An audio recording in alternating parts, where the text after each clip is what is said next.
Good morning.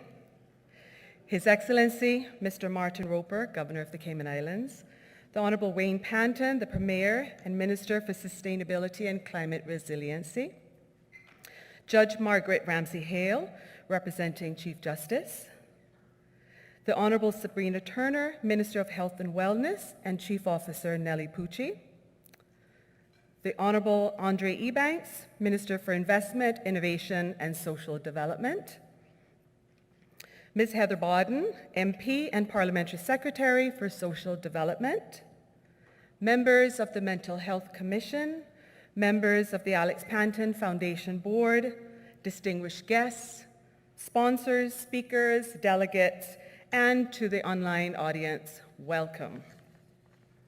My name is Lizette Yearwood. I'm a founding member of the Alex Panton Foundation, and it is my pleasure to be your MC here today from the Ritz-Carlton, Cayman Islands.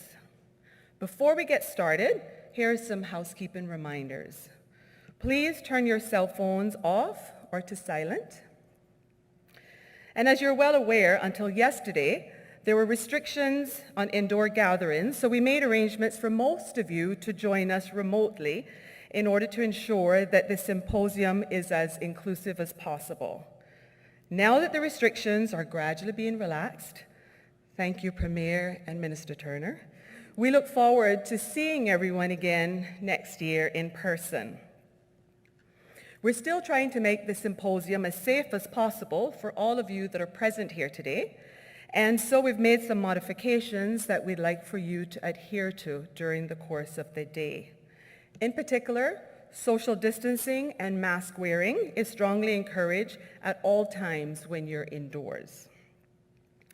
Today, our Wi-Fi is kindly sponsored by Ogier, and the password is Ogier, all lowercase, O-G-I-E-R.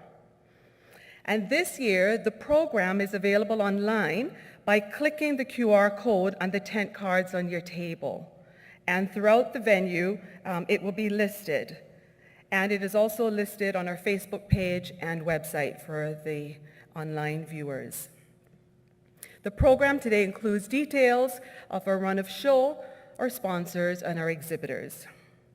We are delighted to have so many outstanding speakers and panelists joining us today, and their full biographies can be found on the Alex Panton Foundation website, alexpantonfoundation.ky. This year, we've taken the decision to modify the exhibitions. So whilst there are some exhibitors featured in the foyer outside the ballroom, the majority can be found on our website. They're all listed in your program, which is accessible by scanning the QR code, again, on the signs on your desks. Coffee and tea is available throughout and is located just outside the ballroom. There will be a morning break outside by Chris Global and an afternoon break sponsored by Maples. Lunch is sponsored by the Ministry of Health and Wellness and will be delivered to you at your desks at 1 p.m. You will note on your desk there's a double-sided card in front of you. This is to identify your dietary preferences. So if you'd like a vegan meal delivered, make sure the green side is face up, and if you want the gluten-free option, the yellow option should be face up. And if you have no dietary restrictions and you're okay with a chicken meal, please remove the card from sight. Don't just leave it hanging around because one of those signs may be misinterpreted.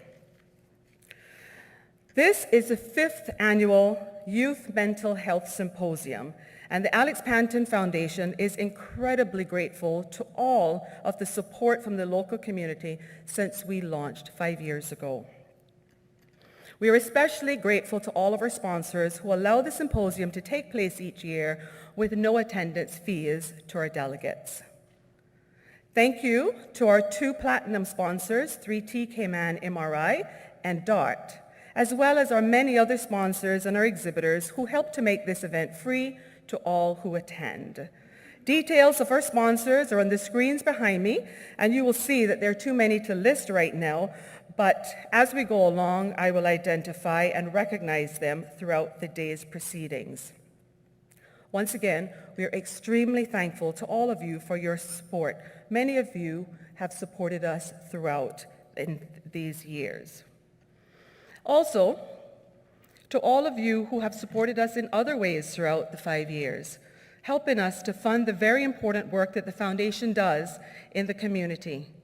The Foundation simply cannot do what it does without you, and we're extremely appreciative.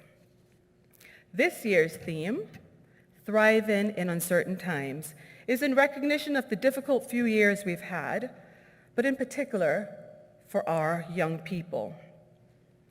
Throughout today's event, we will reflect on the extraordinary challenges of the past year. We will discuss the collaborative recovery efforts put in place by the Alex Panton Foundation and other partner agencies, and we will discuss the various ways that we can help our community to thrive in the challenging environment. We will be emailing you an event survey on Monday, which we encourage you to complete so that we can get your valuable feedback as to how we can improve this annual symposium. We will also include in this email details of how to access our speaker presentations. For those of you that require CME certificates, instructions on how to access those will be in that same email. And CME certificates are also available for online viewers, and these can be downloaded from the Alex Panton Foundation website, available next week. Now, it gives me great pleasure to introduce to you our phenomenal leader, Jane Panton, founder and chairperson of the Alex Panton Foundation. Jane, together with her husband Wayne, founded the Alex Panton Foundation in memory of their son Alex, in an effort to help the Cayman Islands community improve mental health awareness and to provide support for children and adolescents. Join me in welcoming Jane Panton.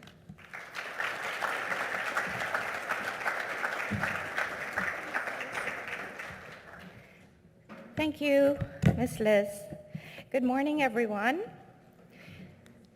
It is my distinct privilege to extend a very warm welcome to each of you, whether the 100 of you here at the Ritz or streaming live in one of the many media outlets, to be part of the Alex Panton's 5th annual Youth Mental Health Symposium. At last year's event, we found ourselves in a uniquely privileged position at a time when we could gather more freely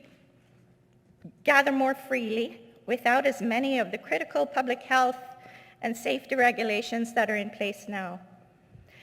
Up until September 2021, when the first community spread erupted, Cayman's experience living alongside the pandemic in our little bubble was something very few countries and communities can say they have experienced.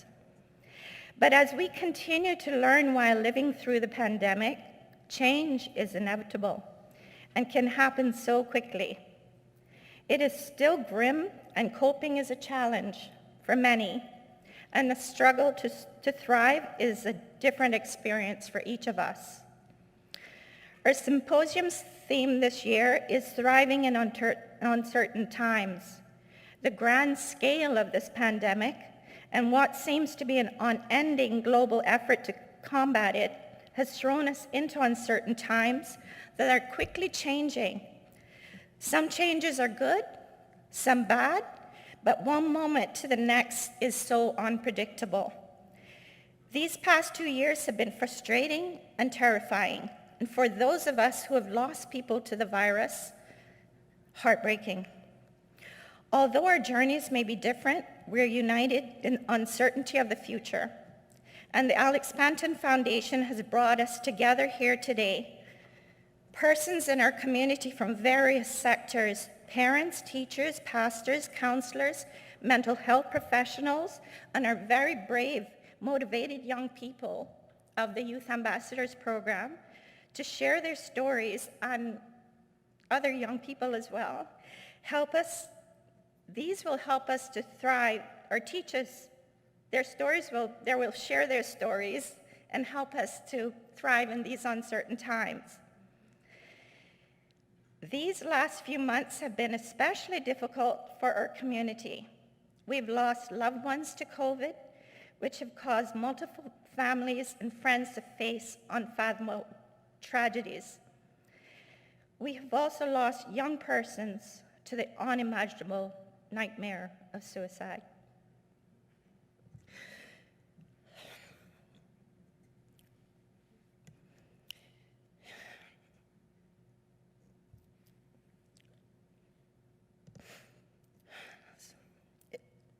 It is with deeply saddened hearts that we express our condolences to the families, friends, and the loved ones of the young people in our community that our community has lost in recent months. The members of our organization have experienced what it means to lose someone to suicide. We all felt it. And it is the impetus for the Felix Panton Foundation. The loss of our gorgeous, vivacious Alex still reverberates throughout the community. So we understand the deep grief these families are experiencing now. You will learn to live alongside your grief as our families have done. And the APF is here to help you make it through. You're not alone. I'm here as living proof that you will thrive again in honor of your loved one. We are here to support you and connect you with people who can help you, especially through our bereavement support group, which is just starting next week, I think, and our financial assistance program. Please visit our website for more details on these two programs. There are various other programs developed to support our young people facing mental health challenges.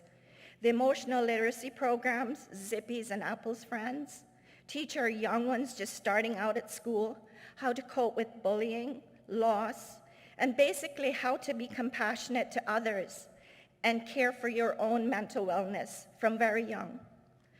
There are so many of you present and outside of this room that I want to thank for making our mission and cause possible. Every year, I express my sincere gratitude to the most amazing people that make up our executive board.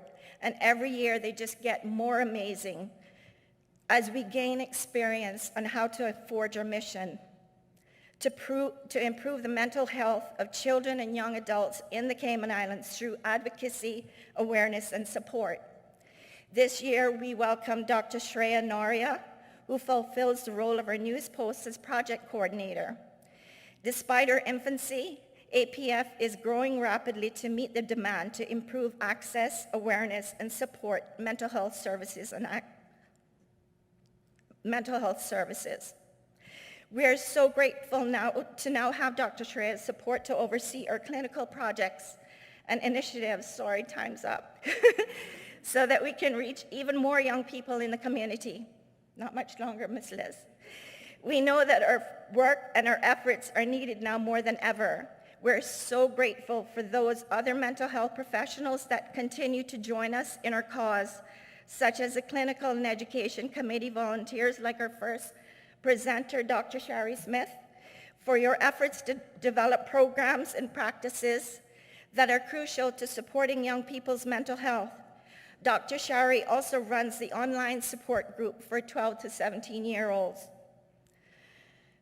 This year, we are very excited to be collaborating with the Cayman Islands Crisis Center on the Kids Helpline, which is planned to be the repository of mental health support and information for our young people that I spoke of in my first speech of 2018. This is my initial dream, which is becoming a reality this year. And I believe our Deputy Chair, Haley Robinson, will be telling you more about this at the end of the day. The other programs and initiatives that have been launched since 2018 have helped so many. And I would like to say a big thank you to our partnered schools, teachers, master trainers, program leads, and the Department of Education Services for your commitment to the emotional literacy program. Thank you to all our Youth Ambassador Education Coordinator, Mr. Bill Lamont, and all our admirable, inspirational ambassadors for your community action and service. Thank you to our partner service providers who are committed to improving young people's access to mental health through our financial assistance program. And thank you to Dr. Stephanie Edwards and Ms. Merritt Hudson for helping our clinical and legal volunteers develop this program. Thank you for the overwhelming number of you who have supported us as volunteers, donors, and sponsors for making these critical resources a reality. It is our objective that those of you watching today will take away hope and reassurance with the help of our presenters. There will be something that makes each of you feel supported to thrive through these uncertain times of insecurity and grief, to reach out for help when needed, and to be empowered to also make the community and our world a better place for us all. Thank you.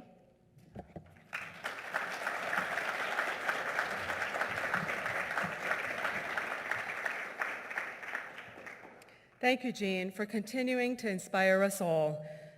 And your desire and your passion to destigmatize mental health and to improve the awareness and access to care is truly admirable. Now it is my pleasure to introduce His Excellency Martin Roper, Governor of the Cayman Islands, to provide some opening remarks. Your Excellency.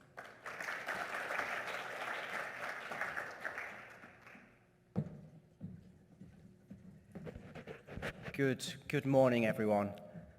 People often say it's difficult to follow me in these events, but I have to say it's incredibly difficult to follow Jane as well. That was really, really inspiring, Jane. And I think all of us here just recognize your bravery and courage and your vision and that of your husband, the Premier, in setting up this foundation. And we are all hugely grateful to you for that. I am very pleased to welcome you all today to this 5th Annual Youth Mental Health Symposium. And as we've heard, the title, Thriving in Uncertain Times, which is something we can all relate to. And this is my 4th attendance at this event. And again, that really just demonstrates my own huge respect and admiration for everything that the Alex Panton Foundation is doing and our wonderful youth ambassadors and the support that's being provided to young people across our islands. There is no doubt that COVID-19 has had a large impact on all of us. Our routines have had to change, and many of us have had to adapt to a new environment, and we've all faced a lot more uncertainty and worry. But I know that the Foundation has had a record number of sponsors and supporters for this event, which I think is a real sign of the vital work that this foundation is doing, and a real sign that the work of this foundation is acutely needed, even more so than ever. So I know that the funds raised today will go towards helping a wide range of activities, the Financial Assistance Program, the Children and Adolescent Mental Health Hub, the Kids Helpline, and the LGBTQ+ focus group discussions. And I think it's just so important that today we have a chance to connect our young people and their families with the practitioners, the researchers, and the policymakers committed to creating lasting change across the youth mental health sector. And recent tragic events, as we've just heard as well, do bring into sharp focus the critical work of the Foundation and its collaborative efforts with policymakers, practitioners, and other organizations. And I'd like also to extend my deepest sympathies to the family and everyone impacted by those tragic events. Today does enable us to highlight that help is available. If anyone is struggling, or if you know of someone who is struggling, please reach out to the Alex Panton Foundation or other organizations represented here today for help and advice. We talk often about coping mechanisms, building our resilience. How do we deal with life's stresses and strains, which all of us have? I often, when I look back at my own learning journey, it really took me until I was well into my 30s before I actually recognized that all the negative thoughts in my head were actually just very normal. And I often come back to Aristotle, who said that we are not shaped by events, we are shaped by our perceptions of events. So I'm a real strong believer that all of us have it within ourselves to reframe those thoughts that are going on in our heads. You often get emotional, subjective, irrational thoughts, but we all have the power to reframe them in a positive, more objective, rational and pragmatic way. One specific example affecting my own sort of mental health over the years, there's something called imposter syndrome. Now, you might look at me and think, wow, successful British diplomat, being an ambassador, the governor of the Cayman Islands. But there is something called imposter syndrome, which is something which makes people in successful positions think, well, how have I got here? This must be a mistake. They got the wrong person. They promoted the wrong individual. How could I possibly? I don't deserve this. But again, when you have thoughts like that, being able to reframe and find objectivity, find reason, helps you to deal with it. Now, it doesn't work for everybody, but it's really something that over the years has worked for me in terms of building my own resilience.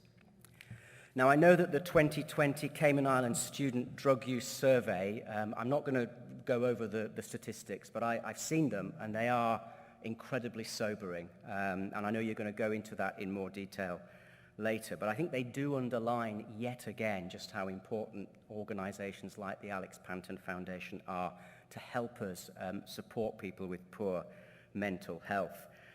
I think it's crucially important that we take this data and we continue to gather more. Mental health promotion and prevention interventions are just so important to strengthen those coping mechanisms of everybody in our society. And I do think in Cayman there is a pressing need for more community awareness and education, particularly around recognizing and responding effectively to abuse. The need for safe places, we need to tackle cultural barriers, and we need to tackle barriers to prosecuting people who are guilty of crimes in this area. We need to advance the LGBTQ plus conversation and increase the help for young people to be heard. I just want to end with pointing to a conference which is happening in the UK in June. This is called a conference on equality. It's a conference that the UK is hosting, Safe to Be Me conference, and the aim is to bring together internationally civil society, businesses, activists and other stakeholders who can work together to take concrete steps that protect LGBTQ plus people and support human rights defenders around the world. We've encouraged any organizations in Cayman who want to attend this major international conference to do so, and if there are any organizations or individuals out there who want to attend, please do get in touch with my office. So I just want to conclude by saying thank you to all of you. Thank you to the Alex Panton Foundation. Thank you to everybody who is supporting them. I think this symposium has established an absolutely excellent track record over the last 4 years, and I'm sure that today will be another outstanding event. So thank you all very much.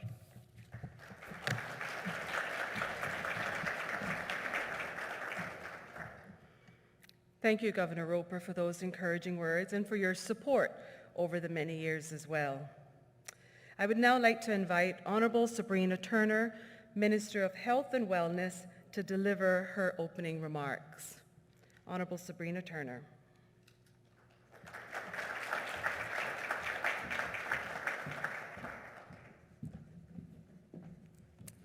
Good morning, everyone. Governor, I must say, I never dreamt in all of my life that you would have diagnosed me.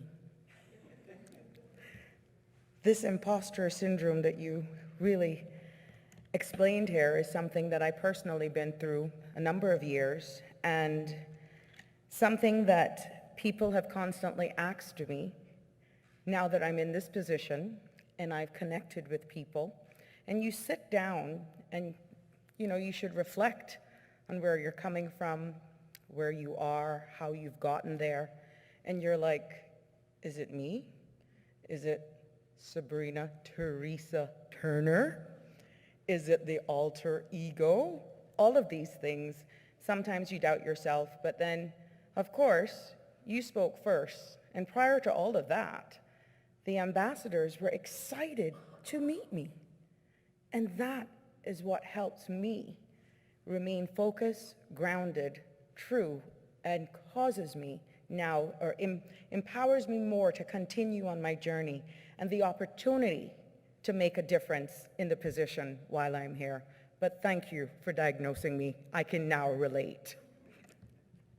It is my privilege to be here at this 5th annual Alex Panton Youth Mental Health Symposium as your Minister of Health and Wellness.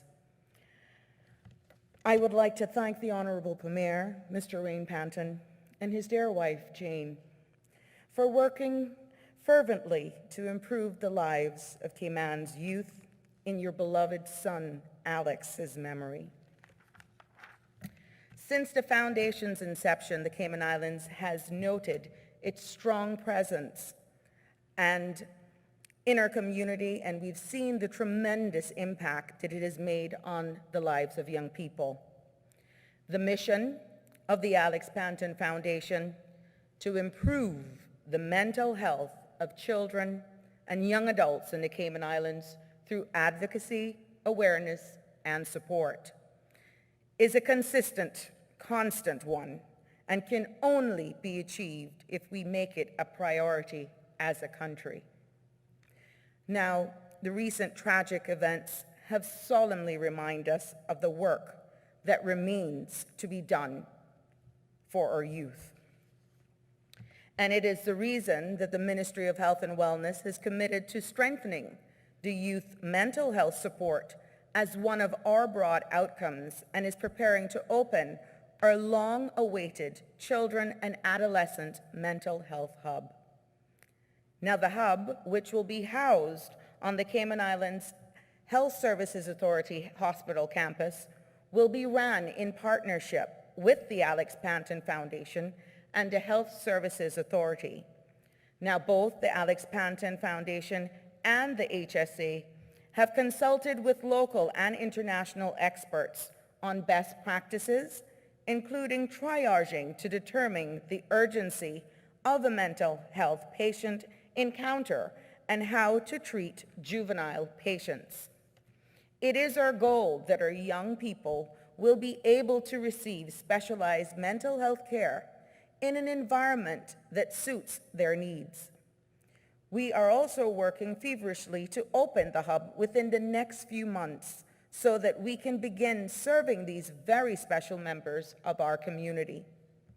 I'm also pleased to announce that we are nearing the completion of the long-term residential mental health facility in East End, and it is expected to be completed by fall of 2022.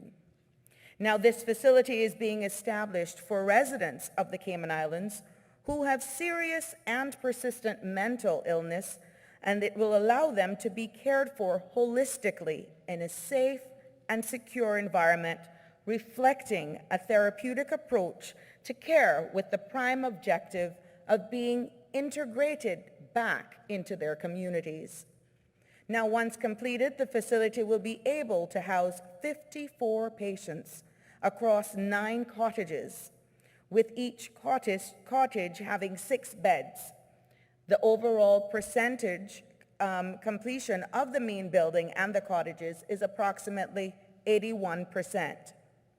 Additionally, and currently, the Family Resource Center, which also falls within my remit, under the Department of Counseling Services, has recently announced the availability of the world-renowned Positive Parenting Program, which is a part of its offerings.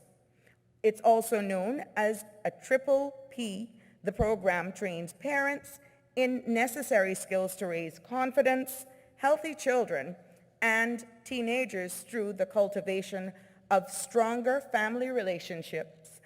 And it also helps parents to manage and better prevent concerning behavior. Now, these are just a few examples of the work the Ministry of Health and Wellness is currently doing, and we are earnestly exploring additional ways to enhance mental health offerings right here in the Cayman Islands. private organizations and charities such as the Alex Panton Foundation, Loud Silent Voices, and Cayman Islands Crisis Center has traditionally enjoyed good partnerships with the Cayman Islands government and support for their initiatives. May this long continue. It is our government's goal to provide every Caymanian access to whatever level of mental health care they may require, a goal which the Alex Panton Foundation has already begun to help us meet. Having honest and open dialogue about mental health is relatively new for us culturally. So, I would especially like to thank the Alex Panton Youth Ambassadors for being beacons for mental health awareness in their schools and communities.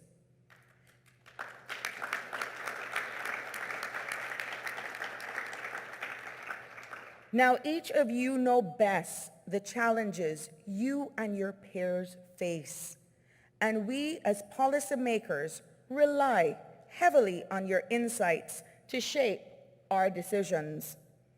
You have the potential to revolutionize Cayman into an inclusive society where those with mental health challenges are seen and not stigmatized.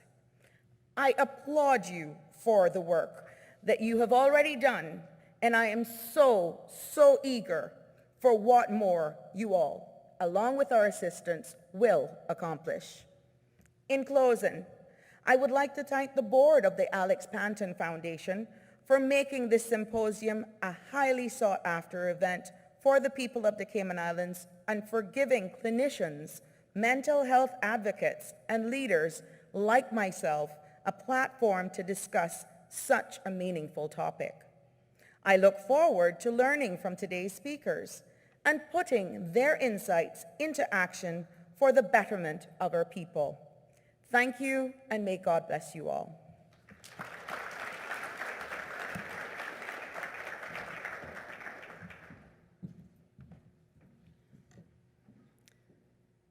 Thank you, Minister Turner, for those kind and supportive words. And special thanks for your ministry's sponsorship of today's lunch. Now, please join me in welcoming to the stage the Honorable Andre Ebanks, Minister for Investment, Innovation, and Social Development, to share with us his opening remarks.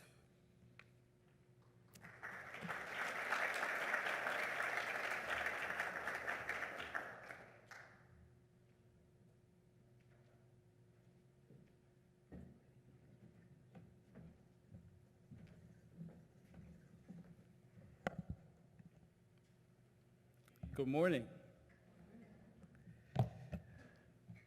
I think I will open with just once more remarking how remarkable you are, Ms. Jane.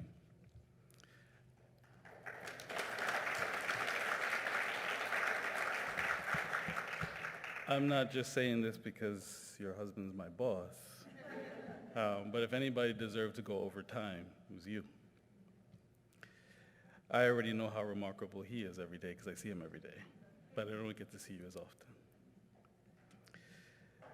Folks, I've been thinking up until the moment of climbing those steps how to approach these remarks.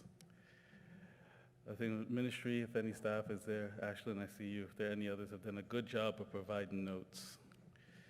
And all of it was accurate, but I thought I would just speak from the heart. Because mental health, and that clock's not helping, is something that impacts all of us. From knee-high to the advanced ages. And I started to think about when I was sitting there, what could we actually mean or define as thriving in uncertain times? And what can I do to thrive in uncertain times? And a few thoughts have come to mind in terms of being inclusive and being innovative. Inclusive because in the Ministry of Investment, Innovation, and Social Development, we are trying to wholesale reform the social services space, to modernize the legislation, modernize the process. And even though I met with my cousin Jackie Neal to ensure that in the consultation process on the new legislation, a mental health aspect was incorporated in the consultation, almost still got missed. And until she WhatsApped me the other day and said, I hadn't heard from the ministry yet, to go back to ensure, because mental health is one of those things that can be overlooked if you don't stay to study it, because it's not tangible like physical disability. So thank you, because now you're included. You got the call? Thank you. Because we have to ensure that all voices are heard and feed into every step of every action that we do. Otherwise, things get missed and they hurt. And we also have to be innovative, and innovative doesn't necessarily mean the big things in terms of technology and blockchain and Bitcoin. Sometimes it's the small things that you can be innovative about. And as an example of our ministry, we recognize that on the investment side, there was last year a large chunk of savings because of COVID. The ministry didn't travel to do as much promotional affairs as it would have done because of COVID. So what do we do with that savings? And we were getting down to crunch time of the budget, and we thought, well, we know that we have a group of MPOs that are coming forward for increases because of the demands on our social framework for the 2022 budget. But we have this savings now in 2021, so why wrangle with the 2022 budget? Can we go to Cabinet, get those funds shifted and approved to these MPOs, Meals on Wheels, R3, Crisis Center, Hope for Today Foundation, and others? And you should have seen their eyes lit up to get that check in their hand before Christmas to be able to do better for the community.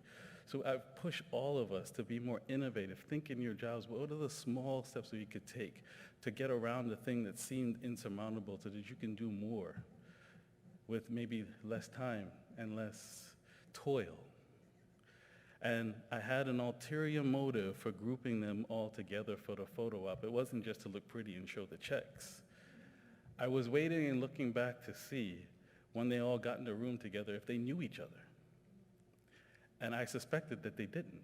Now, it would seem weird because you would think folks all in the MPO space might all be collaborating and linked. But unprompted by me, you began to see the conversations sparkle between them. Oh, well, I'm working on this, and this is my barrier. Well, I could help you get that. And they started to exchange numbers.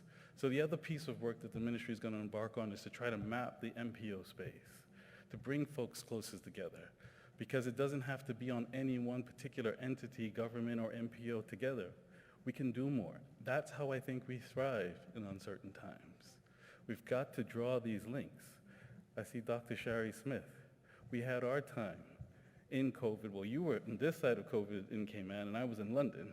And she was helping me to map all the students in London who were trying to get home, and they were in 9 months lockdown, not what you all had here. That was child play lockdown, what you all had here. We had 9 months of lockdown in the UK, and there were Caymanians overseas that I want to give a shout out to, who had to make it. And some of them were living on their own in 4x4 walls. And think about that on your mental health. So thank you, Dr. Sherry. I found them because of you. We got them home. So I just leave you all with those thoughts in all of your daily lives to think about how you can be more innovative. It says time's up, but I'm going to leave you with one thing.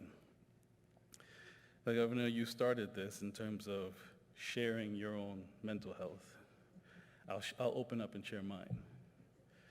When I look at how great, and I'm sure the ministry staff would agree, how great the task is to reform social development that has been historically underfunded, historically less paid attention to, because it's not as sexy as some of the other subjects. It takes a toll on me, like, how are we going to do this? But I'll say to all of you, I'll say to the ministry, is that we are here and we have the opportunity. And where there's life and opportunity, there's a chance. So let's all of us take our chances to improve the lives of those of us around us. Thank you.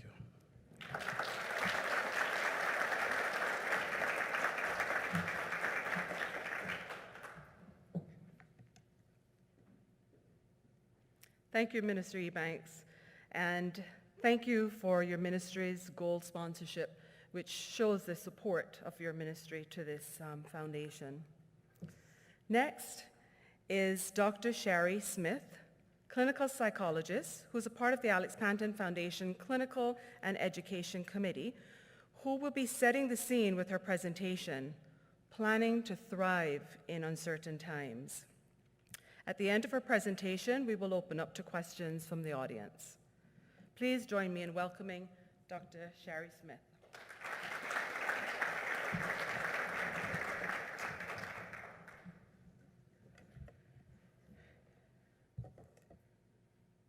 Technology. Good morning.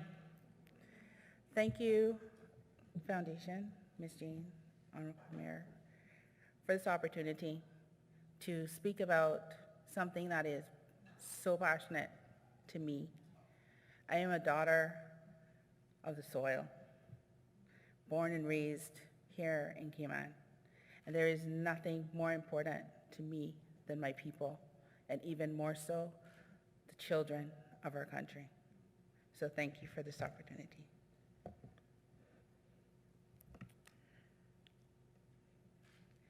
Planning to thrive in uncertain times. The impact of the pandemic in 2021. The World Economic Forum published an article in December 2021 on the most searches of the year, in which they found the searches were around themes of reflection, healing, and pulling together. This information indicates that globally, we were moving from the crisis mindset of dealing with COVID-1 to how do we survive mindset. Global searches however, were on the highest for mental health illnesses with anxiety at 36%, depression at 25%, and autism and ADHD at 16% each, with bipolar following in 8% and 1% of other mental illnesses. These findings show that we are still very much concerned with mental wellness. We as a global race continue to show our optimism with notable searches which include how to heal, how to stay strong, how to make a comeback, and how to be hopeful. These indicate that we continue as citizens of the world to state we are not giving up. Before COVID-19 pandemic, in the US, mental health challenges were the leading cause of a disability and poor life outcomes in young people, with up to 1 in 5 children ages 3 to 17 in the US having a mental, emotional, developmental, or behavioral disorder. Additionally, the pandemic had a significant impact on the increase of risk factors associated with anxiety, depression, and suicide.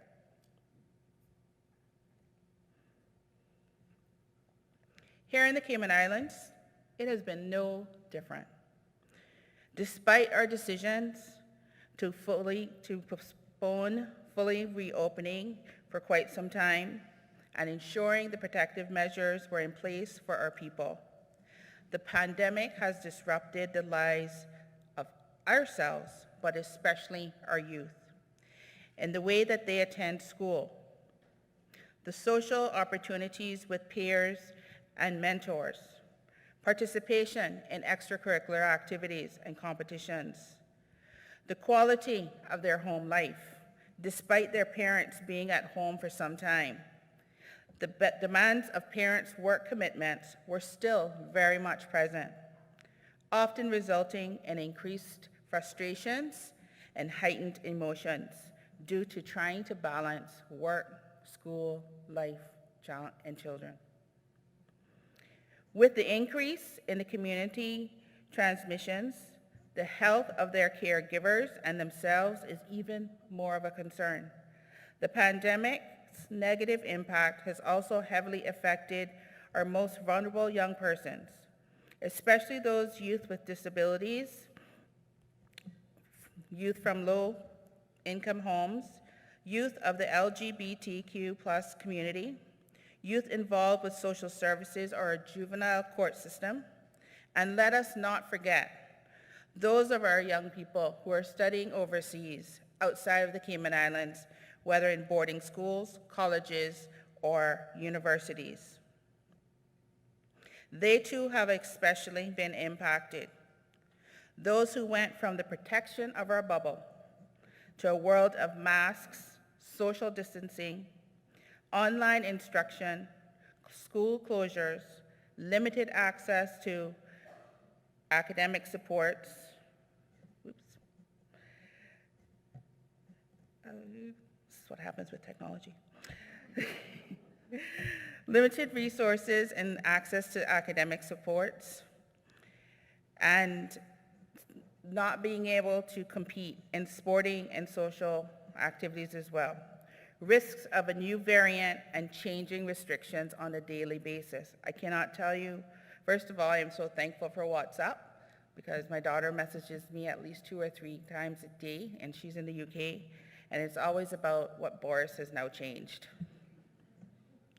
All have contributed to the low academic performances we are seeing, the physical illnesses, increase in anxiety, depression, and suicidal ideation, while still trying to be good students.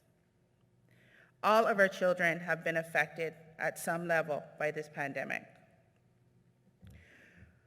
What we have and what we are seeing with our youth is that there is an overwhelming sense of loss, especially those who may have missed out on significant milestones in their lives, like high school and university graduations, completing their practicum and internship placements, their senior year, their prom. Even when I speak to our scholars now, those who have completed studies in 2021 feel that they missed out on a significant amount of their studies because of all the restrictions and the lockdowns. Those who are graduating this year express concerns and shock that they're even graduating, and whether they are actually prepared to go into the world of work. There's an underlying sense of self-doubt within those students, because they don't feel like they got the real full experience of being in university and accessing their studies, whether they studied locally or overseas. Unfortunately, these moments of self-doubt and self-loss overwhelmed questioning of am I doing enough and the what ifs leads to increased mental health illnesses and decrease in the overall wellness of our youth. As we have moved to 2022, with anxiety, the struggles with anxiety, depression, and suicide are significantly increasing as they are now expected to perform at, quote, normal, optimal levels, while yet trying to cope with the challenges brought on by the pandemic. As one of our youth ambassadors recently said in a discussion we had, it's like we have this growing to-do list, that we just keep adding to it because we just don't know what's going to happen. As adults, I am sure that we can also relate to that statement. How many of us are still trying to balance work, life, the expectations of our bosses, caring for our families, and juggling, trying not to get COVID? So how do we get through these times of uncertainty? How do we thrive when it seems like everything is working against us to just even survive? We learned how to thrive by making a plan to thrive.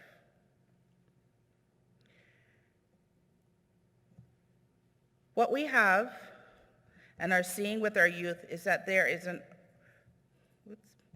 thriving mentally and emotionally starts with an action that seems very easy, but can be very difficult in this technological world we live in. Research shows us that loneliness is on the rise, and that a lack of human connection can be more harmful to your health than obesity, smoking, and high blood pressure. We need to connect. As human beings, it is within our natural instinct to want to connect to others, to our nature, to our world. However, despite the youth being at home with their families at times, how many can truly say true connections occurred? How often did children and parents prepare a meal together? How often did you sit at the table and eat and converse and not look at your devices? I know I have been very guilty of that.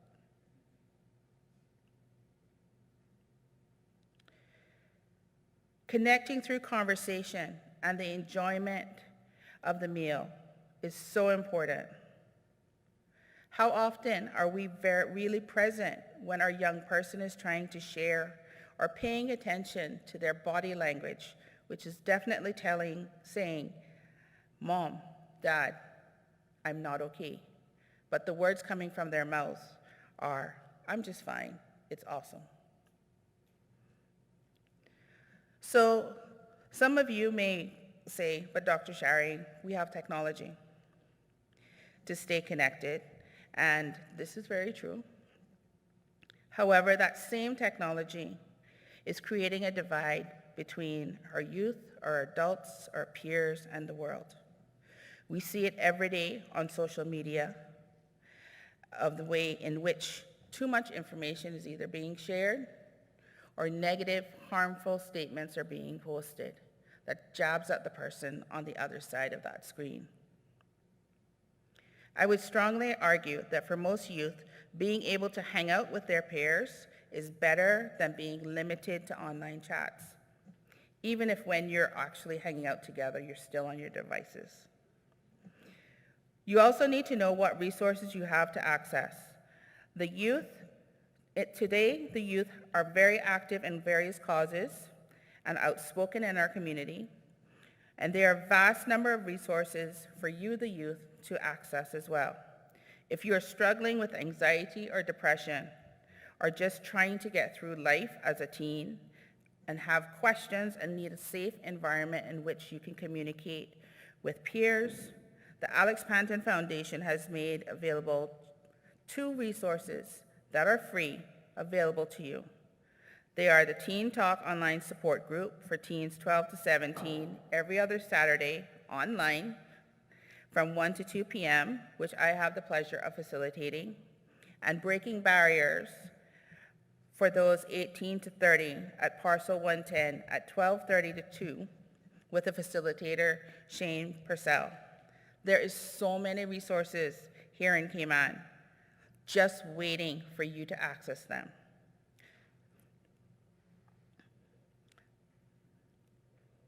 The second action of the plan is love. You need to be more compassionate and kind to yourself. Self-love is not selfish. We can be our worst critic, the hardest voice that we hear in our heads.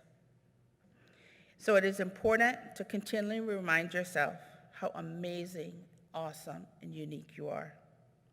Acknowledging that what you need in that moment, and giving yourself permission to experience, whether it's the pain or the joy, just allowing yourself time to invest in you. Reminding yourself that nobody is perfect. We are all human. And even though it may seem that you are alone, you are not alone. You need to rest. Most young people are trying to navigate so much, the demands of school, the expectation of parents, relationships, expectations of life. It can be exhausting. We're adults and we're trying to do the same thing. Add to that, coping with emotional and mental difficulties. Our mind and our body needs time to rest and to be still. This is when true healing occurs. So whether it's taking a 30-second break from all the business and the devices, or it's a planned, scheduled 1 hour of a mindful exercise or activity, allowing yourself the time to rest helps you to be able to thrive.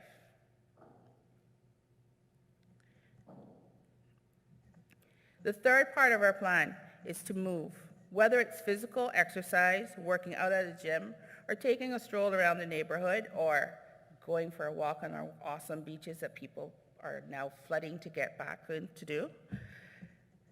They are all good for your mental wellness.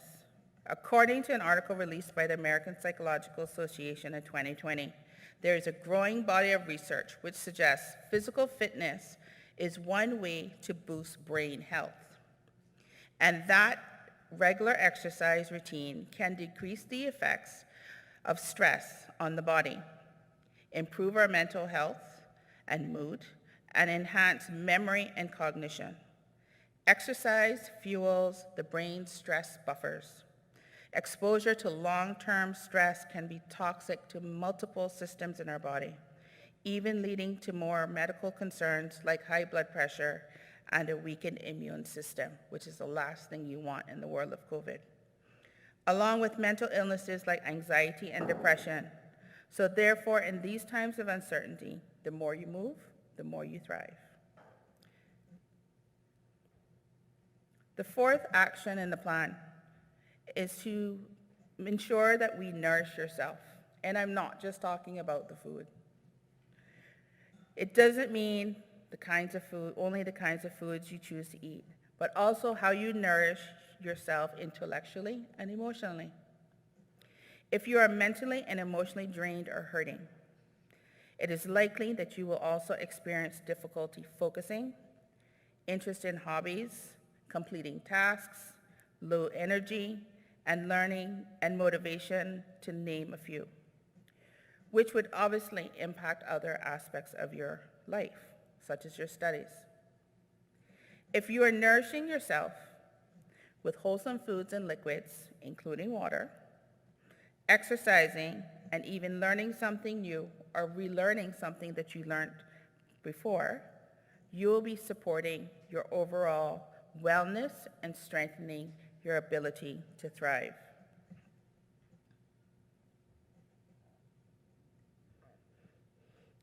Thriving professionally. When we think about thriving professionally, this can relate to school or work. Making a plan that allows you to identify what is it that you need to accomplish. A realistic plan and goals. Celebrating each accomplishment, which we do not do enough. We often set a high goal that's going to take us 5 years to achieve, and midway through, we get so frustrated and disappointed that we forget to even celebrate that the first thing that we should be celebrating is that we made a plan. Reworking and adjusting your plan. Life happens. If a wall comes up and you continue to go hit that wall when you're trying to get through the other side, it's not going to work. You're just going to get a big headache. So looking at your plan, what do you need to adjust? And definitely with COVID and the pandemic, we have had to adjust a lot of our plans. Earlier, I referenced the challenges of that work-school life balance. How despite moving towards life with COVID, that brings a level of uncertainty with it. None of us have done this before. We yet still have to figure it out, but we still have the same demands being placed on us that were pre-COVID. We talk about being mindful of persons' wellness, but are we really doing that as individuals and as a society? Truly walking the walk? And what about those of us in roles as carers or professionals? What are the expectations that we are still placing and expecting our youth to manage, despite knowing that all things are not the same and that they may be struggling and need adjustments in their plans?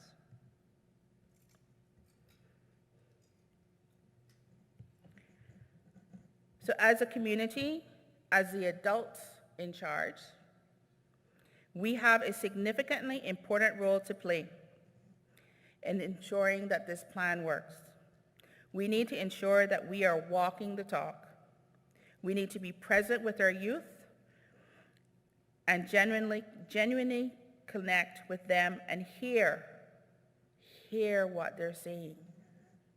We have to listen, and listen means being present. Truly hear their voice. We need to lead by example by investing in them and showing them that investing in them is the best investment and symbol of love that you can give, giving your time.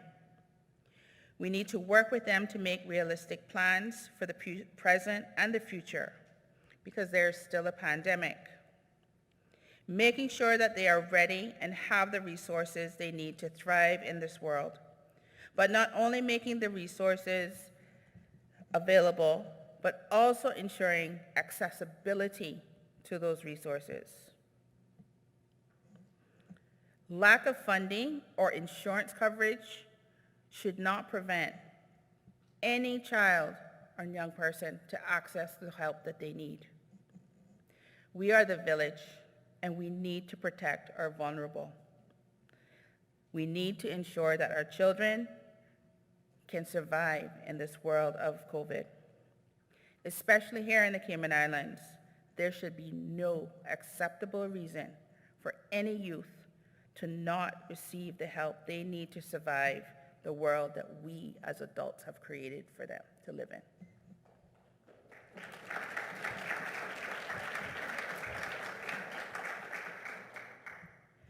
So everyone within this room, beyond these walls and out into the world of internet, I ask those of us who have responsibility to ensure the future and the protection of our youth, let us help them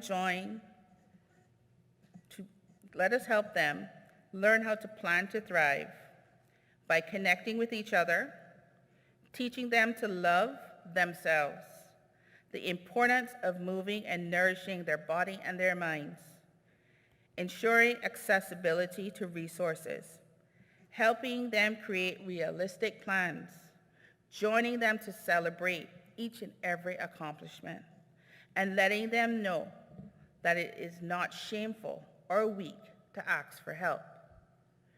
They need to know that they are not alone.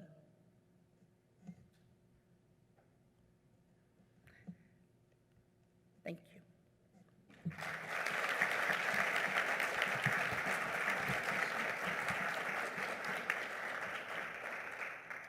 Thank you very much, Dr. Smith. And we will take one or two questions. If you do have a question for Dr. Smith, please raise your hand and someone will bring you a mic.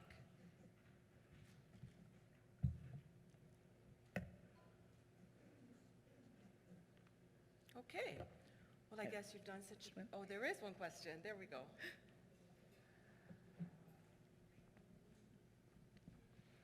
Hi, thank you for your amazing presentation. I thoroughly enjoyed it. I would just like to ask, what is your opinion on how to help the youth that does not respond well to therapy or counseling? Because I know personally for myself, it's not my preferred method. So I just wanted to know advice on what they can do, what other resources and what other things they can do for themselves. So for the question, to repeat the question, what do those persons who aren't necessarily inclined to go and seek out counseling or therapy, talk therapy, how do they manage the stressors?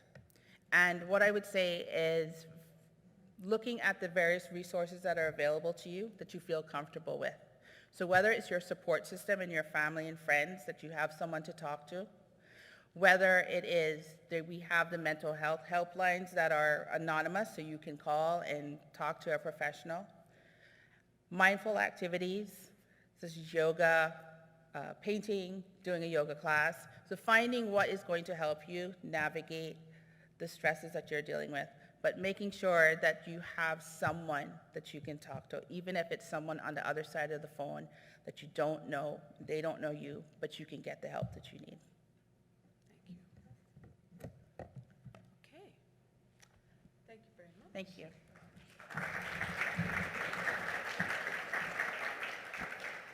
Thank you very much, Dr. Smith. And now we have a 10-minute coffee break, which is brought to you by Chris Global, and we are very thankful for their sponsorship. Please get yourself a coffee in the foyer, stretch your legs, and also take the opportunity to take in the exhibition. But please remember to wear your mask when you're not drinking and ensure that you keep social distancing as much as possible. For those of you that are watching online, please don't forget to visit the online exhibition on our website, www.alexpantonfoundation.ky. We will be back at 11:15 with Sutton Burke, Clinical Director and owner of Infinite Mind Care, presenting on Sit With It, Accepting Life's Punches and Building Resiliency. Also, one final reminder to ensure that you indicate your lunch choice because the staff will circulate in a little bit just to confirm what your preference is for lunch. Thank you all very much. See you again at 11:15. Okay, welcome back. I'd like to take a moment to thank more of our sponsors. Our media sponsor this year is Compass Media and Z99. And we have our Gold Plus sponsors, Burger King and Popeyes, as well as Tower. We are truly thankful for your support. Next in our program is a presentation by Sutton Burke, Clinical Director and owner of Infinite Mind Care, presenting on Sit With It, Accepting Life's Punches and Building Resiliency. Welcome, Sutton Burke.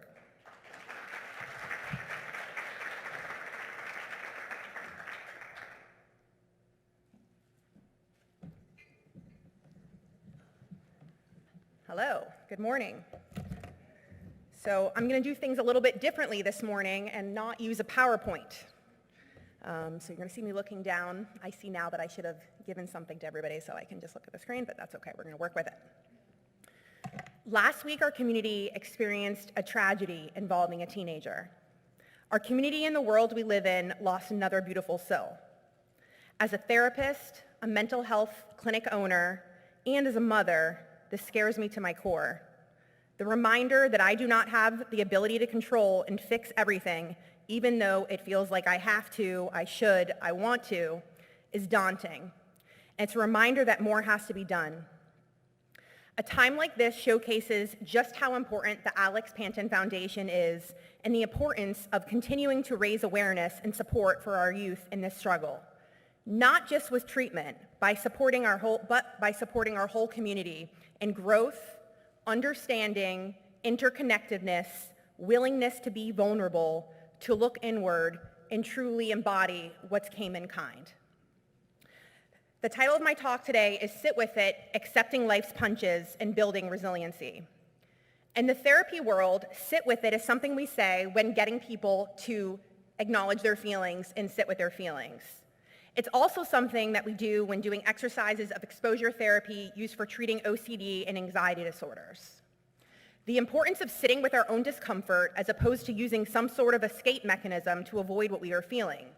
There is a ton of peer-reviewed research and evidence to support this. The more we sit with it, the easier it is to accept our reality and build resiliency for the future of life events. In these times of COVID, a great awareness of the uncertainty of life has been made apparent. While navigating the world as a young person is difficult enough, it now has to be done with an added worldwide additional stressor of the pandemic. The pressure to escape the feelings of the day is easily accessible and everywhere. You can, if you want, try to avoid the pain and fear. Video games, drinking, self-harm, drugging, vaping, sleeping, lying, stealing, cheating, shopping, sleeping around, eating pints of ice cream, bags of potato chips, staring at the television, gambling. You can do all or any of these things, but sooner or later, the grief you are avoiding will show up in a meltdown, failed exams, wasted money, bad relationships, an illness, an accident, or a number of other possibilities. Life isn't all bubblegum, chocolate and roses, exotic cars, TikTok, flashy clothes, jokes, music, and makeup. You know this, and teens know this. They feel it. But sometimes it feels like it should be that way. Good vibes only, just think positive. Why can't life just be that way? It certainly seems if it was this way, it would be way easier to just live. Dealing with grief, family drama, our past traumatic experiences, disappointments in school, work, our friends, and disappointments in our own abilities, this is part of life, and it truly sucks. But it is all just a part of life. The situation applies to all of us at one time or another. Some problems are insoluble. Some situations a struggle through the dark depths of the ocean with no light to guide you. And, as Robert Frost wrote, the best way out is through. Not around, not over, not under, not just let me sit here and lose it and hope someone will come rescue me, or someone should come rescue me, which I even fall victim to at times, but checking ourselves, being aware of where we are at and walking in our fear and through it. These life events and the meaning we bring to them cause intense emotion. The worst we can do is run from the feeling, make the feeling mean something bad or mean something about ourselves. It could essentially mean a million things. And since it's the case, we can't be for certain that what we think is the right thing. Isolation and avoidance breed mental illness. We manage the feelings that come with those things by going through those things. And we do our best to be mindful of the good stuff, being mindful where we focus our attention, the stuff we feel passionate about, the times of true connection, appreciating the people we do have, the abilities we do have. This isn't always easy, but it's possible, and it makes a huge difference in our state of being. Young people often experience stressful situations differently. It's important we offer a range of resources in our community based on these unique needs. However, the things I'm going to speak about today apply to all of us. There are many difficulties associated with the current uncertain times of the pandemic.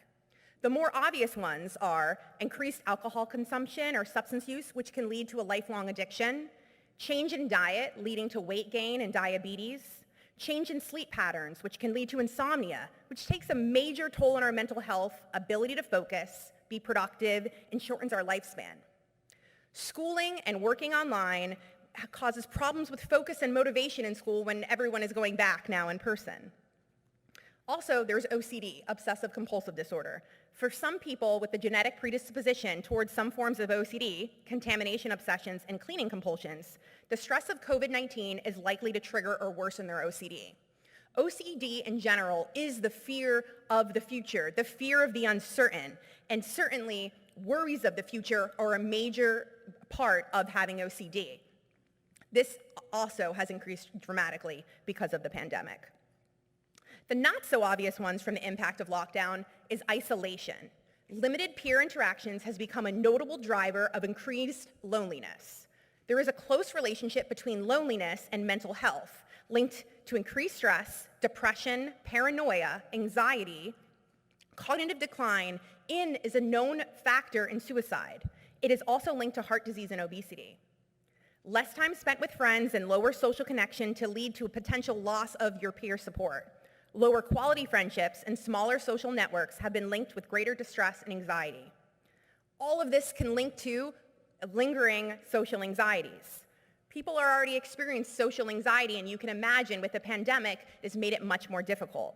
And people are finding it challenging to get back into their networks of peers. Restricted social interactions during the pandemic have decreased adolescents' opportunity to develop social skills, building interpersonal skills such as managing peer group dynamics, delaying skills in negotiating, building connection, and even resolving conflict with others different than oneself. There's also the anxiety in general. The pandemic has created an environment of constant threat.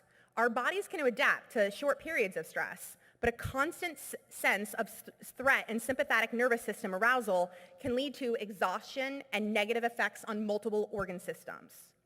PTSD symptoms.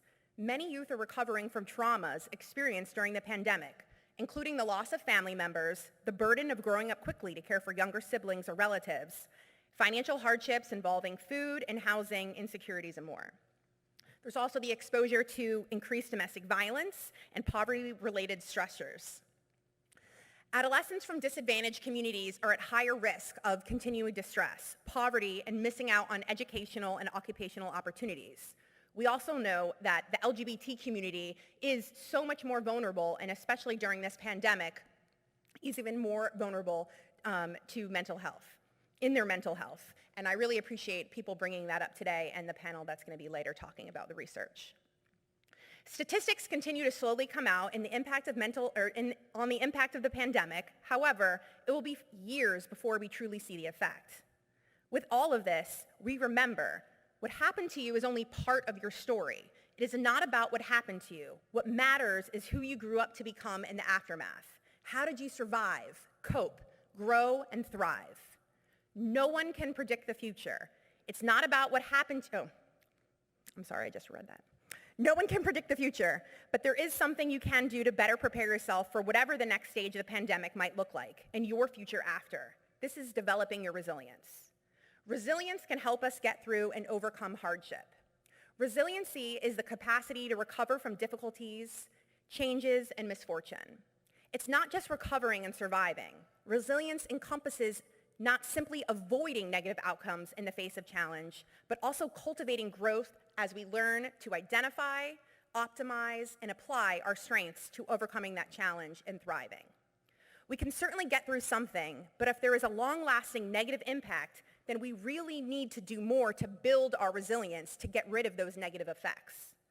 Everyone has resilience. The difference is how much we have and how we use it, and how we actively develop it. Resilience is not something that we're necessarily born with. It's built over time as the experiences we have interact with our unique genetic makeup. It is shaped by our caregivers, mostly when we're children, individual personality factors, and it's a skill we can build.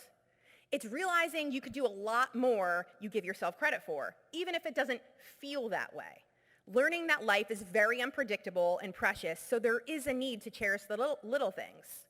Learning you can be independent and don't have to rely on others anymore for your own happiness. Only you can really create that for yourself. So how do we build resiliency? Many components of resilience. So the first that I'm going to talk about is importance of strong, supportive, healthy relationships. We need to be investing our time and our energy in our relationships with our family, our friends, our siblings, our significant other. Healthy relationships are key to persevering through hardships. Peer connectiveness can be virtual or in person. There are a lot of components of what builds resilience in healthy relationships. So important in these healthy relationships that you get to be your authentic self, that you actually push yourself to be your authentic self, allowing yourself to be vulnerable, setting boundaries with your friends, sharing when you're upset but have control over your emotions, being honest if something is upsetting you, or if you're embarrassed or just suffering with something. Equally important, you need to be able to sit with it when a friend is giving you that feedback and not be reactive and not take it personal. This is a practice that is not always easy, but the more that we do this, the stronger our resilience will become. I recommend doing these things face-to-face, whether that means video chat. If not face-to-face, at least on the phone. Not by text, not by voice note. It's very uncomfortable to express ourselves sometimes to others, but remember what I said about avoidance. The more that you avoid, the harder it will be the next time you try something. And avoidance does breed mental illness. Having a positive self-image. How we see ourselves and think of ourselves, our abilities and our strengths. There's a lot of things I can't do, or that I mess up when I try, but it is important to own the things I do well, and on the flip side, not make my shortcomings define me and everything I am. Recognizing what you have control of and taking charge. Taking control of what you can and knowing the difference. What's outside of your control? What is within your control? And how can you adapt in the situation? When we focus on what we cannot control, we are more likely to become hopeless and feel helpless, two conditions which drastically decrease resilience. Utilizing healthy coping strategies rather than harmful ones. Avoiding substance use as a coping skill. Avoiding alcohol as a coping skill. So Alex Panton Foundation supports people far into their 20s. Drinking is legal for when you're over 18. So I was at a workshop a couple weeks ago where people said, are you telling me I can't drink? No, I'm not telling you that. I'm telling you, don't use it as a coping mechanism. Don't drink when you're feeling really upset or when you had a really bad day. Relaxation skills. Reducing the tension and stress you feel daily in the moment. There's also playfulness. Something I was thinking about recently is dressing up for Halloween. When we have our kids and they're young, there's nothing more fun than dressing up for Halloween. Kids love it. Parents love doing it with them. Then something happens in our teens where suddenly kids become too old, too cool to dress up for Halloween. Suddenly it's not fun anymore. They need to be mature. But then we hit 18, the people who go to college, now we're dressing up again for Halloween and we're having the best time ever. Certainly 30s, 40s, people are having parties, and here we are dressing up again, enjoying Halloween. So what happened in our teenage years, in those young adolescent years? What was really going on there that people stopped dressing up for Halloween and stopped engaging in that playfulness that we also really, really enjoy? So important. Laughing, making a conscious effort to have fun, even if we don't feel like it or aren't in the mood, spending time with a friend, playing a game, watching funny videos. Then there's self-care and wellness. Reading, meditating, gardening, working out, fishing, crafting, finding what brings you a sense of calm and peace to offset the stress that you may already be under. No matter what it is, if it's a healthy coping strategy, it helps to mitigate the effects of distress. Then there's the ability to regulate our emotions and manage impulses. I could literally talk about this all day. I've talked about it at several conferences that I've been asked to speak at, and we do this in all of our workshops. We can do a 90-minute talk of this every day, and it's still going to be a skill we all need to build. We need to practice building our emotional intelligence, which is understanding our own emotions, triggers, thoughts, feelings, and expectations. The ability to find positive meaning in life events. What message are we walking away with? How are we making sense of this? Are we in a state of being that life's not fair, I'm a failure, this is hopeless, nothing ever works out? Are we stuck on why did this happen? Is it because I'm a failure, because I suck, I can't be happy, I'm not good enough, or things will never change? All of these thoughts might come in, and we might not be able to stop them from coming into our head, but it's what we do in those moments to deal with them. Am I going to learn from this? My personal favorite is, I did the best I could with what I had. And we do have affirmation cards that you're all welcome to contact my office to get, which says this. Is it out of my control? Bad things just happen. And if we accept that without internalizing it, without personalizing it, without making it mean that it's our fault, this can allow us to move on in a very healthy way. Then there's just having a vision, setting realistic goals and having determination to follow through. No matter what we face, resilience is about resetting and making sure we are on track with our goals and not letting things throw us off from those goals. People have been through terrible accidents, physically handicapped or disabled, and then they end up completing and running marathons with a prosthetic foot. Are we really different than them? Why do we have to be so different? Being clear on our values. In therapy, there's a therapeutic modality that all of my therapists are trained in, and it's acceptance commitment therapy, or ACT. Values is a huge part of that. Values drive so much of what we do in order to make sure we are able to be resilient. We need to be clear on these values and how we are going to react to our stressors and keep in line with our values. Health, physical fitness, exercise, sleep, proper nutrition. We know exercise works. We know sleep is imperative. We know eating properly can make a difference.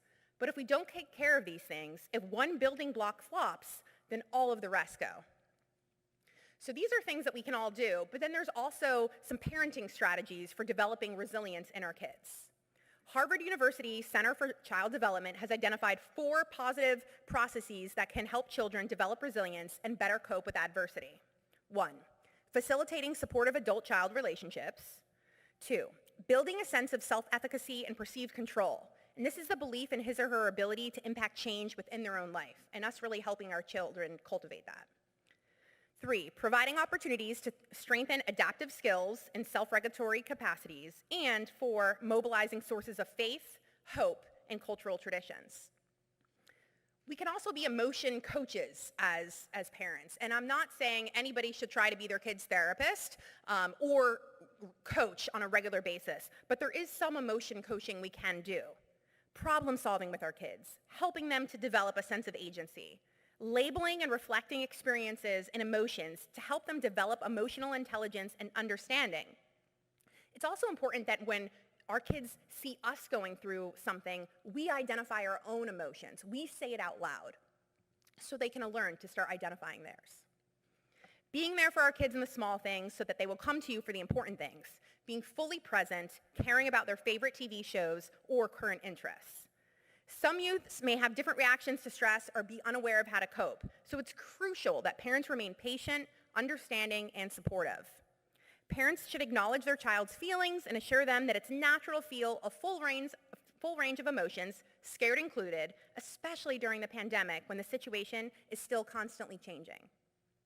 Then there's the pro-social behavior, such as encouraging volunteer work as a family, acts of kindness or helping, and supporting community members. This is seen to have boosted adolescents' positive effect in life satisfaction.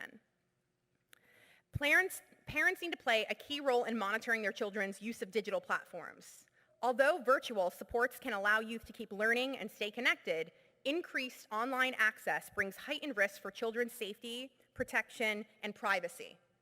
It is important that parents have discussion with their children about what they need to know using the internet, what appropriate behavior looks like. It's also so important that if your friends have social networks online and they're maybe struggling at school with friends, but they have a lot of friends online, encourage them to video chat these friends. Then, just like you would if you were having friends come over your house or, before you're letting them go on a play date, you want to meet them, meet their parents, encourage them to turn on that video chat and meet their new friends right online. I don't know if this sounds foreign for some, but it's so important. And I talk about this all the time with teens that I work with. And usually there's some kind of excuse for not video chatting. But sometimes that's coming from a source of anxiety where it's much easier to type or to talk versus see someone face to face. But that's how we get over that. So an exercise for today could be asking yourselves, your kids, what positive and negative impacts the pandemic has had in their lives. The proactive approach can help them reflect on their experiences.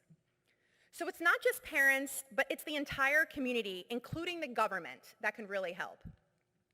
So something that's really important is have a call to action for a few things here, and I'm so glad to hear Andre Ebanks speak earlier. There needs to be some major legislation change to cover mental health as any other illness. Mental health care has a longer duration, frequency, and intensity than treating other conditions. This needs to be recognized, and it needs to be recognized today, tomorrow, and not next year.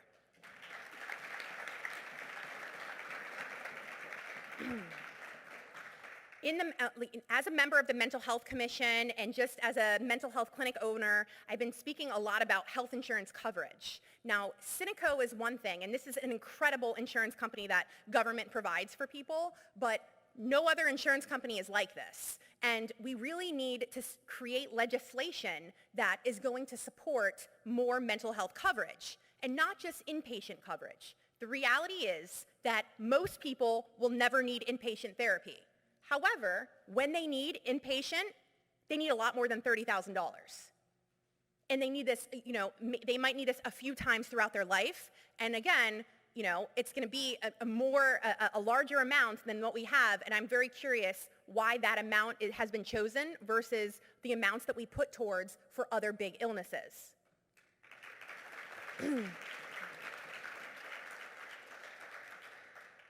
Our law does not cover and does not make it mandatory for the insurance companies to cover outpatient therapy. But so that's a big step that needs to happen, and creating a minimum amount that needs to be covered even amongst the SHIC plan. People who have the SHIC plan have mental health issues too and have mental health concerns that they need to be treated for. And we can't deny that and just have it be a privilege for people, especially when the SHIC plan is not cheap. So this is, and again, I know a lot of our politicians and our community have been focused on keeping us safe from COVID-19, but these are some of the things that have gone to the wayside. And it's right now super important that we start making changes to the legislation and doing it a little quicker than how normal legislation changes. We also need to be proactive, and that's not a fault, but it's the reality. Being proactive versus reactive. All schools should have a life skills with mental health training built into it from an early age. There's so much focus on IQ, but what happens to EQ, which is the ability to understand use and manage your own emotions in positive ways to relieve stress, communicate effectively, empathize with others, and overcome challenges and diffuse conflict? It is very well known that the higher EQ you have, this is a better predictor of your success in the workplace than IQ. fact. I encourage people to stay in school, go to college. I love learning. I'm always continuing to learn. Big goals to, finish a PhD. But the reality is people that don't go to college, they can be just as successful, even if not more successful, because they have a high EQ. And we really need to encourage young kids. I mean, I have someone in pre-K 4 and in first grade, and at their school, they do things for mental health and for relaxation, yoga, meditation, but there's so many other things that can be offered, and it shouldn't just be at private schools who can afford it. Someone needs to be trained for the public schools, and this is happening on a weekly basis from a very young age. The next thing that I really want to call for action is more case managers for NAU, the hospital, social services, to ensure that people are able to access what they need. We have parents who are physically disabled and mentally ill on government assistance. Who is helping to ensure their children are getting the support they need? I get calls all the time, and I'm dealing with clients that I complained about with tons of government officials that are here, and we need this support. The fact that these departments are so underfunded and understaffed speaks volumes. Again, so happy to hear that Minister Ebanks is thinking about this, and I know our Premier thinks about this as well, but I really want to see this happen. We need to fund these departments more. Mental health really needs to be a priority that not only we speak about, but that we start putting more money towards. A whole government COVID-19 mental health response and well-being recovery plan that reflects a cross-governmental approach to mental health and well-being during the coronavirus crisis recovery phase. Then there's just the promoting the Cayman kindness. A society infused with the ethos of kindness is more likely to be resilient against crises than one rooted in conflict and lack of mutual respect. We need this from not only our community members, but from the top down. It is vital that professional and more informal community maternal mental health in early years is supported during the pandemic and recovery. Pregnancy and the very earliest years of a child's life represent a unique opportunity for preventing mental health problems in childhood, adulthood, and later in life, with home visit programs and evidence-based parenting support starting for when people are in the hospital, starting from when people are pregnant and going through some things, that they're receiving some support. 2 of my staff recently, in the last 2 years, have become certified perinatal counselors. We have had just such an influx of people contacting us who have had miscarriages, stillbirths, people who are having infertility problems, and then certainly all the mental health problems that might come after giving birth. We need to focus on this. Local authorities should provide funding for development of safe places for social connection and interaction via community and support. Improve the physical environment in neighborhoods and leisure areas, creating safe spaces for outdoor activities and green environments. We need to start protecting more some of our outside spaces that really are just some of the best in the world in Cayman. Being outside and in nature is good for our mental health. So today we talked about the impact of the pandemic on long-term mental health, how to build resiliency, and what we can do as a community and government to support this. I appreciate your time today, and I'd like to open you up into this conversation. What are your thoughts, experiences, and questions? Thank you.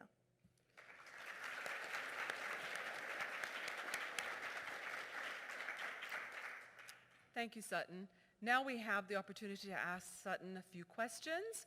Let me just remind you to raise your hand, raise it high, so that our mic runners can see you and bring the mic to you.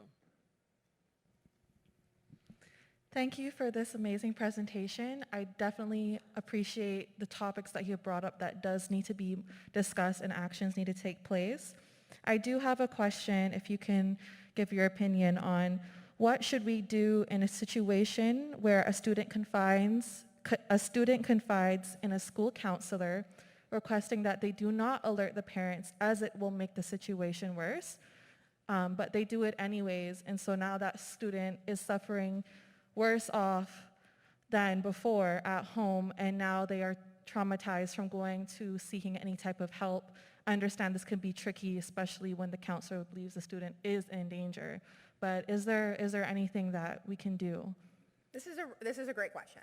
And I have heard this coming up on a few occasions. So I think for that person, the peer group surrounding that person, it can really be helpful in this situation, and bringing in an adult that is trusted. So you asked a question earlier, what do we do if someone is really not into counseling? Like, that's not your thing. I would say counselors are like trying on jeans. You might need to try on a few before you find the right one. Dallas, one of my clinicians always says this. I've had to try, I'm not for everybody, and I know that. I've had to try out many other therapists for myself to find the right one. But for something like this, there needs to be a trusted adult that's involved. Maybe it's a couple trusted adults. And then from there, kind of coming up with a plan on what needs to happen to support this child, whether that's family intervention as well. Family counseling could be extremely helpful in this situation. Family, some parenting, but also just some mediation as well between child and adults. Now, of course, if it's not safe in the home, that's a whole other issue, and that's why trusted adults need to be brought in to talk. Thank Hi, you. Ms. Bird, we had a question for you. Thank you. Hi, Sutton. Fiona McDougall, also on the Mental Health Commission with Sutton. It's less of a question, it's actually just a reinforcement with respect to coverage for outpatient mental health. So not only in Cayman, but jurisdictions across the world, mental health has historically been, in terms of health care, the poor cousin. And we see that in what's evolved with health insurance coverage. And the crazy thing is, if you run the data, you actually see that if you put in the coverage for community and outpatient mental health care, you actually significantly reduce the episodes of acute care and the significantly more expensive cost for inpatient care. And so I think it's just important for governments to understand, if you're reflecting on legislation and what's going to be covered, you just need to run the data. You'll see that the savings are there, right? Can you imagine if we didn't have primary care for our physical health, and that if you felt sick every time you had to go to the hospital at 6 times the cost? It's the same with mental health. We need that primary care, that preventative care, annual check-ins. I encourage my children, who obviously have grown up with me, so they know I'm a big supporter of the mental health system, but I encourage them to normalize mental health check-ins on an annual basis, just like you would do a physical check with your physician every year for your physical health. Thank you. And it's important to note that, there is, for most people, that check-in will be totally fine. But then there is a percentage of the population that is going to need that ongoing support. And with therapy, it's not once a month. Someone was just telling me about a client in another country who was told by their national insurance that they were going to give them 3 appointments to see a mental health counselor a month apart. This person is in crisis. So what do we do in that situation? I definitely encourage all of our leaders here today to really sit down and look at the data. Bring in someone, a consultant that knows this stuff. Please do not look at how the United States and the UK deal with their mental health. I promise you, I was on a call with insurance companies last week, and we can, a lot of times when someone is trying to get information, you look to other companies that are already doing it. Those companies are not doing what's best for our community. Those companies are doing what's best for the business. And when it comes to mental health, it has to be something else looked at. So thank you, Fiona. One final question. I believe there's a question over in the right. Hi. Thank you so much for your presentation. It was really well thought out and really well executed. You are definitely very passionate about what you're speaking about, so that definitely came through for me. My name is Rashana Hides. I am Miss World Cayman Islands 2021, and my platform is mental health, so I'm super happy to be here and to hear from so many incredible speakers. And I just wanted to reiterate what the lady over there said about legislation changes for outpatient mental health coverage. It is so needed and so important. And also to echo your plea for more investment in things like NAU and social services, that's also so needed. So I just wanted to appeal to anybody who has a say in that, who has power to make that change. I would love to help. I would love to be a part of that. So Thank you so much, and that's it. Thank you. Thank you. I really appreciate being here today. I truly believe that Cayman can be a utopia and that we can be the leader and example for the rest of the world for mental health, for the environment. There's so many things that we can do in this small, beautiful island of ours, and we have the resources. This is, I think that's split in regards to the haves and have-nots in a lot of way, but we do have incredible resources here that we can totally tap into if everybody came together and really supported it. Thank you.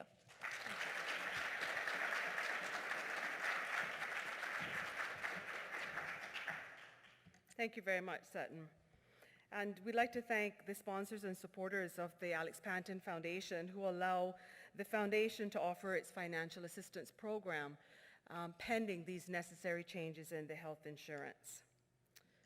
Okay, so up next is a part of the program that I think we've all been looking forward to. It's a panel discussion on youth voice, how we maintain hope in these uncertain times. I'd like to introduce to the stage Mr. Bill Lamont, our Youth Ambassador to Program Education Coordinator, who together with Dr. Erica Lam has done a tremendous job with this program. Join me in welcoming Bill Lamont and the Youth Ambassadors Program.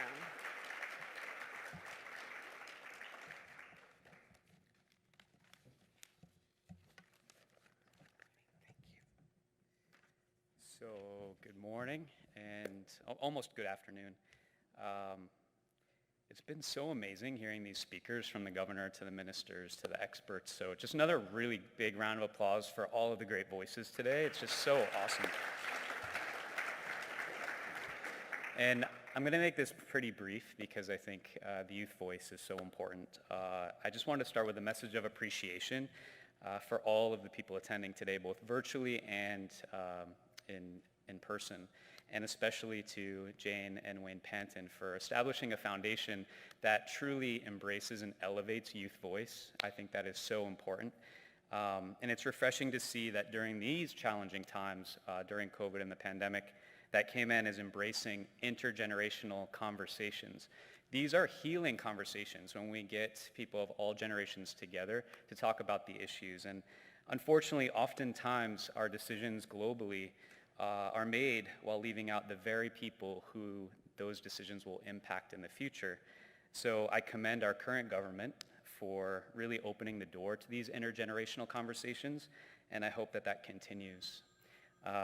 So on the stage, you will soon find amazing youth ambassadors. They are scholars and athletes, they're musicians and artists, and they're students just like many of the children in your families. They have struggled during these difficult times, but they are what I consider Cayman's Avengers. They are current and future superheroes in their own right, wanting to make these islands a better place for us all. And they have big hearts and strong voices. So it is my hope that you will listen with an open heart.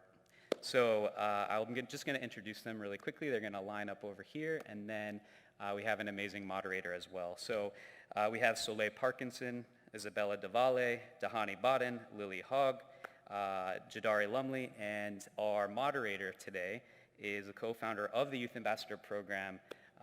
This is Miss Kristen Jackson, who many of you have seen in the past as well. So please give a huge round of applause for these amazing people.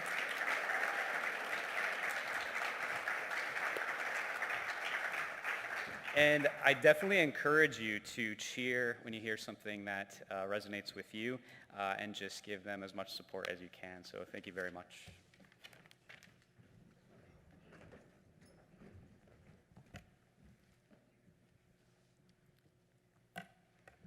Thank you for that introduction, Mr. Bill, and good morning / almost good afternoon, everyone. Before I kick off our panel, I invite those of you here with me today and anybody watching at home to join me in a moment of silence to remember those we've lost to substance abuse, suicide, and other issues relating to mental health.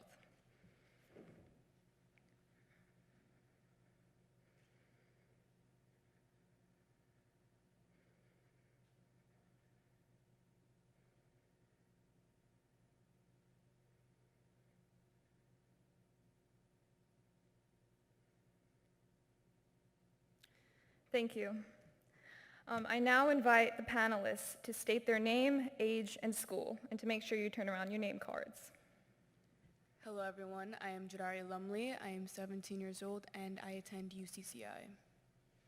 Hello everyone, my name is Lily Hogg. I attend CIS International, Cayman International School, and I'm 15 years old. Good morning everyone. I'm Dehani Bodden and I attend UCCI. I'm 17 years old.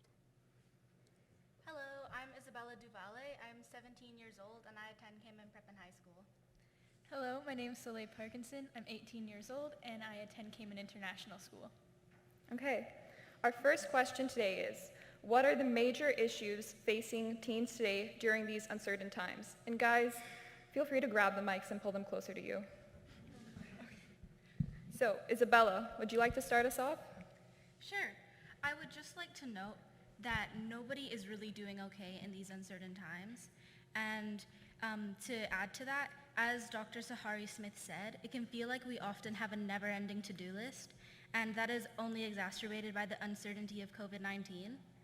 Furthermore, things such as social media can often only show the highlights of people's lives and not really what they're struggling with. And that's also to say with school, usually you can put on a brave face while you're at school and then just shut down at home. So it's really hard to tell who's struggling, and then it can make you feel alone in that way. So it's very important and unifying to say that everybody is struggling in these times.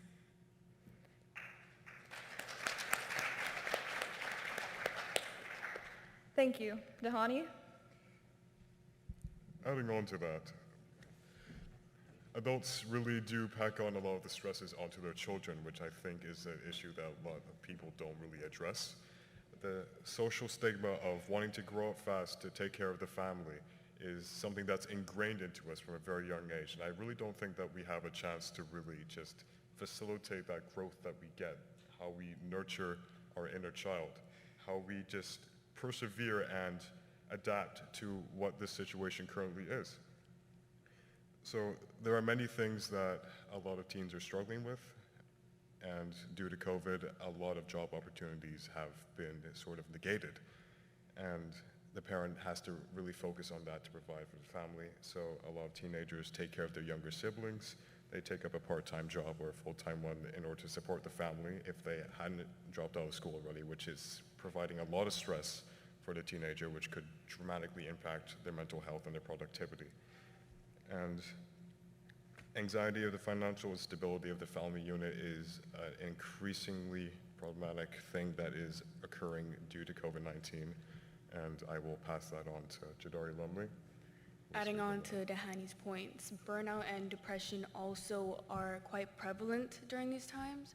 And just to clarify, burnout is a special type of work-related stress that exhausts the person and has depression symptoms as well. And anyone can get it as well because everyone's working.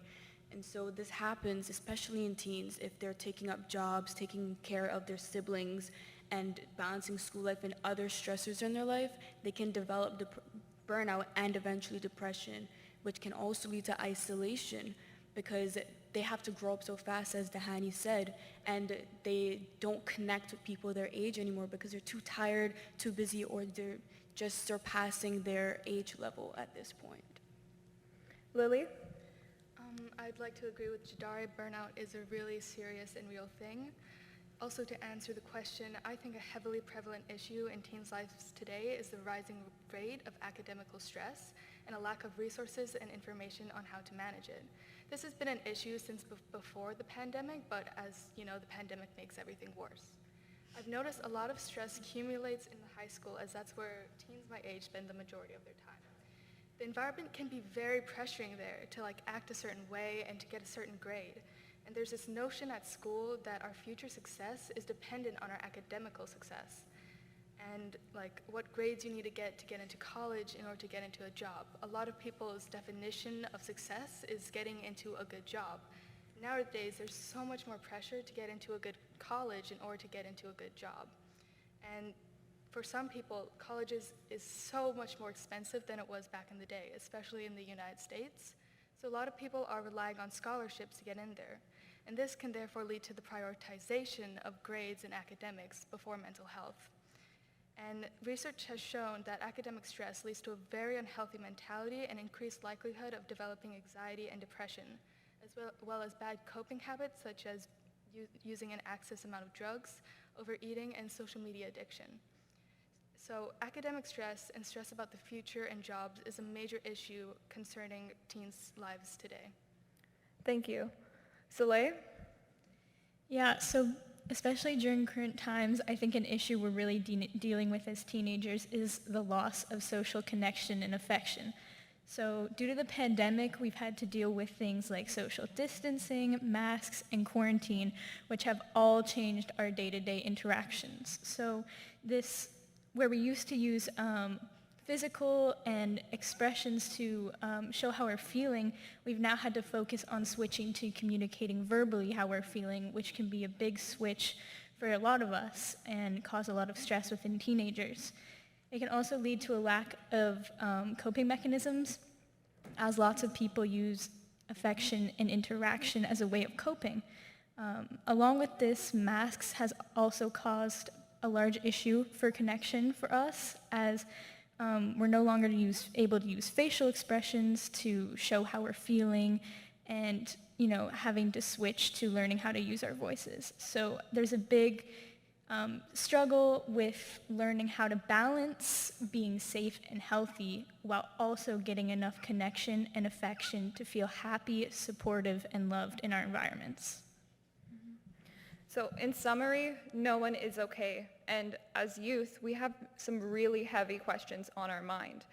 Are we going to be able to sustainably develop the Cayman Islands? Are we ever going to bring down the cost of living? Are we going to be able to strengthen our mental health support systems?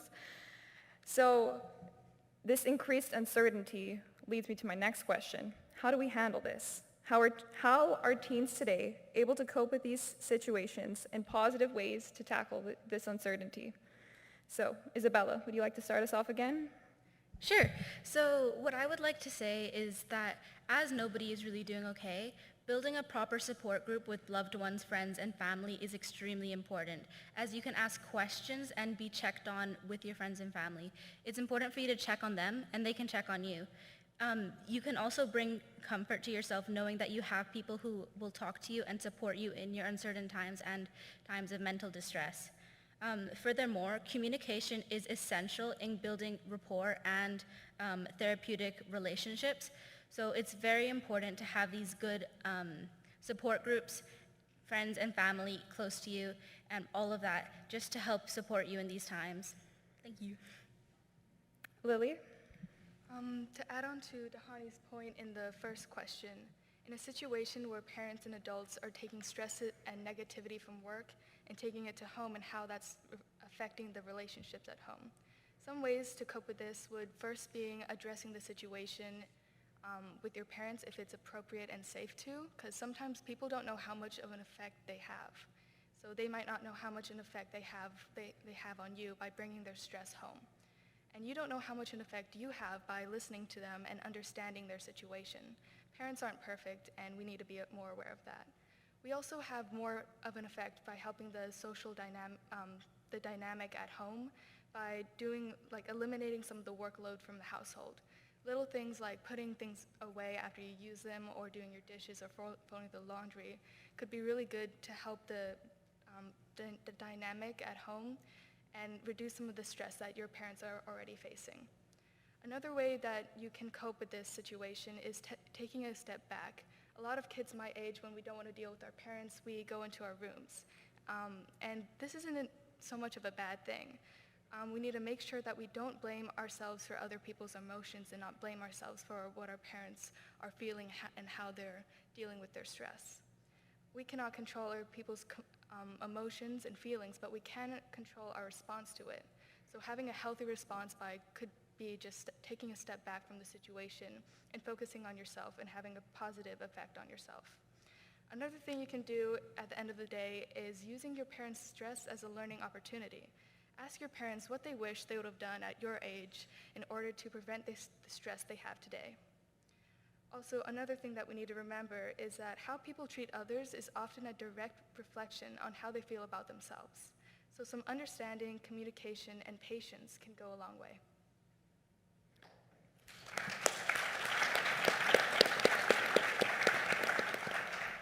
Dahani, would you like to elaborate on this point?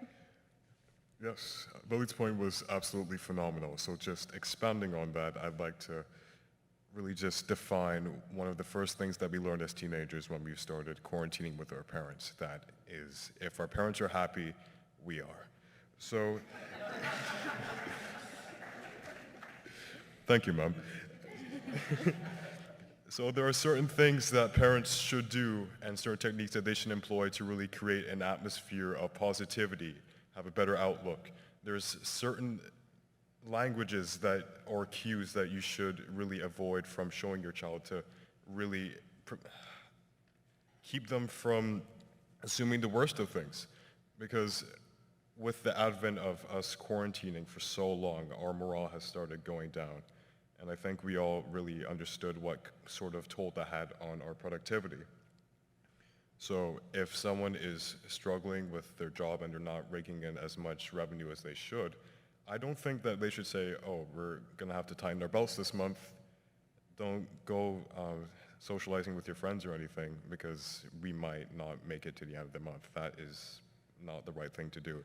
Just say, hey, we're a little short of cash. Maybe be a little bit more considerate.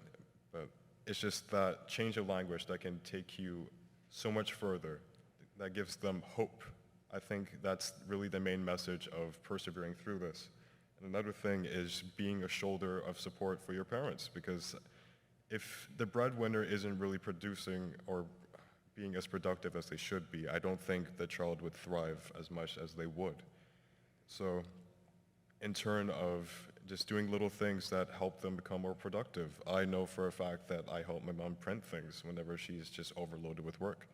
She really likes that a lot. She's very grateful for that, and I'm grateful for her just getting out there, doing everything, just knowing what she has to do through that.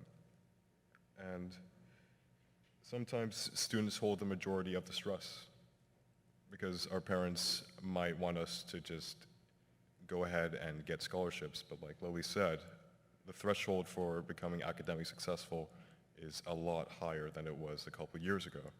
So with the added stress onto that, I don't think we really have that, well, I don't think a lot of us have the mindset to really just see a future for ourselves if we're seeing our parents, for some of us, our heroes, struggle. So I'll pass that on to the next one. Thank you.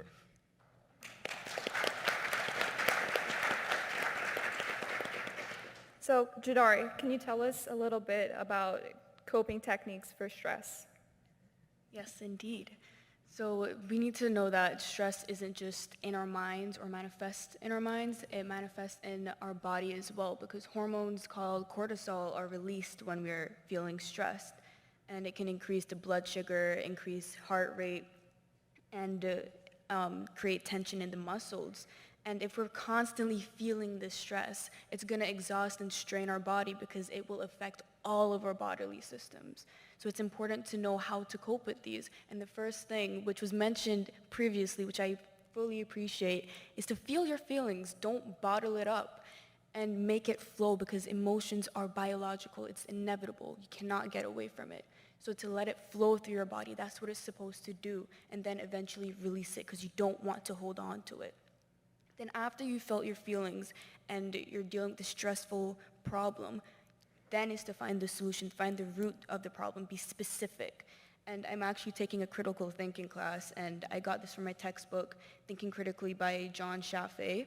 And it gives a problem-solving solution to acknowledge the problem, specify the problem, find alternatives and advantages and disadvantages of those alternatives, create a solution, take action, and analyze your solution.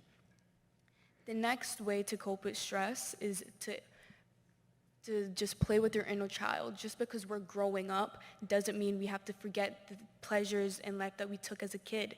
Just indulge in it. Like, take time from this fast-paced world and just be who you were, how you want to be.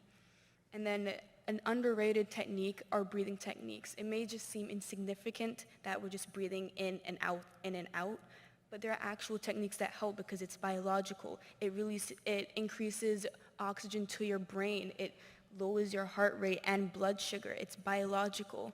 And it also grounds you to the present because we're all scattered, present, past, future, all at the same time. But we just need to be in the present moment. Thank you. Soleil, can you, oh, are we clapping? Let's give her a round of applause, people.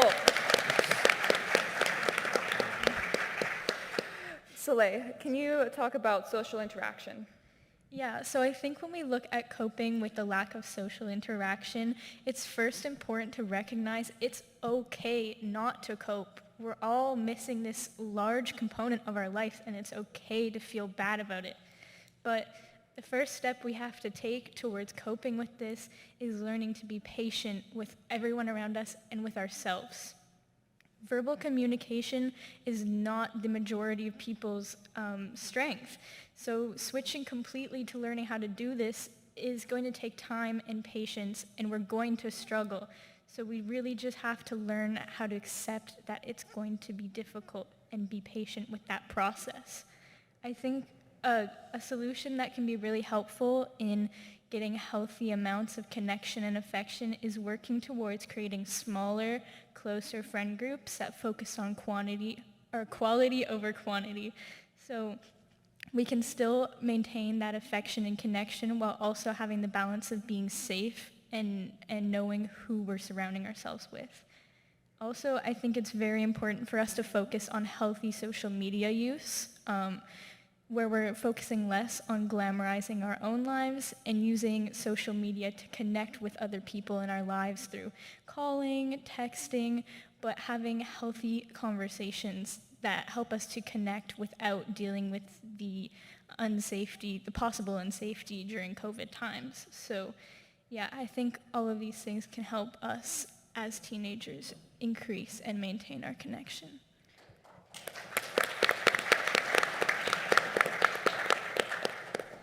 Thank you. I think another key point to note is that just spending some time in the environment, enjoying nature, can really help decrease your level of stress, and appreciating the beach and making sure you go on a Sunday or Monday evening or whenever works for you is important. So just to summarize, parents, understand boundaries. I am completely aware of financial struggles that many parents face, and understand sometimes those boundaries do have to be invalidated because you may need your child to step up and take a job after school, but it is not your child's responsibility to help you work through your own trauma.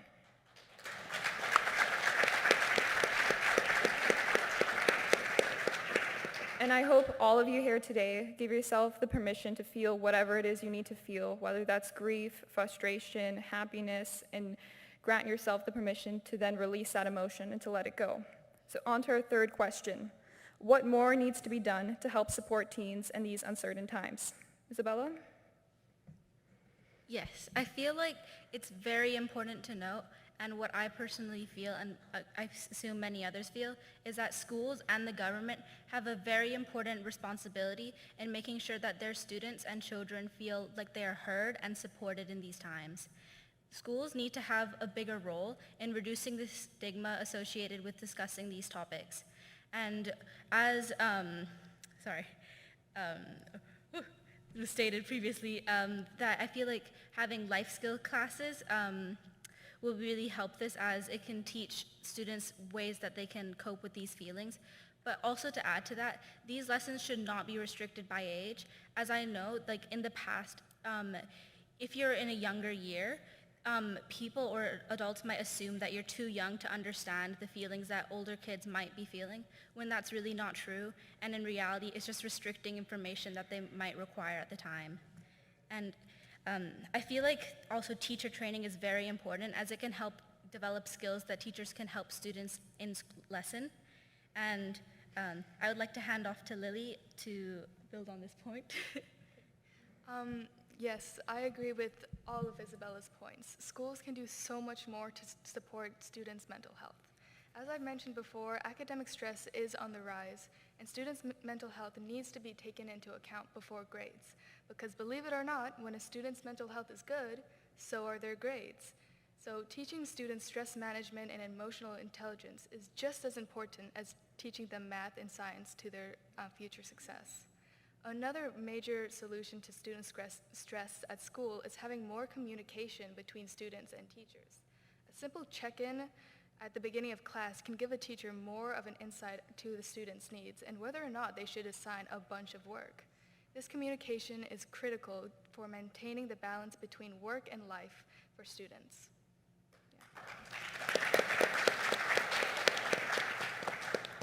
Tahani? So just taking a call back to Jadari's point and even Ms. Burks, I think the environment is crucial for maintaining a good mental health. Us as humans, we thrive off of being in nature because it increases our brain productivity, increases a lot of hormones and endorphins that are released, and therefore making our mind that much sharper.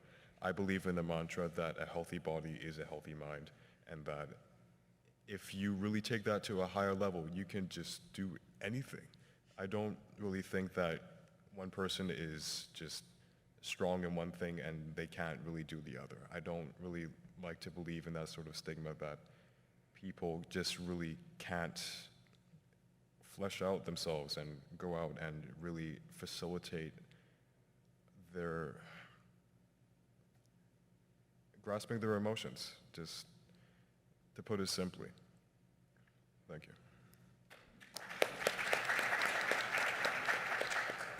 Saleh, any advice for students struggling with social connection? Yes, I think that while it's important to reflect internally on how you can work on your own communication, it's also very important to seek outside help. 70% of American adults deal with social anxiety, so not only is this helpful to teenagers, but adults as well. I think we need to have workshops, infographics, and other information increased within our community to show not only teens, but adults how they can learn to communicate better and how to have healthier coping mechanisms and healthier conversations. I think once we have more healthy conversations within workplaces, schools, and the home especially, all of us from young ages to older ages can learn how to better process our emotions and how we can communicate our emotions better to the people around us. Thank you. Let's give our panelists a round of applause, ladies and gentlemen.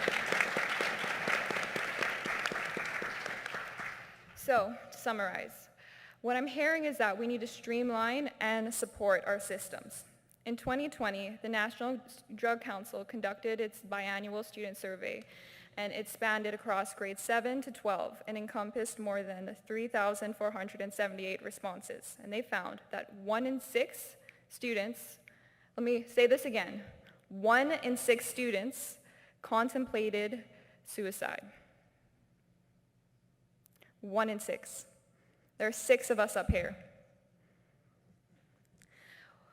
So, where do we go from here?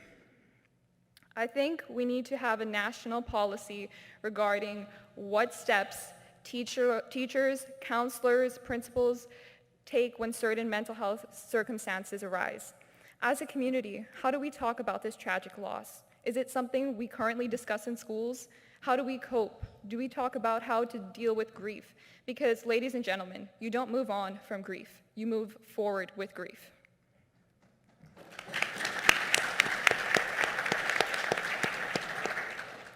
But I think more importantly, not only do we need to make therapy more accessible in terms of, financial support, but we need a 24-hour mental health hotline. I mean, our youth ambassadors have said it before, and I'll say it again. I cannot schedule my mental breakdowns. They do not operate on a 9 to 5. So, thanks, Jane. So, what is one kernel of hope you would like to leave our audience with? Isabella? Yes, I would like to say it might be a little bit difficult during COVID, but when given the opportunity, treasure the physical contact you have with friends and family. And by this I mean hugging, as it can release oxytocin, like bonding hormones, which can further help build your support groups.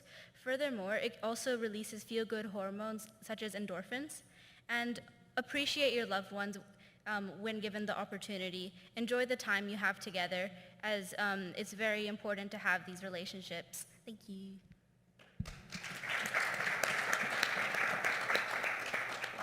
Soleil? I think one kernel of hope that COVID has brought us is the importance of realizing that we need to slow down and reflect. Not only have we as individuals learned that we need to take time to understand what our body needs, what we need for our physical and mental health, but also workplaces, schools, we're all realizing how important it is to put ourselves first, focus on ourselves before focusing on things like grades and others, our relations with others. So I think that this is a really strong kernel of hope for us moving forward.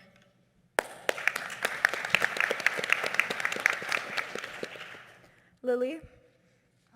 I think COVID taught us a lot about being grateful for things that we used to take for granted, such as traveling, hugging, and seeing people's full faces.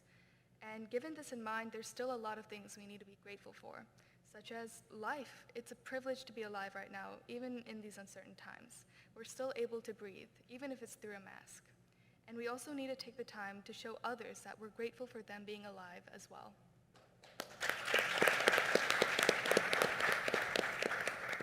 Tahani? Something that's notable to carry on would be that adaptability could just prepare you for anything. It is a hallmark of being human. That's what makes us individuals, that we can adapt to any situation. We can analyze, we can critique, we could collaborate.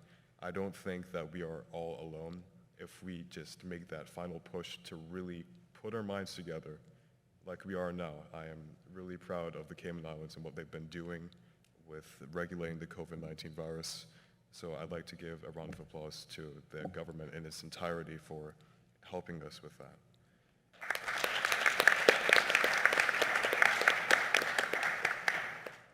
Jadari? Building off of Soleil's point, it was definitely a time for self-improvement, even for myself, because you can either build off of your hobbies that you've been putting down or even create new hobbies, and not just developing your physical state, but also your mental and emotional state, which is very important in today's world. And also just choosing what you value in life, prioritizing your health as well, and not always choosing work over your well-being, because how are you going to function with your work if your physical health is not intact?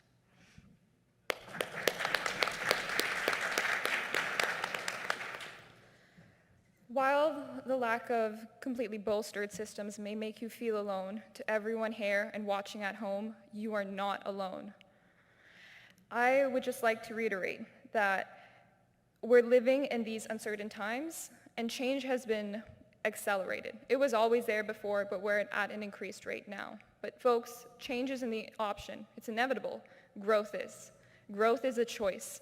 And I hope as a community we choose to have more conversations surrounding mental health, and we are vulnerable, and we do hold those who have the power to make change in our community accountable. Just one final point I'd like to leave you with, folks, is that I really value the partnership that this foundation and other charities have created, and I'm so incredibly proud of those companies that are sponsoring. And I understand the importance of partnership, but charities should not be providing the primary source for social services.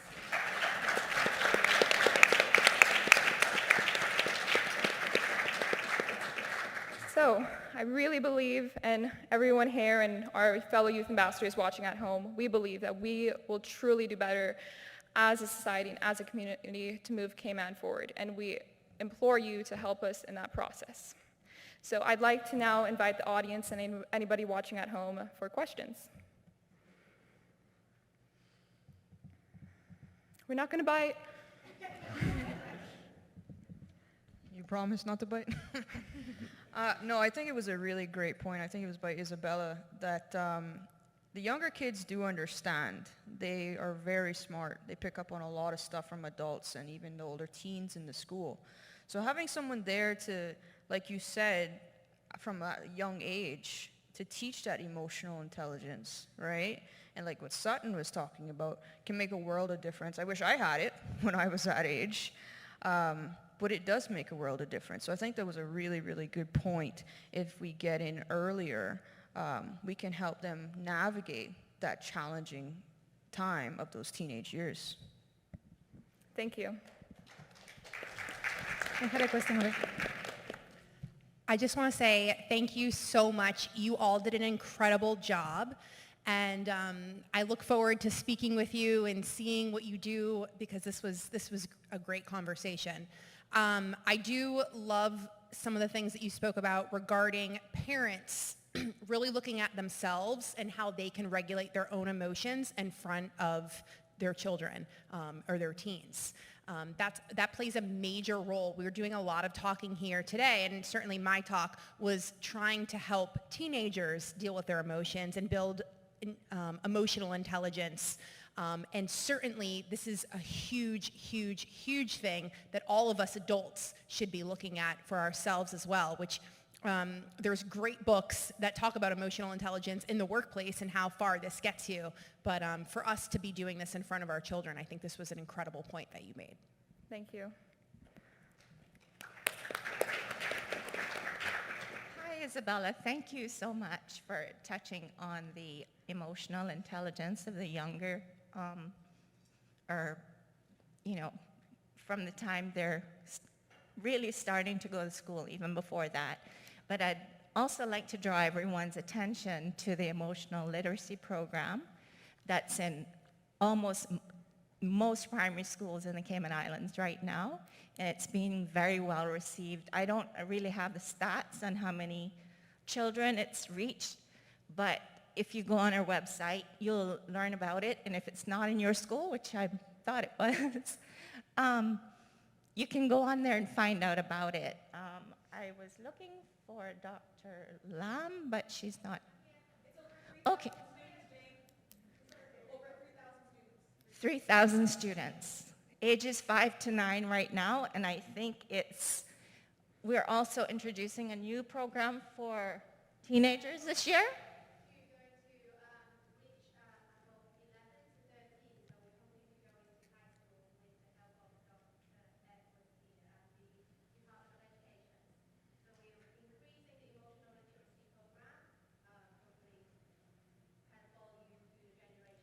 Yes, and it's in all of the government primary schools, and quite a few of the private schools as well. So, yeah, the comments from the kids and the teachers are on our website if you would like to find out more about it, but we're very proud of that program, and thanks for bringing it up. Thank you. Before we move on to our next audience member, I would just like to reiterate one of our points, which is, we definitely do need to teach about mental health in our school, especially starting from a young age. And as we get to an older age, depression and anxiety should not be the only things we teach about. We definitely need to go more in depth. And I think in a broad sense, just seeing the forest, the trees for the forest, it's one thing to teach about mental health in your school. It's another to actually cultivate and create an environment where mental health flourishes.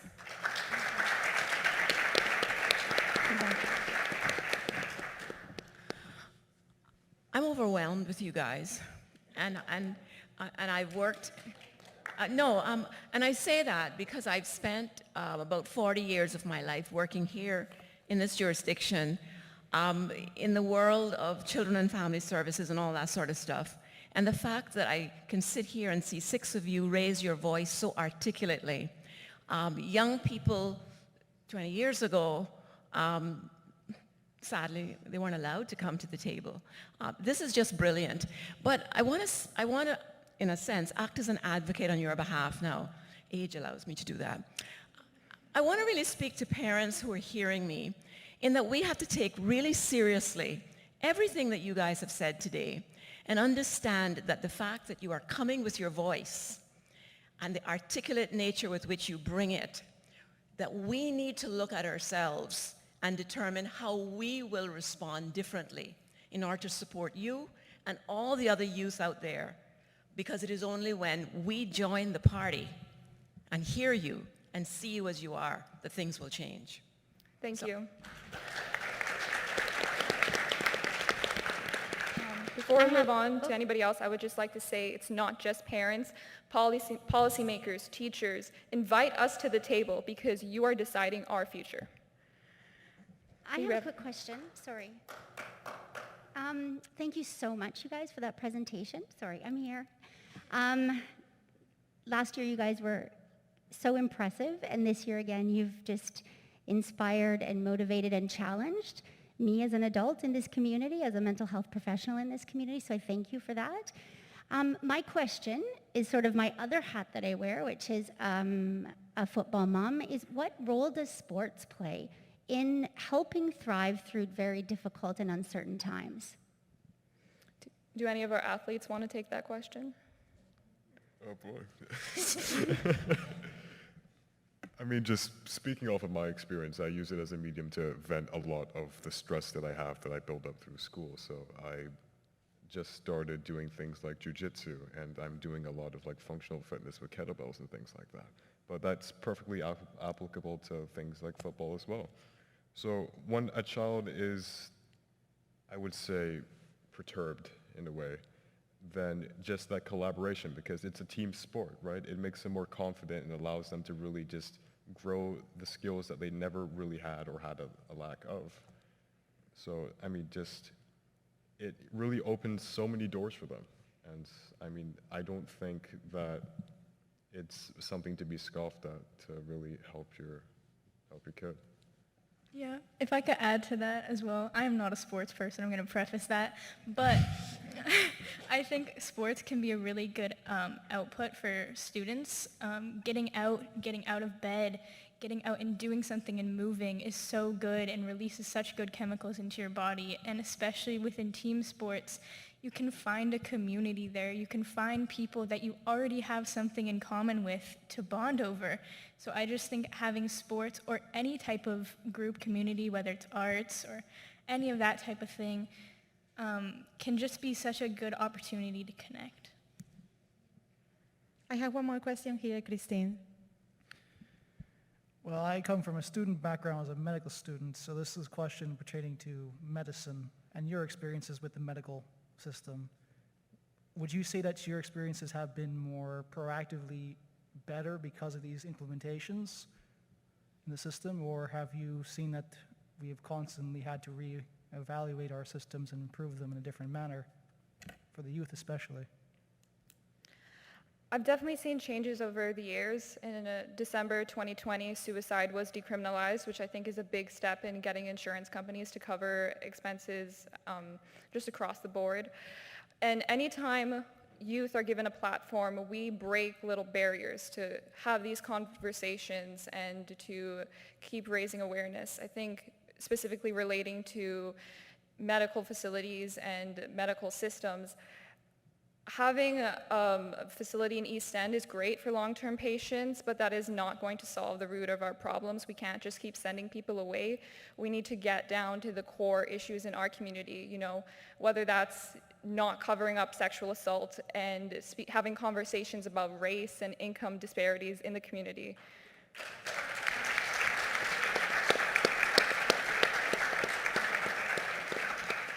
Would any of our panelists like to comment on their experience seeking therapy or just experiencing our systems here? If you don't want to, don't feel pressure to. I mean, just to share my experience, I feel like just a note for parents, I feel like if you are seeing problems or you're worried about your child, if you want to book a therapy session, I would definitely book just a few, because it's very difficult for a therapist to understand the whole story with just one session. So you might not get the full answer that you might desire. And for me, I think I've been going to therapy for about a year now, and I can say it's helped so much. But the only thing I can add is that it's very stressful thinking, oh my God, my parents have to pay so much money for this. But just to say, it's just really helpful in the sense that you have somebody to help guide your thoughts into a more healthy way of thinking. Whereas before, I would be like, oh my God, everybody hates me. I can't believe I ran into the wrong classroom. And now the world is ending, but now it's more reasonable in my mind. I can be like, oh no, that's just a mistake. We're all human. But really, I think therapy is a good way for me to guide my thoughts to be more healthy. And I hope others who are like concerned with themselves or struggling can seek somebody to help them, even if it's not a therapist, maybe like a teacher, a trusted adult, or a friend. Something like that can really help you.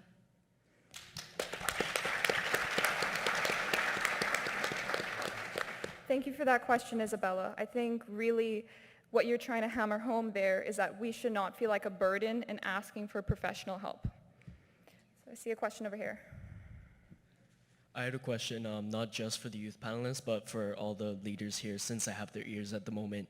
If we could push on to, just to further the point that I think it was Lily said, that there's a lot of academic stress and other stress involved in growing up, going to college, sending your applications and thing. And I personally went through a lot of that with, the school system, sending applications for scholarships and whatnot. But I would like to ask of all the leaders here to really push for a sort of like, I don't know if the private schools have it, but I know my school doesn't have as much of a counseling system in sort of going for scholarships, applying for bigger schools and whatnot to sort of ease with that academic stress. We do have a lot in place for other sort of things, but I would like to see more of that push for relieving that academic stress that does come with growing up. Thank you.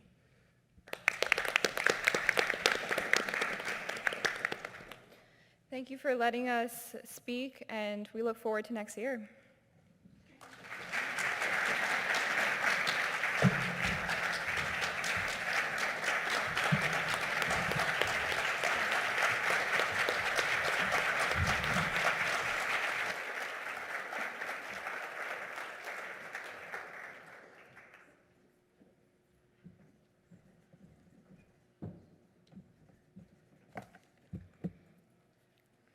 Join me once again in thanking our amazing youth ambassadors. You are all fantastic. And your role in the lives of the young people here in the Cayman Islands is critical. And you'll hear more from Ms. Haley Robinson later on this evening about the partnership that Alex Panton Foundation has with the Crisis Center that is working to offer the 24-hour Kids Helpline. So, once again, join me in thanking all of our amazing youth ambassadors, as well as Kristen Jackson, who is a phenomenal moderator, and the panelists, Jadari, Isabella, Salil, Lily, Dehaney, and of course, Bill, for organizing.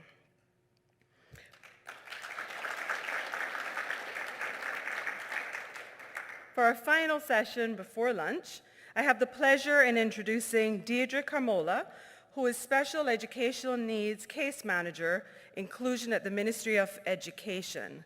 Deirdre will be discussing how can adults and parents support young people at times of uncertainty.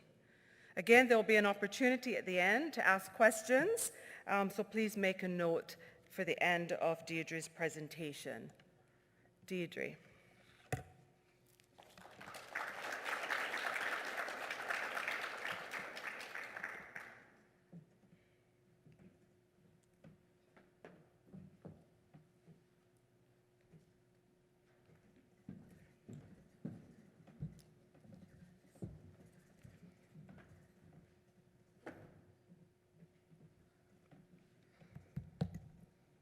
Good afternoon, everyone.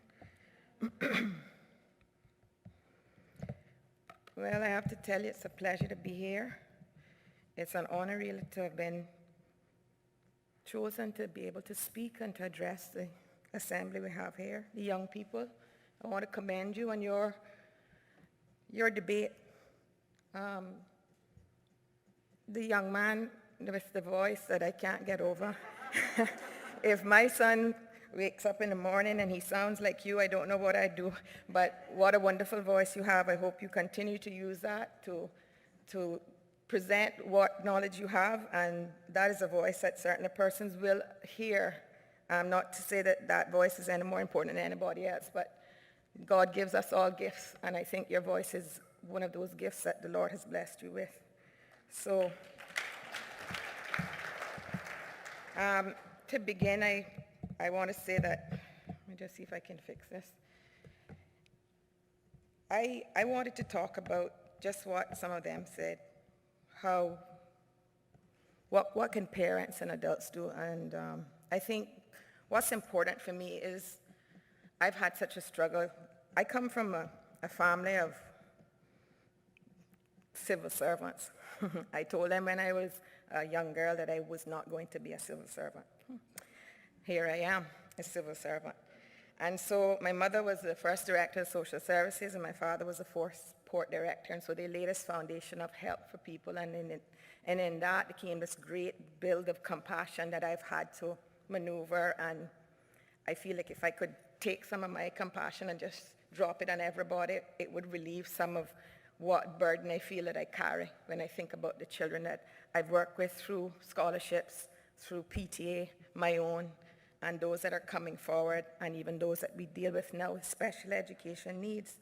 And so being able to talk to you all about how parents can support young people in times of uncertainty, I find to be a privilege. We would want to know what uncertainty is. And I'd say that uncertainty, for me, I would call it times of doubt, because we just don't know we don't know what it is. We don't know what things are if they're uncertain, because if they were certain, then we wouldn't have crises, we wouldn't feel unprepared.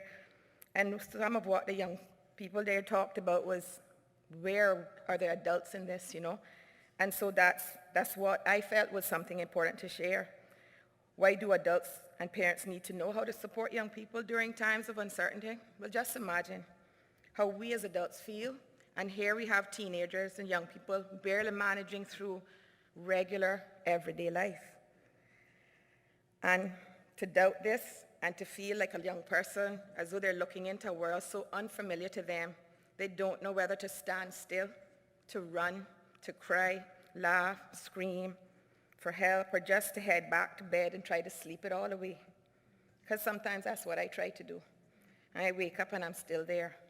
Matter of fact, I've been so under quite a bit of stress lately that I woke up on Wednesday morning and I called the cadet corps and asked them what time they were coming to pick my son up for cadet training, and the lieutenant said, well, Miss Deidre, are you okay? And I said, yeah. I just want to know what time you're coming for him. And she said, but today is Wednesday. And I said, okay. And she called me later about 9:30. She said, are you okay? I said, yeah, just a lot of stress. And that, if I'm at that level of stress, imagine young people who have all of what they have to deal with. And so we don't want to make young people feel as if it's just normal, you're just going to have to figure it out. We want to know that we're there. So what I did when I faced a lot of tragedy. So, you know, I said I wanted to share how I managed through my life, because I have 4 children. As a matter of fact, I have 2 generations of children. That's because there's 20 years between the oldest one and the youngest one. So I have a 31-year-old and a 27-year-old. And then I have a 15 and an 11-year-old. And that creates 2 different worlds. So when I was raising the girls, times were different. And when I raised the boys, I was just like, whoa, okay.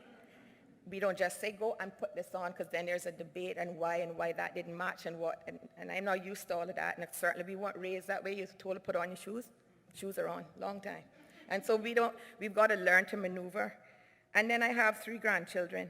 And one of my boys is autistic. I also went through major divorce, a custody battle. And then I was diagnosed with follicular lymphoma in the small intestine. So I've had 18 chemo treatments over 2.5 years, 15 various surgeries, both minor and major, the last one in July. And then multiple hospital stays up to 2 months at a time, and also being away from my children for over 9 months.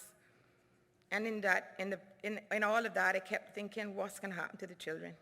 And then I tried to run everything. I tried to run the secretariat from the hospital room and give instructions on the scholarships, and I was still doing it because I felt if I stepped away and then I tried to run the house, that everything would crash around me, and I thought, that can't be the way to do it.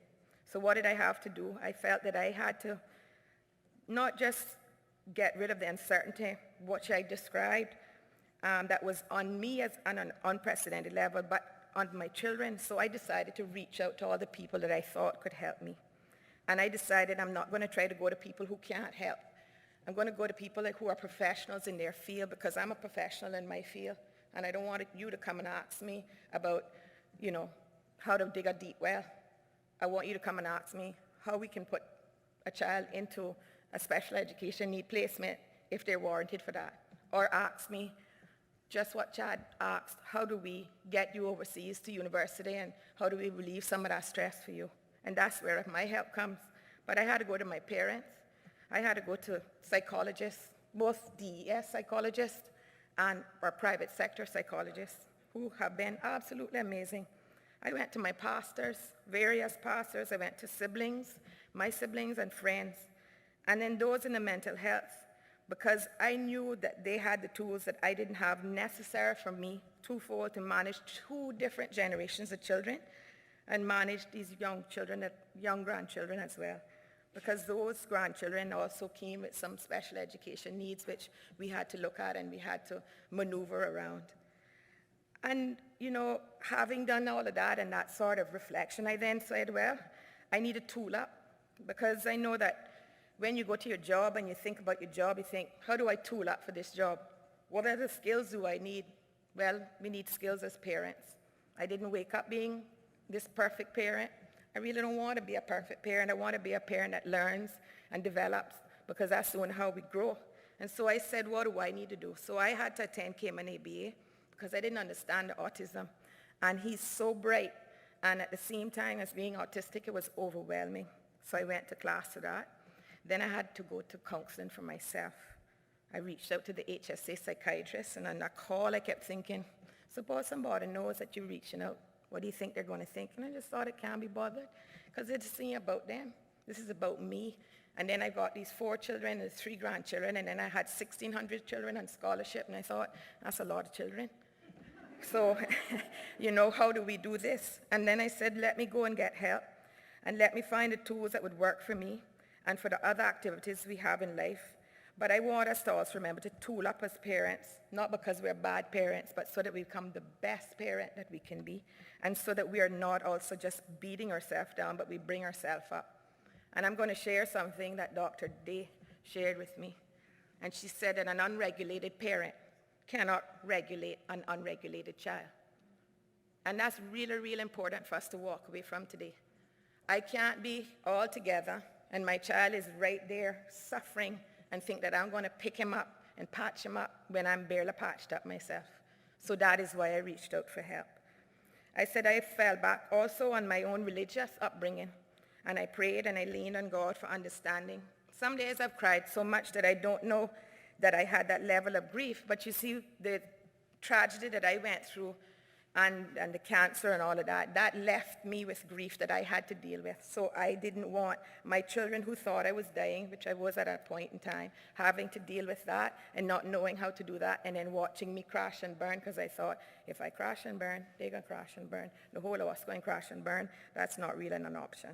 And so in those days, I decided that that major crisis, I hadn't understand the impact that in me, but understand it, how it translated into my children's lives, which is that uncertainty that I talked about and that doubt.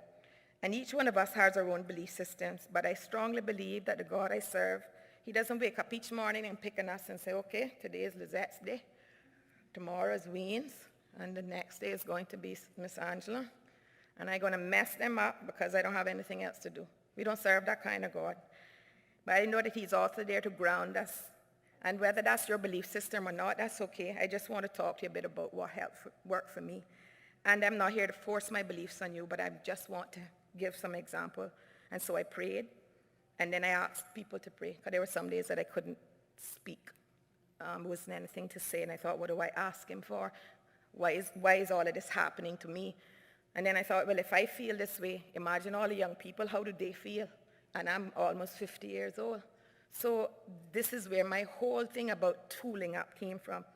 And I wanted us to think about how do we then teach young people to advocate for themselves. We got to first encourage them how to speak up. We have to align them with persons. So when I sent that little autistic boy that I have, amazing as he is, and I sent him to Clifton Hunter High School, and I thought, good Lord. Ooh. So I said to him, I said, that's Mr. Ween, and when you need something, you can find him, and that's Miss Jean, and when you need something, you go find her, and over there's Dr. Shari, remember, she'll do this. And he was just like, oh, okay. And he comes to me and says, you know, I went and I saw Miss Jean, and I also saw Mr. Ween, and I saw Dr. Shari. And I thought, that worked. And I said, well, then I want you to spend some time in the library. came home, he spent time in the library, and I thought maybe if I had applied it differently with the others. And so that's what I'm saying about tooling up. There were things that I learned, and for young people, it's for us to give direction, not so much to beat down. And then it was for me to then look at the teenagers and the young people that I also had and include them in decision making. Because I had a challenge with, what do you want to wear? And then we have a debate. I don't want a debate about what do you want to wear. I want us to be able to give a direction and have our children understand why it's important to wear what mom is saying you need to wear. Not so much the force, but also for them to self-advocate, because once they learn to self-advocate, even as children, as young people, then they can start to say, I'm not doing so well over here, rather than feeling like, oh God, if I say that, what are they going to think of me? We got to move away from what people think of us to the point that we are going to decide it's what we think of us and where we are. And so I asked my son, because he's gone through tremendous mental health strain, and I said to him, what was wrong? He said, I felt like a burden. And I said, why? He said, because he didn't feel he was contributing to the home, and he was sucking up resources and time. And I thought, oh God, what have we done wrong? We haven't really done anything wrong. And I think what we didn't do was be more inclusive and include him and decide that I could do all the things he needed, and he needed to be part of that.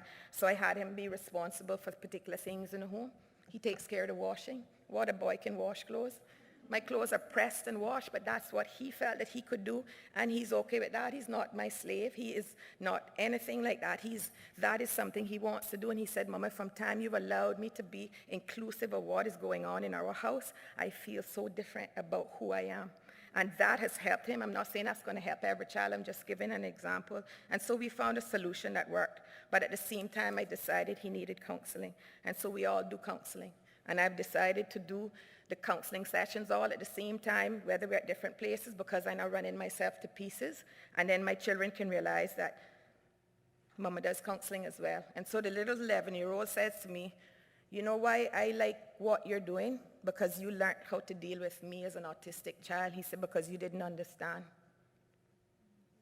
He could tell me that I didn't understand. So if he's 11 and telling me that I don't understand, imagine the 18-year-olds and the 20-year-olds, what they're telling us, and he's 11. And so my son, I remember when we went to purchase his pants for school, he said, Mama, please don't buy them baggy pants. And I said, boy, you need to wear them proper fitting pants. I don't want no tight pants. Mom, begging you, please don't buy the baggy pants. I gave in.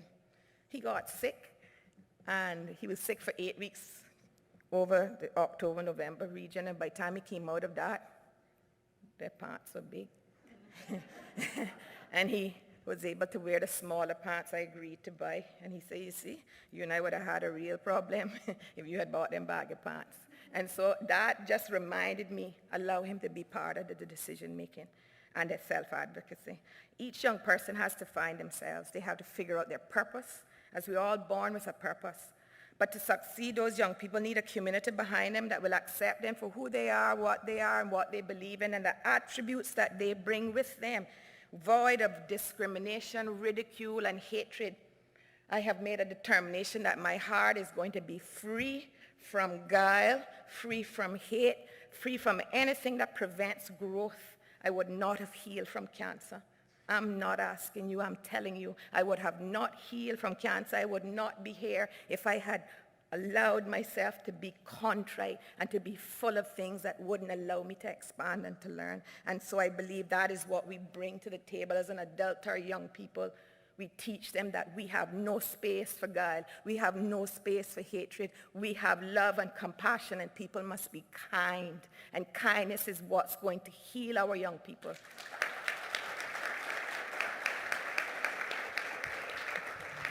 If we cannot achieve this as a community, then we have lost our purpose, and our young people will struggle unnecessarily.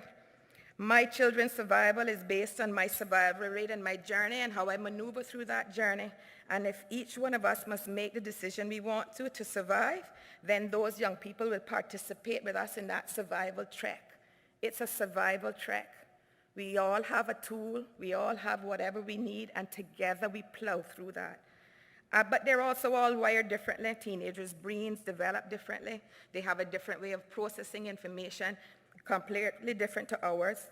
What I wrote down here was that the front cortex of the brain is used to manage emotions, decisions, reasoning and control inhibitions, and it's structured during the teenage years, forming new synapses at an incredible rate, while the whole brain does not reach its full maturity around till the mid-20s. And I thought, wow, that's a lot of information.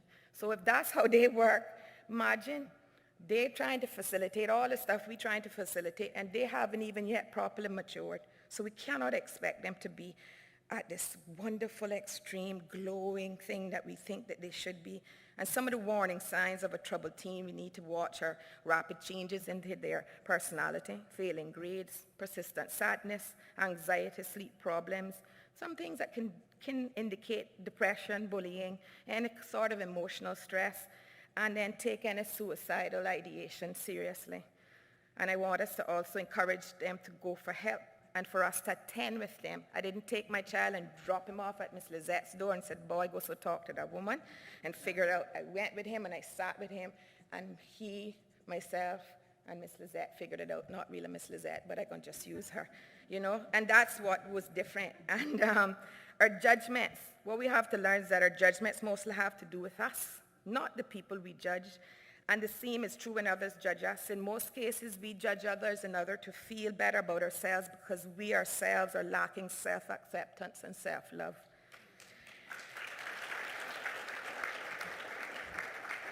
I want to touch quickly on cyberbullying. Cyberbullying can leave young people helpless, humiliated, depressed, and suicidal.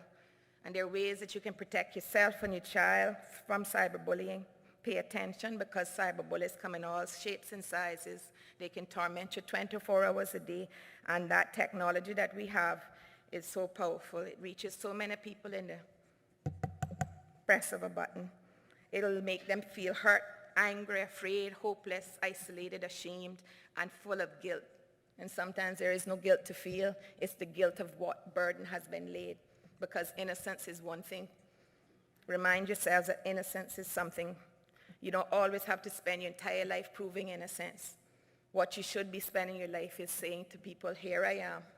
See me for who I am. Look at what I've done.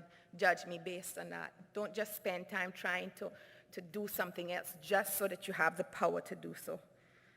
Our children suffer then from all types of mental health. And then we have it going on in the schools. And we expect our children to not bully when they see us bullying. They talked about parents and what we say, tell parents all the time. Your child comes home from school, boy, I can't stand that lady, Miss Lizette. Miss Lizette, forgive me, you're just right here. And I say to that child, I say, yeah, you know, what you do, you don't try to pay that woman no mind. What do you think he's going to school to do tomorrow? As soon as he lays eyes on Miss Lizette, my mama said, don't pay her no mind. That's what he's going to remember, rather than me said, I don't care whether you like Miss Lizette or not, you're going to school and you're going to have manners, and if you're having a problem, we can have a sit down and we can have a chat. And so this is what young people need, is somebody that's going to advocate for them. I'm not saying that he's right. I'm not even saying that the teacher's right. I'm saying that there has to be a form of advocacy that we leave open for our young people. You know, I want to just mention quickly, when I was overnight thinking about what I've been wanting to say this morning, I want to remind people that when we make judgments on others, even when the people are sentenced before the courts, there's a process for sentencing. There's a process where there are sentencing guidelines. There's advocation from the probationary unit. There's advocation from other members of the society who can speak to, this has been a good person. These are all the things they've done. This is a mess up. They don't just get before the court and the judge sits and goes, this is what you're going to do. The judge is also going to look at their whole family background and an impact, and then also decide whether the type of sentencing they should receive is good for their rehabilitation. And so sometimes you get a community service order.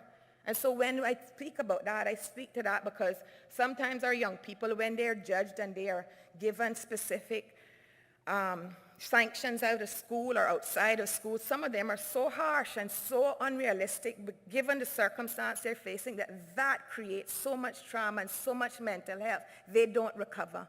And so we must be mindful of that.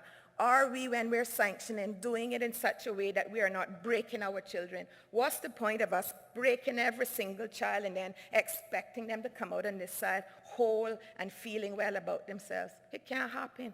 So we need to be mindful of that. We are a brother's keeper. We are all responsible for our own actions, accountable to God and accountable to each other. We have a responsibility for the well-being of our neighbors. We tend to lose focus about our own freedoms while forgetting that God created us to live together, supporting each other as a family, as we are all children of God. The Bible tells us that what we do to the needy, to the helpless, to the oppressed, and the marginalized, we do to him. And all in all, our well-being is bound forever on the well-being of our fellow men and women. And that means we are to love our neighbors as we love ourselves, because we are our brother's keepers.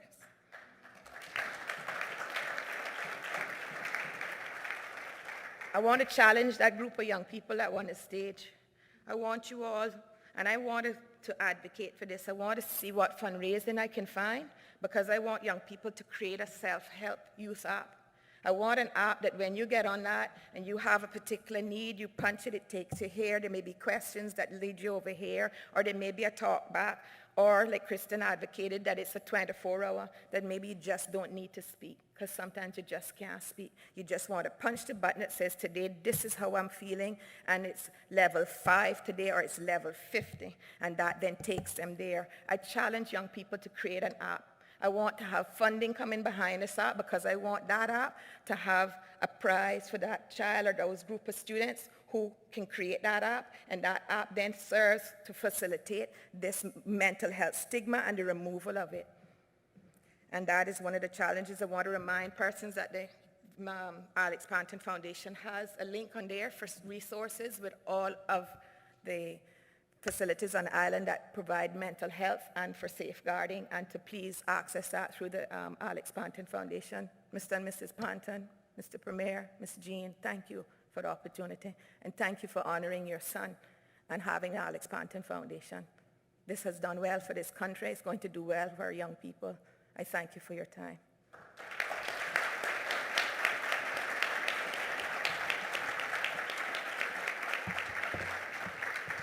There's a little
answer them.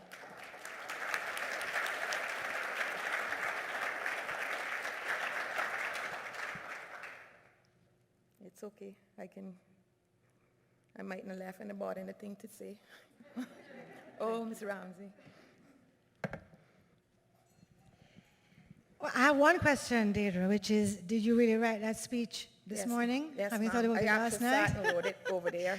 That was the single most amazing speech I've heard in a while. Thank you, ma'am. And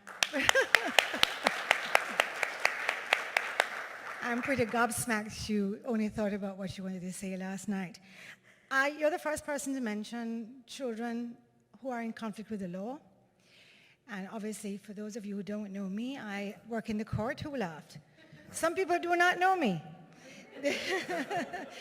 I've worked with the family court in Jamaica I've been a judge, I think this might be my 27th year. And the last couple of years, in financial services, not serving people, but corporations. But my heart still remains with the youth and with families. And I just wanted to say this. Children with mental health issues do self-harm. There's a whole cadre of them who harm others. The problem with those who harm others is that we're less sympathetic to them and to their parents and to their parents' struggles. Somehow we resent the child who injures others, but the impetus to that expression of emotion is the same. Depression in children of a certain age often manifests as anger. When I was a juvenile court judge, a family court judge, a youth court judge, I put a protocol in place so that every child who came in would be tested for a learning disorder or for let's call it an emotional disorder, or both. And there were always, all the children in the family court, the youth court, the children who were in conflict with the law. I don't say children charged with crime, they're simply in conflict with the law.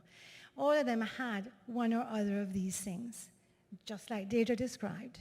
But we didn't have parents like Deidre or like you who would go with them to counseling. We didn't have targeted mental health facilities for children at risk and children who are in conflict with the law. We actually have established now a long-established mental health court. We've never done the same for children. We've never hived off children with specific needs and given them the targeted mental health resources that they need. So thank you, Deidre. It was not a question but a comment, but thank you for mentioning children who are in conflict with the law, because we often forget when we're busy saying, gosh, what are we going to do about these people's children? Like they're not our own. Takes a village. They're not that person's son is so bad. That's my son. He's your son, your daughter, our child. We often, because they are in conflict with the law, in conflict with their community, we don't see them. We don't see them. We don't approach them with the same compassion that we approach children who self-harm or the families of those children. And I think we need to recognize that it's an expression of the same mental illness or mental unwellness across the continuum. And so thank you. And thank you.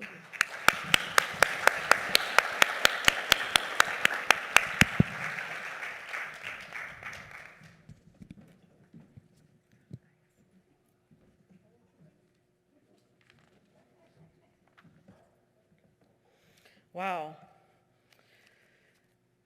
Thank you, Deirdre, for making yourself vulnerable and sharing your experience.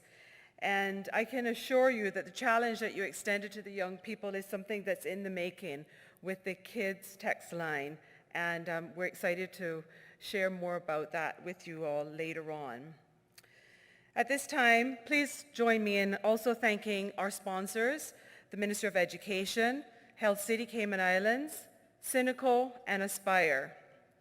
We have now come to the segment that I think that many of you are looking forward to.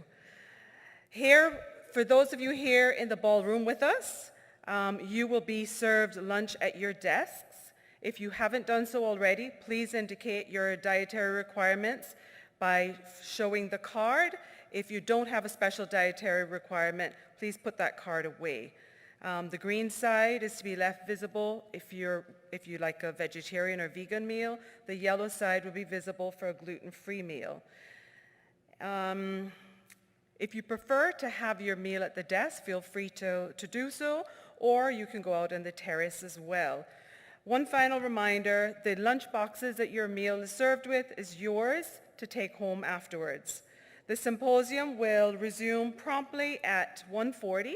So grab your coffees and tea and join us in the ballroom here just a few minutes before 1:40. Thank you all very much and do enjoy.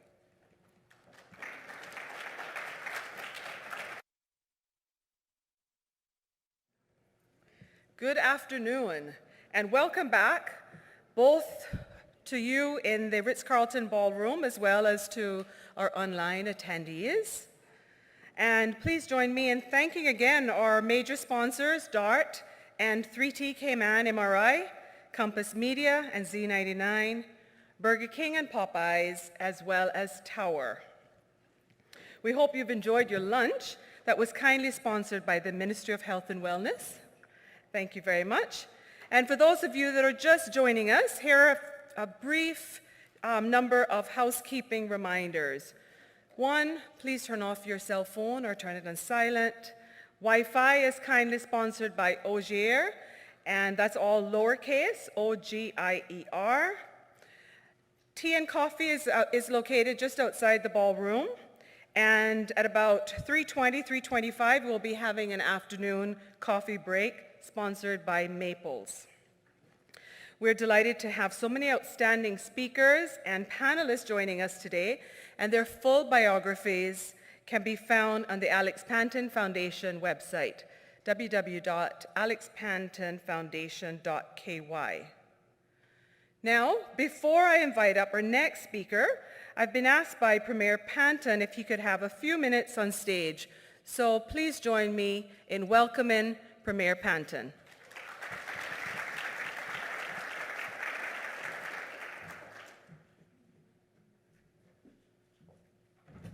Thank you all, ladies and gentlemen.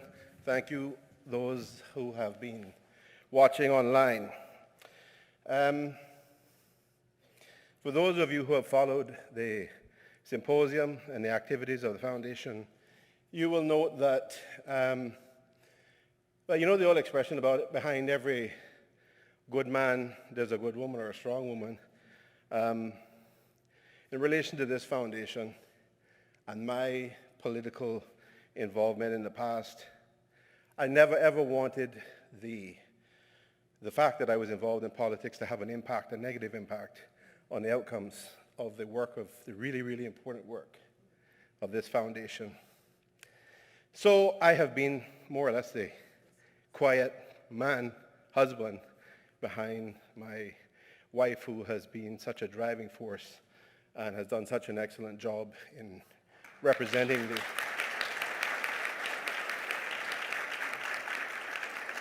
So she's probably thinking I'm just doing all of this just to thank her, which I absolutely do. I absolutely do, because I know that when everybody else is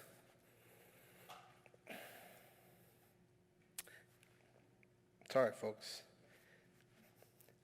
When everybody else is gone and it's just the two of us, we're both crying. We're both going through the motions that every other grieving set of parents have had to go through, and we desperately want to try to make a difference and change the outcomes for the lives of so many of our incredible young people with incredible potential in this country. So I am no longer just a politician that may, and my political involvement may have an impact. I was always concerned about that being from a negative perspective. But today, I am the premier of this country. I am in a position to allow the voices of people in this country to count, and to, in particular, allow the voices of young people in this country to count.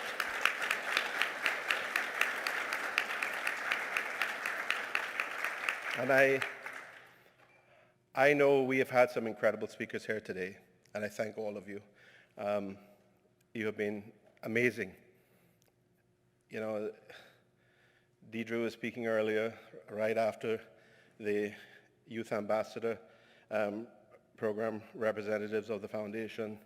She did an amazing job talking about her experience as a mother, her experience as, well, did you say 2 generations of children?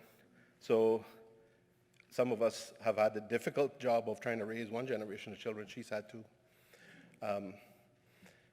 But the thing that you know, amongst all of the incredible voices, the ones that I find very, very compelling and very instructive to myself and my colleagues are the young people.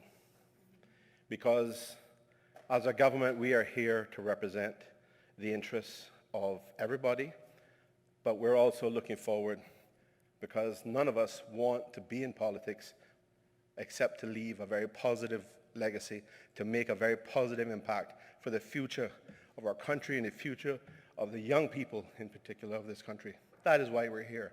That's what motivates me with politics. So I'm going to very quickly just say that I've had a quick discussion with a couple of my colleagues who are here. I don't need anybody's permission, but this is the way we operate. And they join with me in saying that we are going to invite the members of the Youth Ambassador Program to our caucus meeting, or a caucus meeting. We will be in touch with them to schedule that, because I want the policymakers of this country, and by the way, for those of you who don't understand, the caucus meeting is a meeting in which all representatives of government, all members of government, both the front bench, the ministers, and the back bench are present. And that's distinct from cabinet, where it's only the cabinet members, the elected cabinet members, and other official members. So the caucus meetings are the ones in which you consider policies, policy development, and whether we take that forward through the various ministries. And we've had the Ministry of Health and Wellness represented extremely well here today by Minister Turner. Minister Eubanks was representing his Ministry of Social Development. And we are going to allow an opportunity that I don't recall seeing happen before. We are going to have the young people represented by the Youth Ambassador Program come in, talk to the policymakers of this country about the issues that affect them today, how they feel about what's happening in their country, and what the priorities are from their perspective that we should be considering to take forward to make their lives better today and to make the future better for them and their children tomorrow.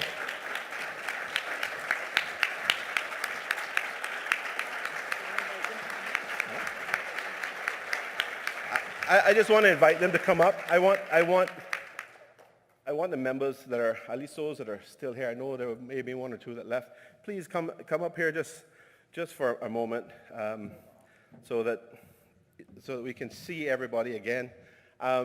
Even those who have, all the members of YAP, you're all amazing, amazing young people.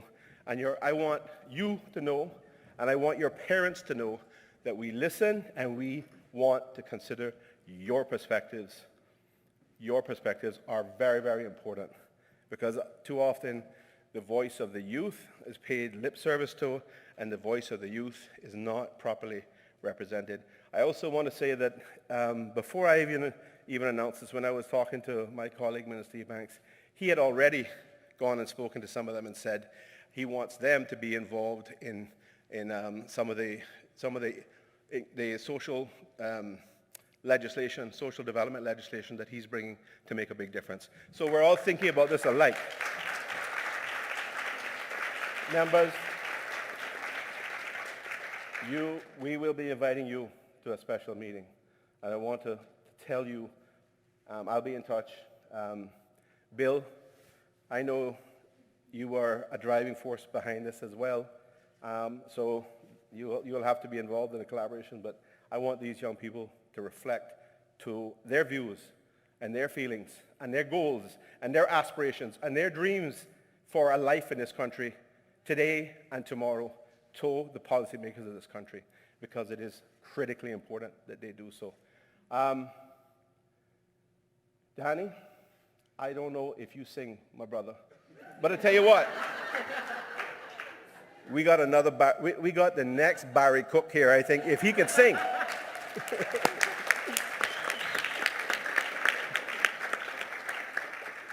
But I say that, it's possibly true, right? But I want you to know that your voices count. Every single one of you. You're important to me, you're important to every member of our caucus, and you're important to the future of this country. So thank you, and we will be in touch organizing this, and I am going to be just in awe of you when you come to do your presentation, I'm sure. If you can sit here in front of hundreds of people, online and in this room, and articulate the issues of concern that you have, the way you do, with the confidence you do, you will do a phenomenal job in caucus, in front of the representatives of the policymakers of this country. Thank you. Love you all. Appreciate it very much.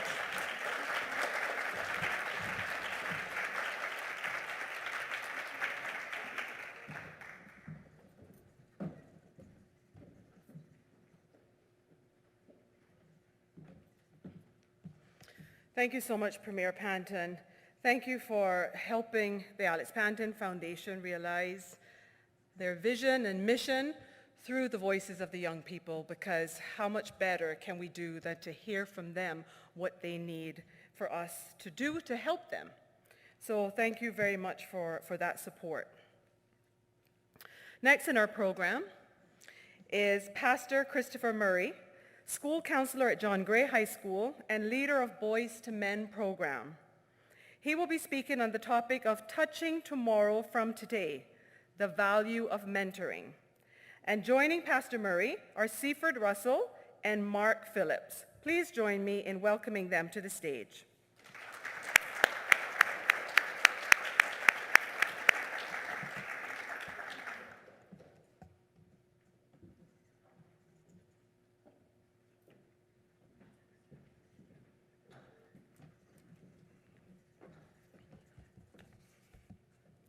Thank you so very much, Ms. Lizette, and thank you, Honorable Premier, for such a heartfelt message just now.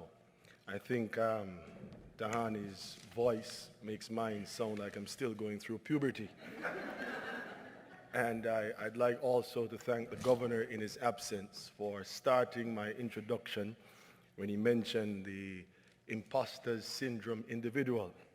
I think I'm that person. It took a while to reach the podium, but I'm finally here. And so I would like to, of course, say good afternoon to everyone and to thank the Alex Panton Foundation for this most notable opportunity to share on this platform. And I'd like to also applaud the organization for its continuity on this most necessary subject of youth and mental health. The area I'll be focusing on today is mentoring, which is very, very near and close to my heart, as I believe I am a product of several individuals who spoke positively in my life when I was growing up, who decided not to give up on me.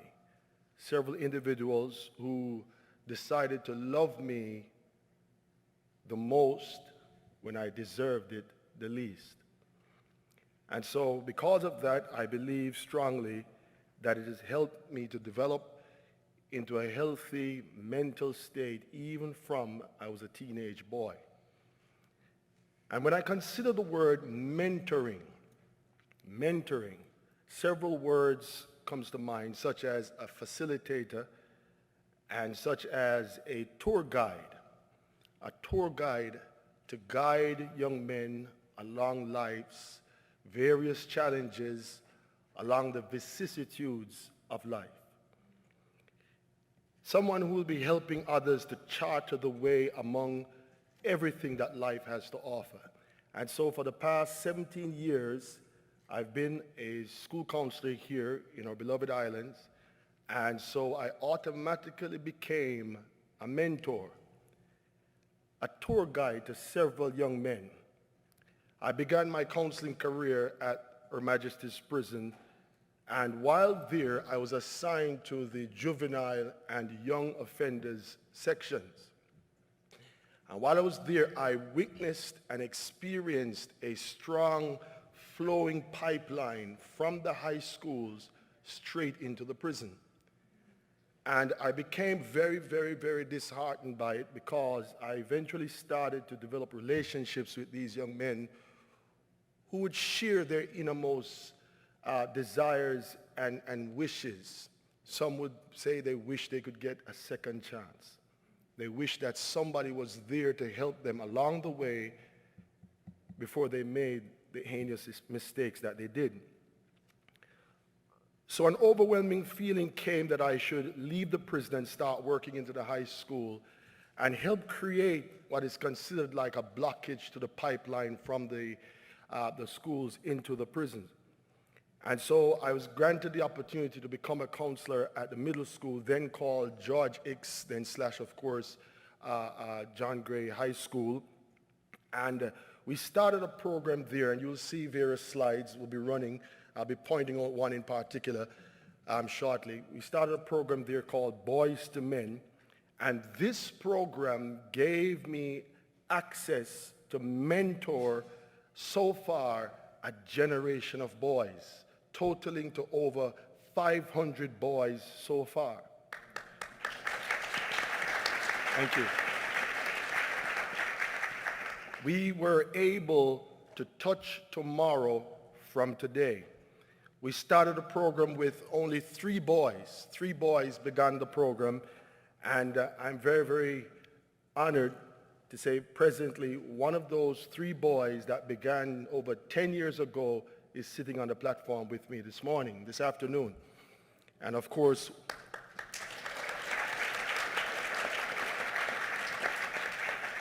the second is in the present cohort of boys.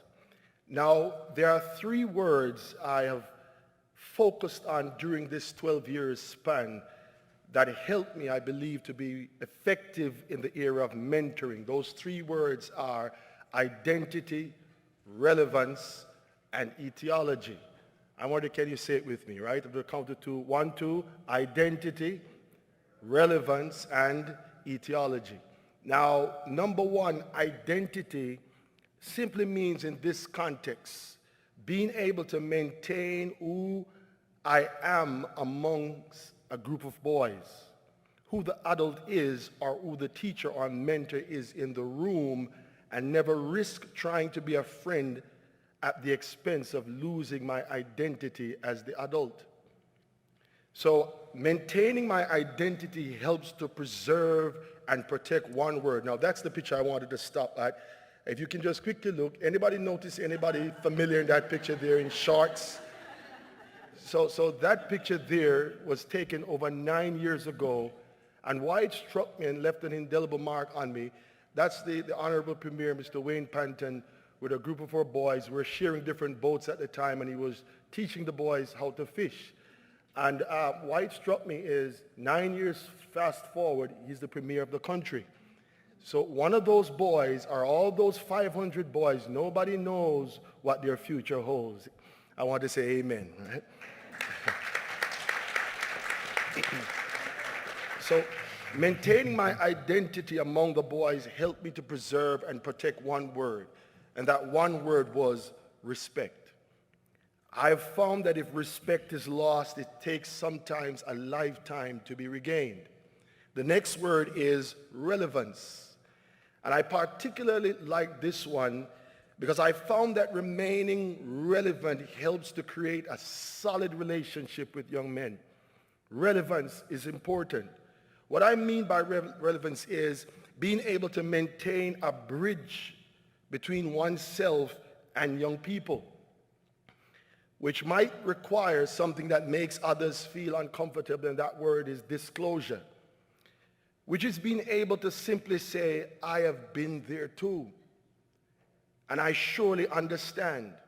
Whenever I'm presenting to a group of boys, and once I say, when I was at your age, my first challenges were, immediately all eyes become, glued on me, what I have to say. Because the error many persons make is to alienate the young person by making them feel that what they're going through is completely foreign. And if I may quickly say, and many times, many of us either did equally to what they're doing or even sometimes worse. So self-disclosure wrapped in wisdom is vitally important. The program Boys to Men, I believe, has been successful because we ensured bridges were built to maintain relationships, being able to relate. So I have done several presentations throughout the years, and once I say this is the first time I got into trouble, etc., all eyes are glued. Then here comes a young man speaking to me and saying privately, I want to talk with you. And then he says to me, sir, Mr. Murray, I am in trouble. And I said, what are you saying? Sir, I'm smoking 24/7s. I'm having this problem, serious problems. And so it then becomes my task not to alienate him or to immediately sometimes put him in a punitive position, but to become that listening ear to say, you know what, I understand what's going on. Let's see how we can work this out. And throughout my time so far, I have been so blessed to see boys who have gone through the program who came and said the same thing, that they have problems. I've watched them. Even some time ago, one was signing a document with the governor and the premier, and I smiled. I smiled because he found himself and desired something greater than what he was in. And so the third word is called etiology. I discovered this word when I was a young man, in my teenage years, and the meaning of the word etiology simply means it's the study of the causes. The etiologist does not stop at the situations, but the etiologist will seek to discover what the causes are. Which simply means that someone is accosted and incarcerated and everybody is beating over the situation, and if the cause is never addressed, when he leaves the incarcerated state, he's perhaps going to go back on those situations again. So whenever a boy does something in school, it becomes my task, preferably in the Boys to Men program, to seek, to unravel what's the underlying cause. What is it that's causing him to get into these particular situations? And once the cause has been found, the situations can thoroughly and effectively be solved. I guarantee you. I'm going to close soon because my two gentlemen here, they're going to be sharing shortly. But I'd like to share with you a method or an approach I've used throughout the years. I call it an iron fist in a velvet glove. An iron fist in a velvet glove, which simply means the first touch a young man should feel, that velvet glove, is the touch of care. Because anytime they recognize that you're not just doing this for the pay, but you're genuinely there, that first touch of care starts to change the entire story immediately. And of course, the iron fist are the principles and the standards that we uphold. Now, today I'd like to just focus on the velvet effect, and I allow both Seaford and Mark to come. There was one particular boy that was at the school, and while he was at school, he was giving no ends of trouble, just problems after problems, and he was in a state mentally defensive and aggressive, etc., etc. And I thought it wise to spend some time with this young man. I said, you know what, we're going to do something different with you. I said to him, we're going to carry you to Turtle Farm, and I did. We're going to do etc., etc., and we did.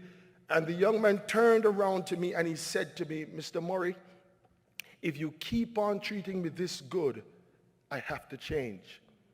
When he said that to me, immediately, I'm a pastor, so he immediately got me thinking on the word of the Lord. The Bible says it is the goodness of the Lord that leadeth men to repentance, not the judgment, the punitive, or the wrath, but the goodness.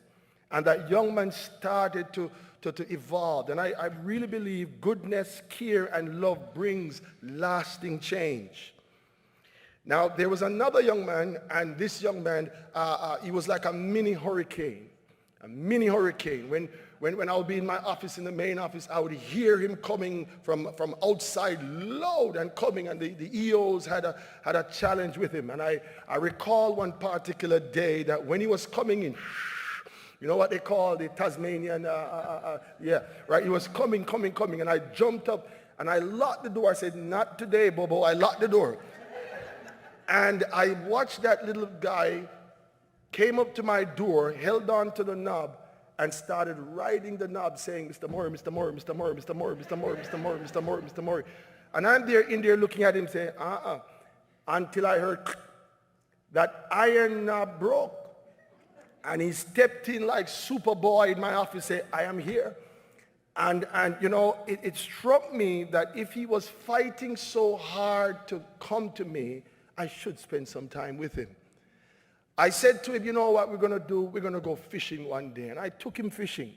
And when I brought him fishing, he was catching some little small fish, but he felt like a hero. We were throwing them back in the water, but he was catching them.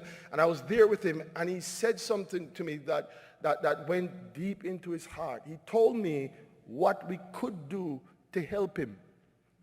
And fast forward 11 years now behind me, that young man that was giving no ends of problems is now sitting on this podium with me as well.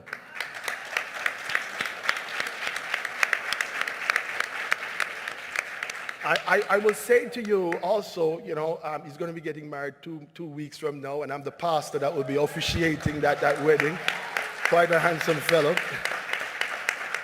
So my time is going. So two quick pointers and I'm through. I like going to the supermarkets. You know, years ago when I arrived here, I just enjoyed going to the supermarkets.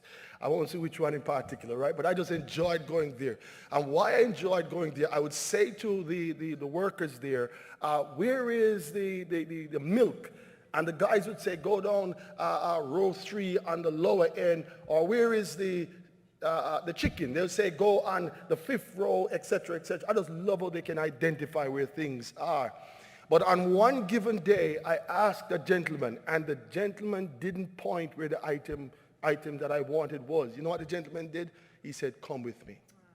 He took me to my destination. And there's a call right now, especially in these difficult times, for individuals to help guide persons along the way, even if it might cost you your time or cause you your discomfort. My final point, before Mr. Russell speaks, my son, I have 2 sons, and we adopted 2 daughters, and I've watched them. My first son, he took a while before he started walking, going to 2 years almost, and he wasn't walking. And I said, my wife was in the hall with us, and I said, Chris J., look at me. I went down on the ground with him. I went on the dirt with him, and I said, Chris J., look at what I'm doing right now.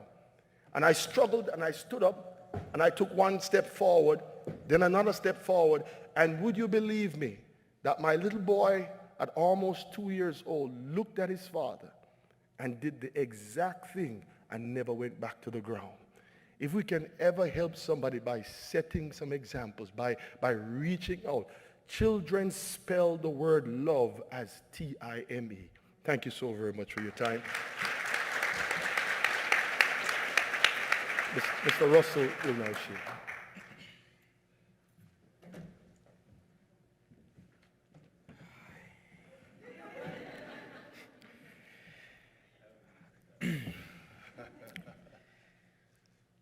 First of all, I would like to thank the Alex Panton Foundation for allowing the Boys to Men to be a part of such an incredible event. I didn't prepare a speech, but I spoke to Mr. Murray this morning, and I told him that I would just speak from my heart. And this imposter syndrome is a good one, because that little boy that he was speaking about, no one would have believed, or I wouldn't believe 11 plus years ago that that young man would be a journalist for the Cayman Compass or a director for the Boys to Men program.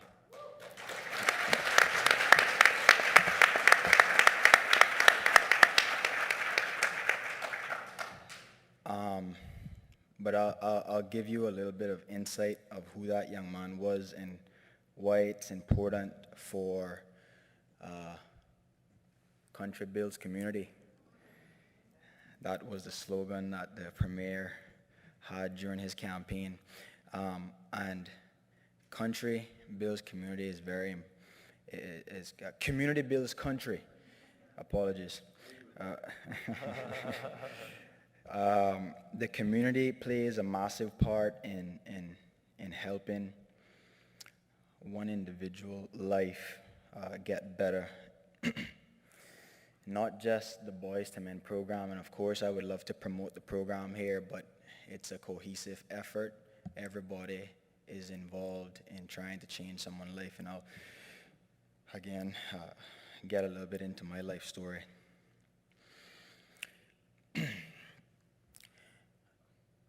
I didn't have parents up until I was about 6 years old. I was taken away from my parents and placed in foster care.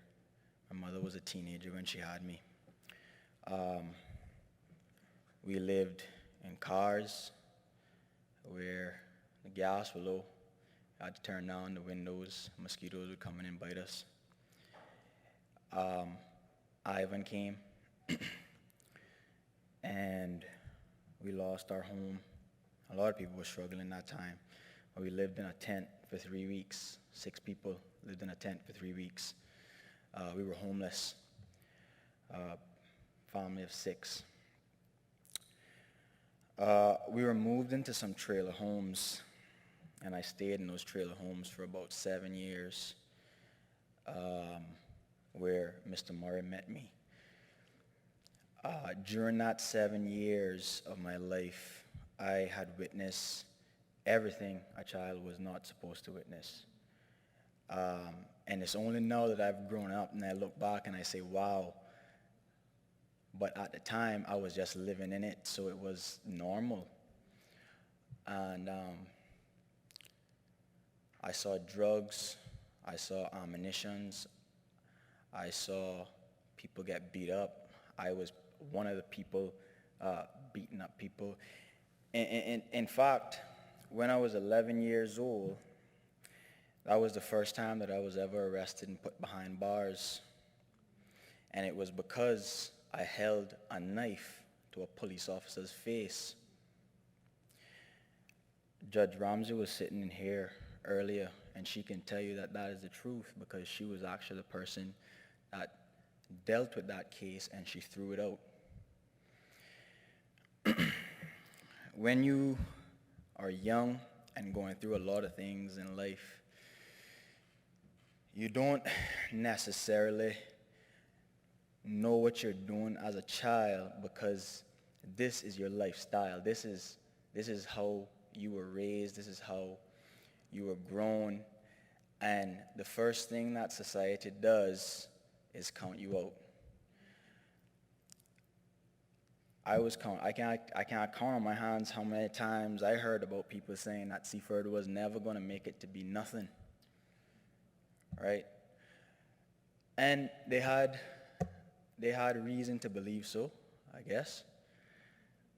But as a community, I think what we need to stop doing is looking at young men like the student here, Mark, in the program, taking one look at him and counting him off just because of how he has his hair or if his clothes dirty.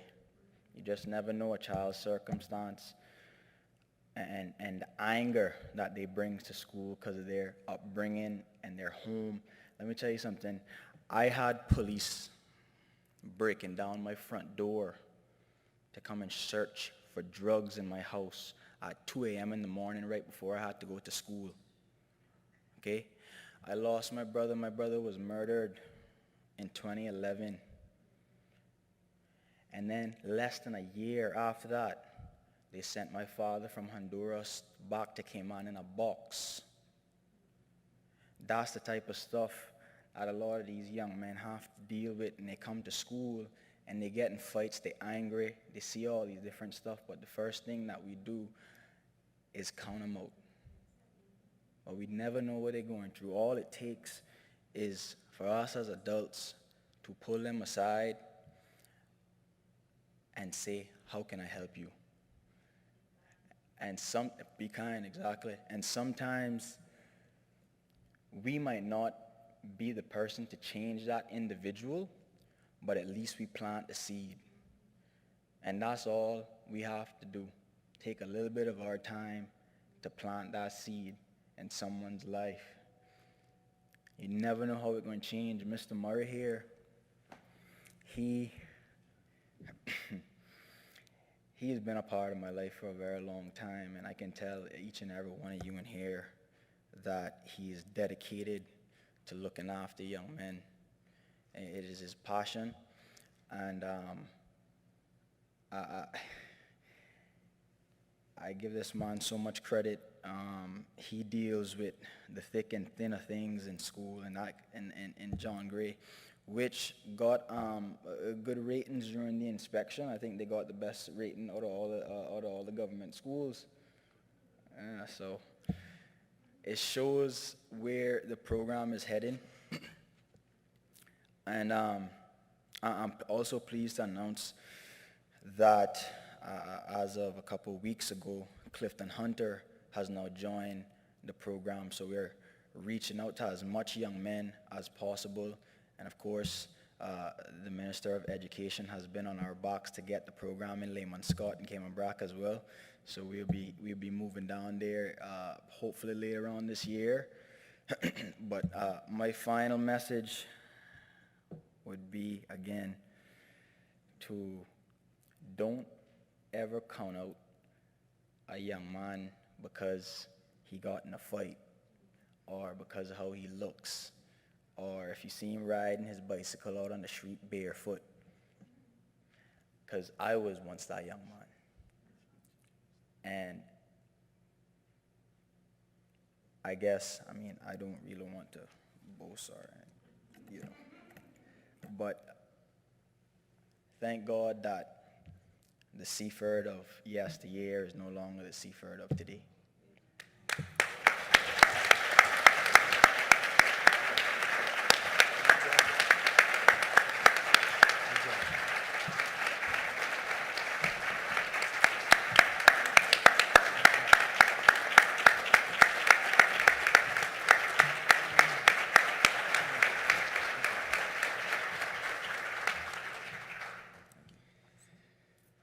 Good afternoon, ladies and gents. My name is Mark Phillips, and I am 15 years old. I am a year 11 student attending John Gray High School, and I am currently in a Boys Men program where I've been given the opportunity to represent my fascinating school on behalf of the Boys Men program. Boys Men is briefly a program that teaches young men compulsory training they will need to survive on their own in the near future. For example, etiquette training, which we went to Ritz-Carlton Hotel with the Clifton Hunters Boys Men.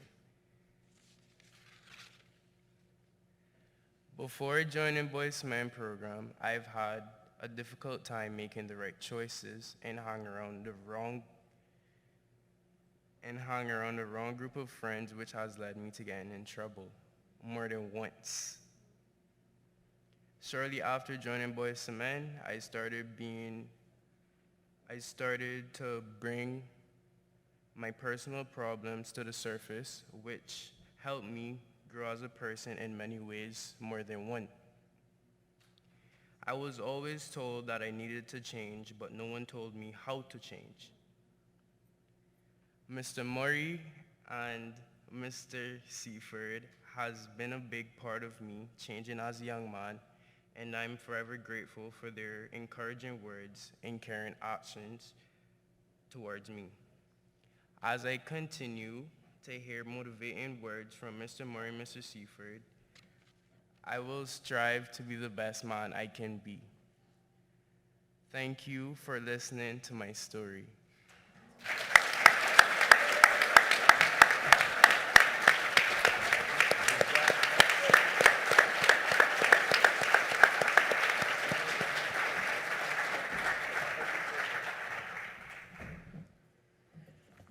Wow. Thank you, Pastor Murray, Seaford, and Mark. And thank you all for caring, because so many of our youth with mental health challenges find themselves in Northward because they've fallen by the wayside and there's nobody who tried to understand where they were coming from, what their issues were. And so they self-medicated with drugs and alcohol, and then they found themselves in breach of the law. So I challenge each one of us to leave here today taking up a challenge to go out there and care, to go out there and find the reason behind why some of these young people are doing what they're doing, and seeing how we can help or how we can get someone to help. Thank you all very much. Our next session is titled Learning to Thrive, where we hear the thoughts and experiences from 3 young professionals who have their own story to tell. They are Zaria Anthony, and I'm going to ask them to join me on stage, please. Zaria Anthony, Alana Warwick-Smith, and Brittany Evans.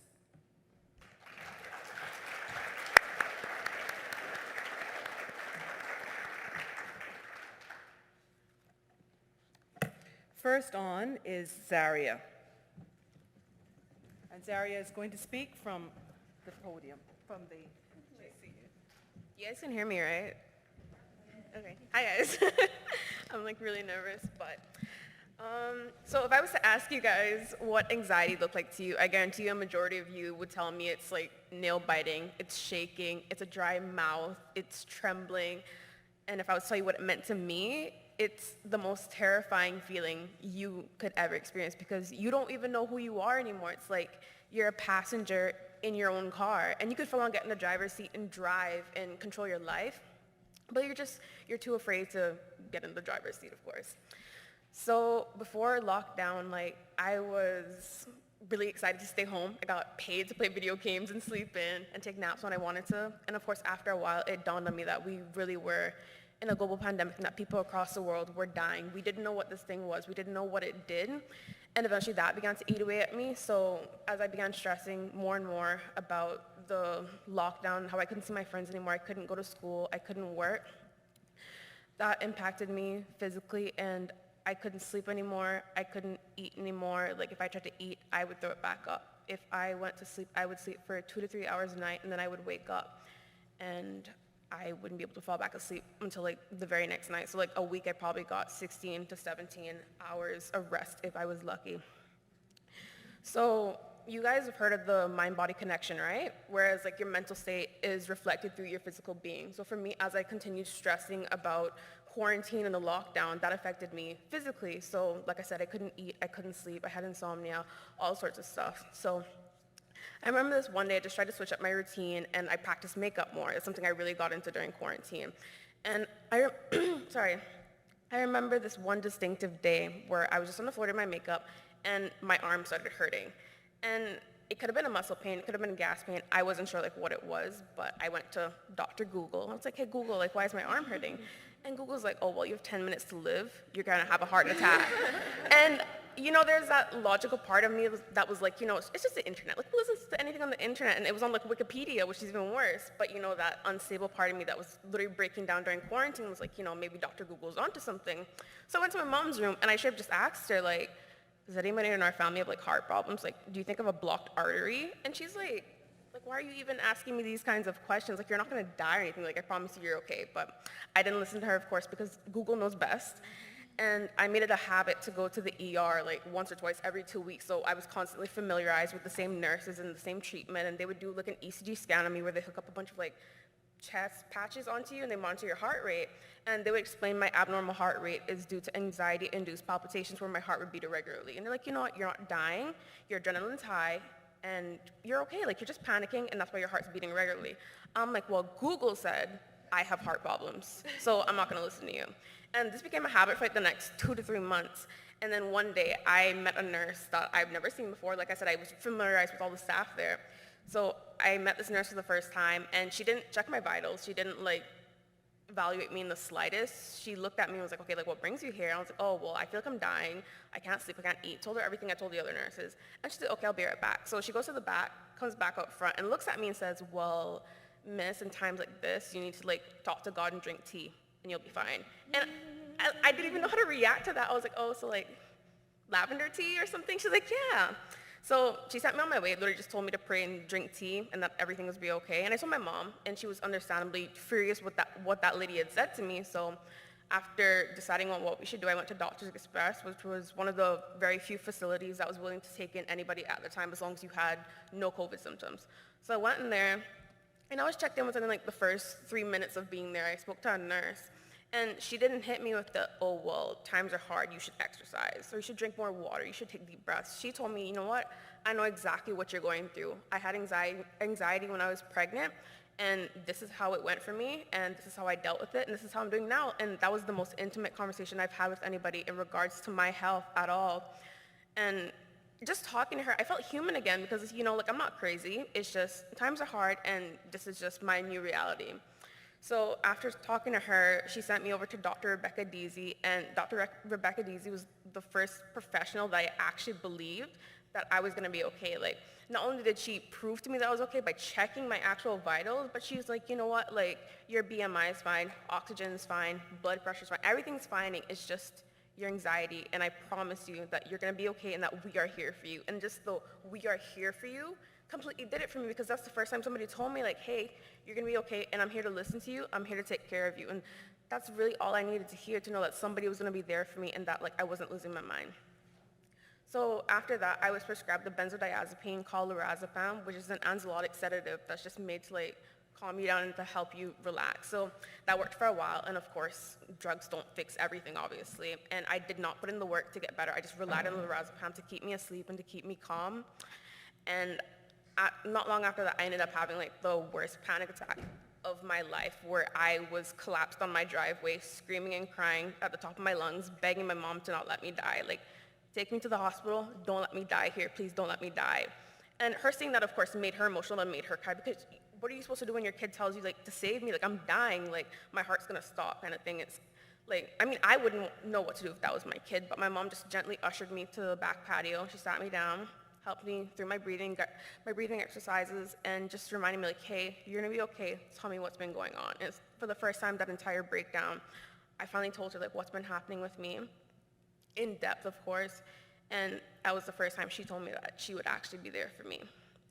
And I'm not trying to say that you get used to anxiety, because coming up here, like, I was shaking over there. Like, I wanted to cry and throw up, and I told Brittany, like, I need to use the bathroom. But, you know, my desire to help people is greater than my anxiety. And I know that somebody out there wanted to be up here and couldn't be here, and somebody at home's listening and hoping to find some sort of relevancy with what we're talking about. And I want to thank you guys, the youth ambassadors, like everybody, for coming up before me and kind of encouraging me to share my story, and that I'm not alone, that there's people out there who do suffer with mental health, and that it should not be a taboo thing. Like, I'm not afraid to come up here and tell you guys I have panic disorder with psychosomatic illness, and I take antidepressants. I have bipolar disorder that I take antipsychotics for. Like, it's not something I'm ashamed of at all, because I had to go that extra mile to get medication. Not everybody's the same. Like, not everybody has to take medication. Like, some people are fine with therapy and that's it, but that's not what worked for me. And I'm glad to share that I don't even have to take my antidepressants anymore. I haven't had a panic attack in months, and I'm doing better. But yeah, I want to thank Mr. and Mrs. Panton for creating this foundation, because honestly, I don't know where I would be without you guys. Like, I keep up with all your posts and your events and stuff, and I'm too nervous to actually go meet anybody there. But I want to thank you guys for providing me this opportunity to share my story for the first time in front of a bunch of people. And I'm so grateful that I get to provide some sort of resonance for many of you who don't know how to really communicate and explain, like, what you feel. I hope I was able to do that with you for my story. You know what I mean. Through my story.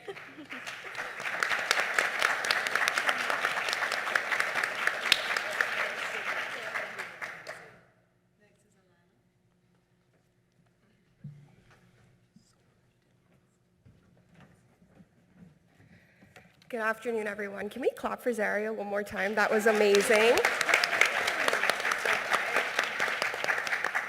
I'm a tall lady, so I have to adjust. Good afternoon. I would like to start with a question. Who here has ever planted a seed? If you could just raise your hand for me if you've ever planted a seed. Okay, a few hands. And for those of you at home, if you could comment or react also if you have ever planted a seed. The day you plant the seed is not the day you eat the fruit. Can you guys say that with me? And those at home too, there is no shame in the talking to yourself game. The day I plant the seed is not the day I eat the fruit. Thank you so much. My name is Alana Warwick-Smith, and I am still alive because of the seeds that I have planted over my 14-year relationship with depression. I was diagnosed with depression when I was 12 years old.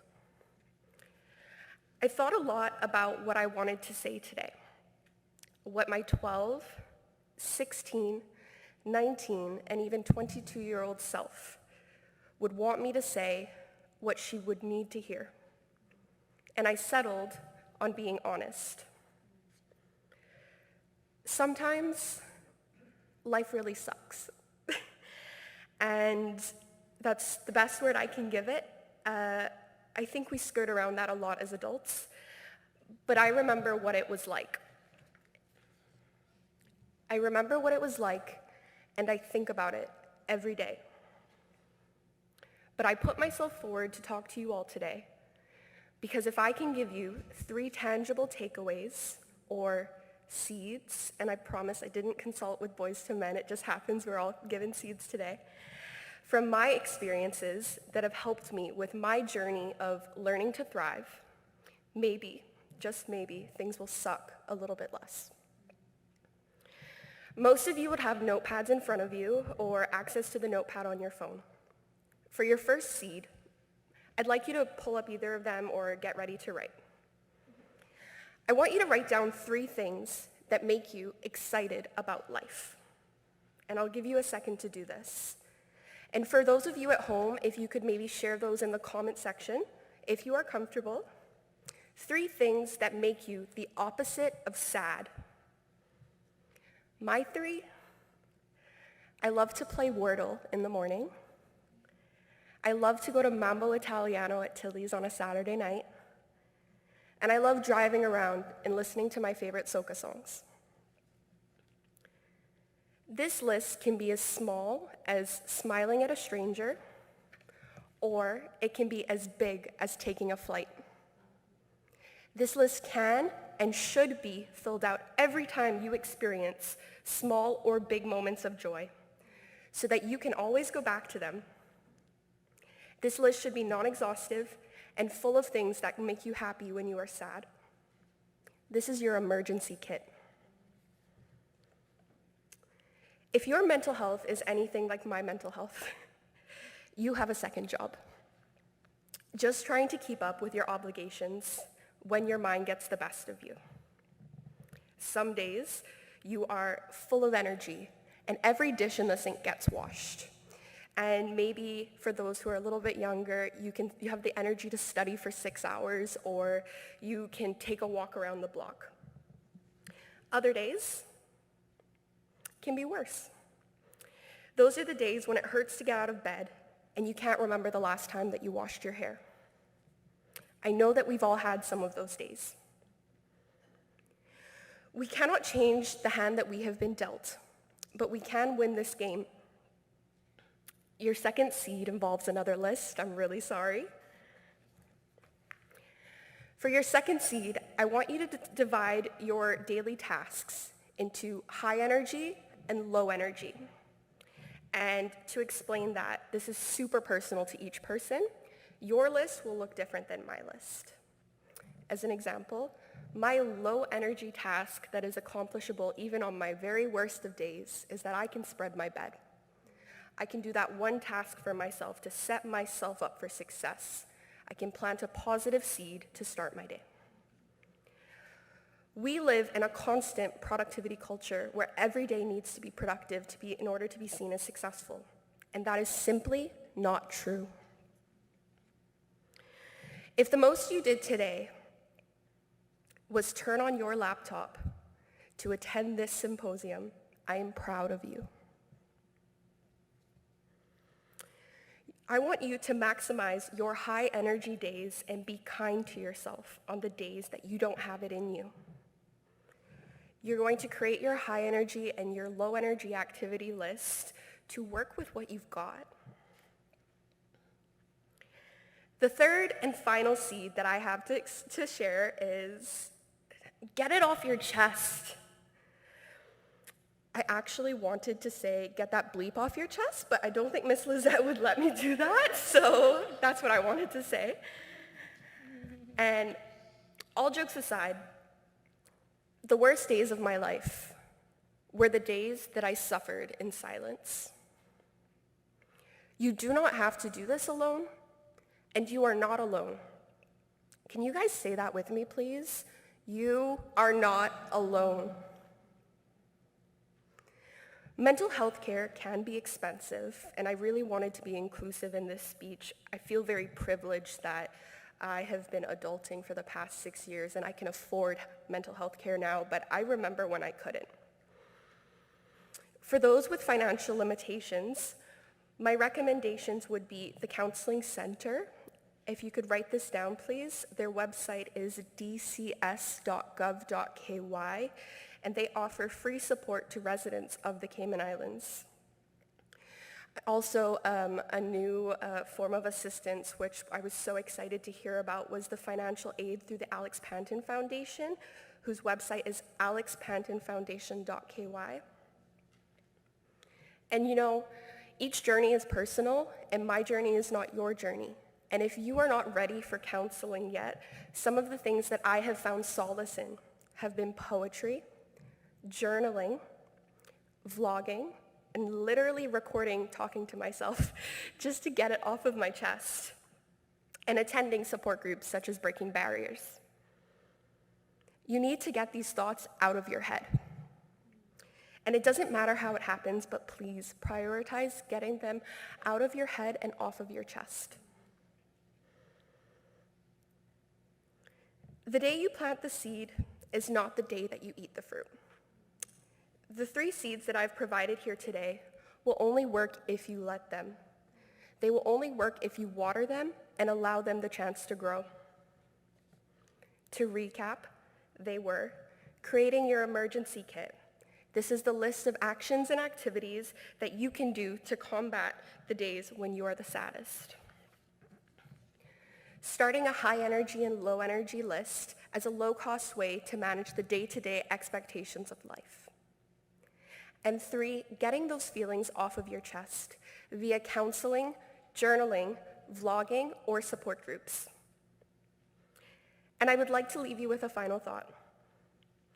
Whenever things are dark and you cannot find your way, please remember, from the girl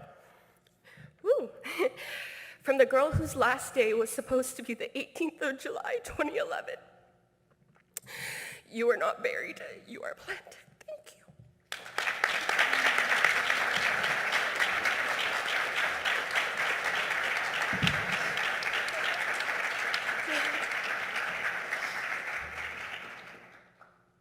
Thank you, Alana. Now we'll hear from Brittany.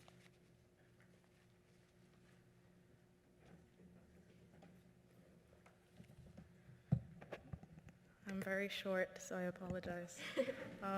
Thank you, Alana, so much for that. Ooh, don't make me start crying out here now. But first I want to say hi, Auntie. I know she's watching. Hi, Aunt Bev. Hi, Auntie. Okay. So my presentation for today is on support. And just to give a little background as to why I felt on my heart to talk about support is because when I first heard about the theme, Thriving in Uncertain Times, I really asked myself the question out loud. I said, okay, Brittany, how did you thrive in uncertain times? And the only word that came to my head was support. So we're going to talk about support. But instead of me just saying to have a support system, I created an acronym for the word support. And I hope that by the end of it, it will all come full circle and you understand as to why it's healthy to have a positive support system, but to also be, first and foremost, your number one supporter. So support stands for safety, understanding, perspective, perseverance, opportunity, revival, and triumph. So these are some definitions that I took from dictionary.com. I don't want to plagiarize. I am a law student. I am not trying to fail or anything like that. So these are the definitions that I found, but the one that stood out to me the most was the last one, which says to undergo or endure, especially with patience or submission, to tolerate. The reason why this one stood out to me was because if you really dissect the words of the sentence, I'm like taking y'all to English literature now. If you really dissect the words of the sentence and really ask yourself, okay, like the people around me, do they, support me? Do they have patience with me through the highs and the lows? Are they someone that I can submit my problems to and in hopes that they will endure through the good, the bad, the ugly with me? So that is something to think about.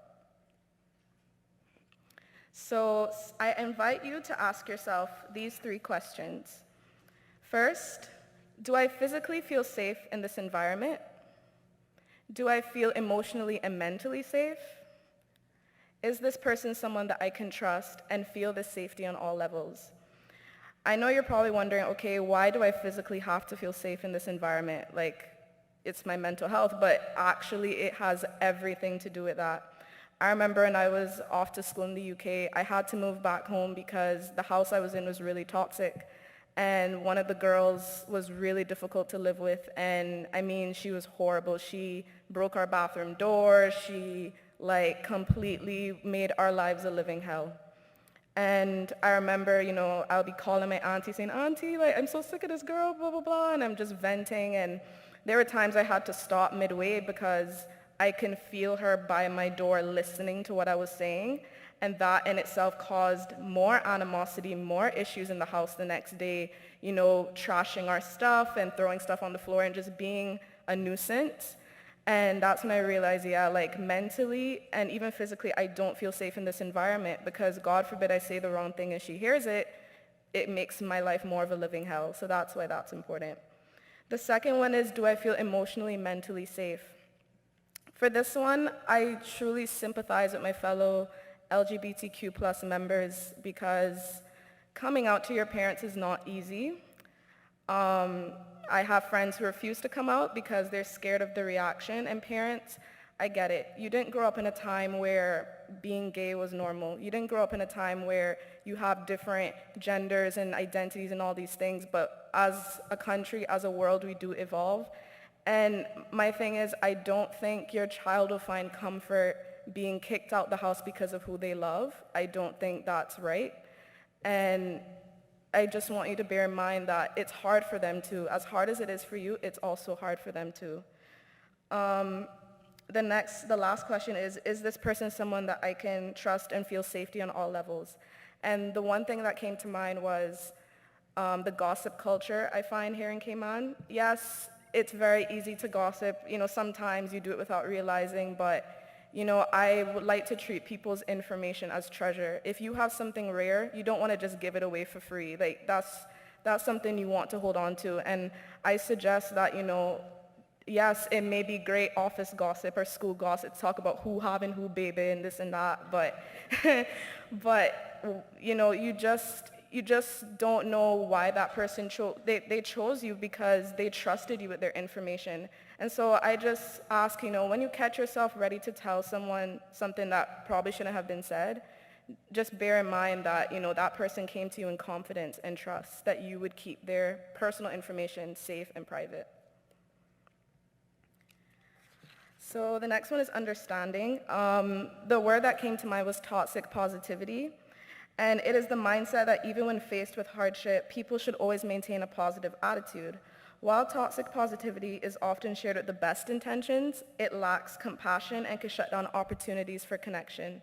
And I truly agree with this. And some of the examples would be things like other people have it a lot worse, being negative won't help, you'll get over it. And most times you know that they're mainly coming from a good place, but it comes off very dismissive.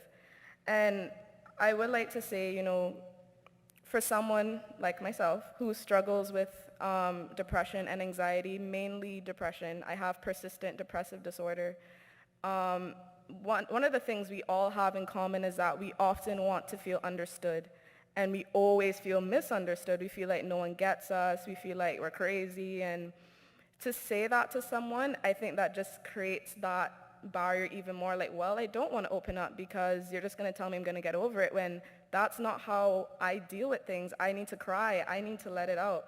You know, oftentimes I get made fun of for how I mourn breakups. I'm a hopeless romantic. I'm a simp, as the kids say.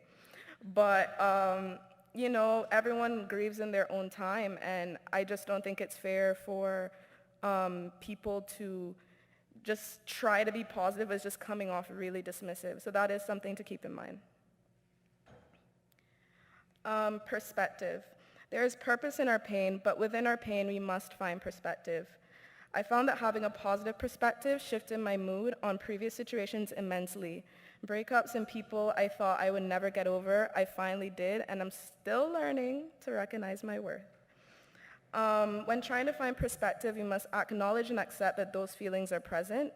Be easy on yourself, take it day by day, and be proud of the little achievements.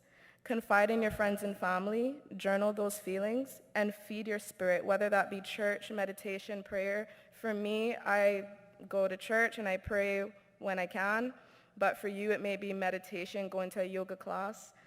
When Alana was speaking about, you know, those achievements, you know, people who are logged on right now, and we are proud of you, and I want to say thank you, but I completely sympathize with her, because there were days I would not wash my hair, and it sounds so gross to people. I wouldn't brush my teeth, I wouldn't shower. Over the Christmas, I got COVID, and that took a big toll on me, because I was just like, oh, like, I want to go to New Year's, I want to be with my friends, I want to be out, but here I am stuck with COVID, and I'm sick. And that really messed with me, because I'm on social media. The fear of missing out is a big thing. Like, I have a serious problem with that, and yeah, you know, I've been through it, and that's why when she said that, I was so happy she said that, because that's not often talked about. People think, oh, you're lazy. I get told a lot sometimes in my house by, you know, that I can be lazy and things like that, but I just want people to understand that depression is that crippling, that you don't even care to take care of yourself. The basic things like brushing your teeth, it's like you just don't care. You just want to be stuck in this dark cloud, in this dark box, feeling like my life is over, I hate my life, I want to die, and I completely sympathize with that.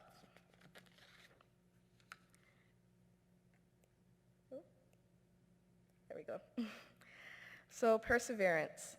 Earlier on the slides for support, one of the meanings that was there was to sustain or withstand without giving way, to serve as a prop.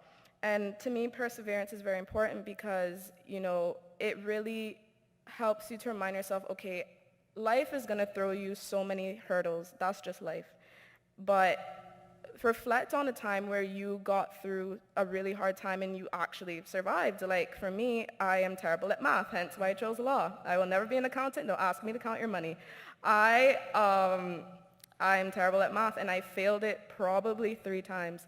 And I kept trying and trying until I finally got it. And, you know, as simple as that is, you can apply that to any part of your life. You know, I know some days you don't want to get out of bed, some days you don't want to go to the gym, some days you don't want to go to work, but what is the goal at the end of the day? You know, do you want to get better? Do you want to have a better life, a happier life? And that's why perseverance is such a big deal. Opportunity. So that all of this turns into opportunity, and a perfect example is me standing here today. A year ago, I was sitting in the audience and never thought that I would be a speaker, because I was like, well, okay, it just wasn't a thought. And then after going through such a tough year last year, I realized, no, like, I have something to say. I hope this can touch someone, even if it's one person. But I never thought that I would be up here standing in front of people talking about mental health. I don't know. So I mean, all the stuff that I went through, you know, God has a purpose for our pain, and all the stuff that I went through is why I'm here today. So I am a living testimony, I guess you could say. And and everyone else in here who has talked about their experiences, they're all living testimonies. They're still here today. They're still telling you that it's okay, you're not alone, you're gonna get through it. It may take a while, but you're gonna get there. And I'm just happy to have the opportunity to say that. Revival, almost there. Revival, it's the best feeling in the world. You just feel so alive. You feel like your old self again, if not better.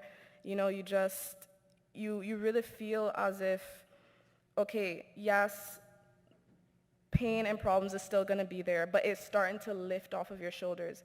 You start to smile again. You start to do the things that you used to love doing. For me, I love watching TV with my family, and that was something that I was the only child for 11 years. And I loved watching TV with my family, Wheel of Fortune, Jeopardy, all that stuff. And it's now I'm kind of easing my way back into just doing things like that with them. I just think when you have friends and positive people around you that help you get through those dark times, it really revives you. Yes, you're going to have to probably do certain things that you may not be comfortable with to get to that place. You might have to quit that job. You might have to drop out of school and start your business. I don't know. Please, don't go home and tell your parents I told you to drop out of school. But whatever that may be, you have to take uncomfortable steps in order to excel and get to where you need to be. And the last one, triumph. You made it. You got to the other side. Everything is aligned for you. You have all the tools that you can use in order to, get through those hard times. And I just honestly want to thank my friends and my family for being there for me during very difficult times, crying with me on the phone, comforting me. I know my aunt gets on me to take my meds and go to therapy and all that stuff, and I just really appreciate them more than anything. And I just want you to consider all these different parts of support that, you need to have those within yourself, but you also need the people around you to emulate those kind of characteristics. So, I've had friend groups where I see them now and I feel bad for them because they weren't a good influence on me, and I realized I have different priorities. I want to finish law school, hopefully become a lawyer, or maybe do compliance. I have more for myself, and they want to be out partying, which I'm not judging them for it, but what I will say is that there's a difference in my support group now. I can't go to them and talk to them about these things because they'll say, oh, well, let's go smoke, let's go drink together, and it's like, yeah, but that doesn't help. So that's why I find it so important to have a positive support system that can help you get through hard times, because birds of a feather flock together and bad company corrupts good character, so that's just really why support is absolutely important. And to show you, this is my support system. My friends are gonna kill me. But yes, thank you. Yes, thank you. Sorry, look over stuff.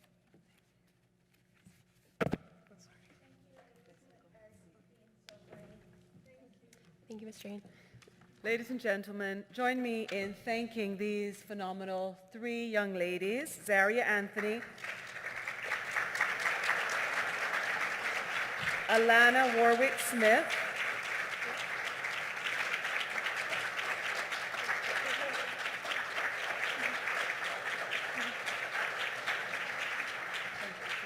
and Brittany Evans. Thank you so much. Ladies, thank you for sharing your heartfelt journeys and giving us a sneak peek into what your emergency toolkit looks like, because I'm sure there's many in the audience and those that are listening online that have been where you've been, or maybe are going through some of those dark moments right now and can gain strength from your advice and your stories. Thank you so much. I now have the pleasure of introducing Claire Panyady, who is a PE teacher at the Lighthouse School, whose presentation is entitled, Yes, We Can, Don't Rule Us Out. Join me in welcoming Claire to the podium.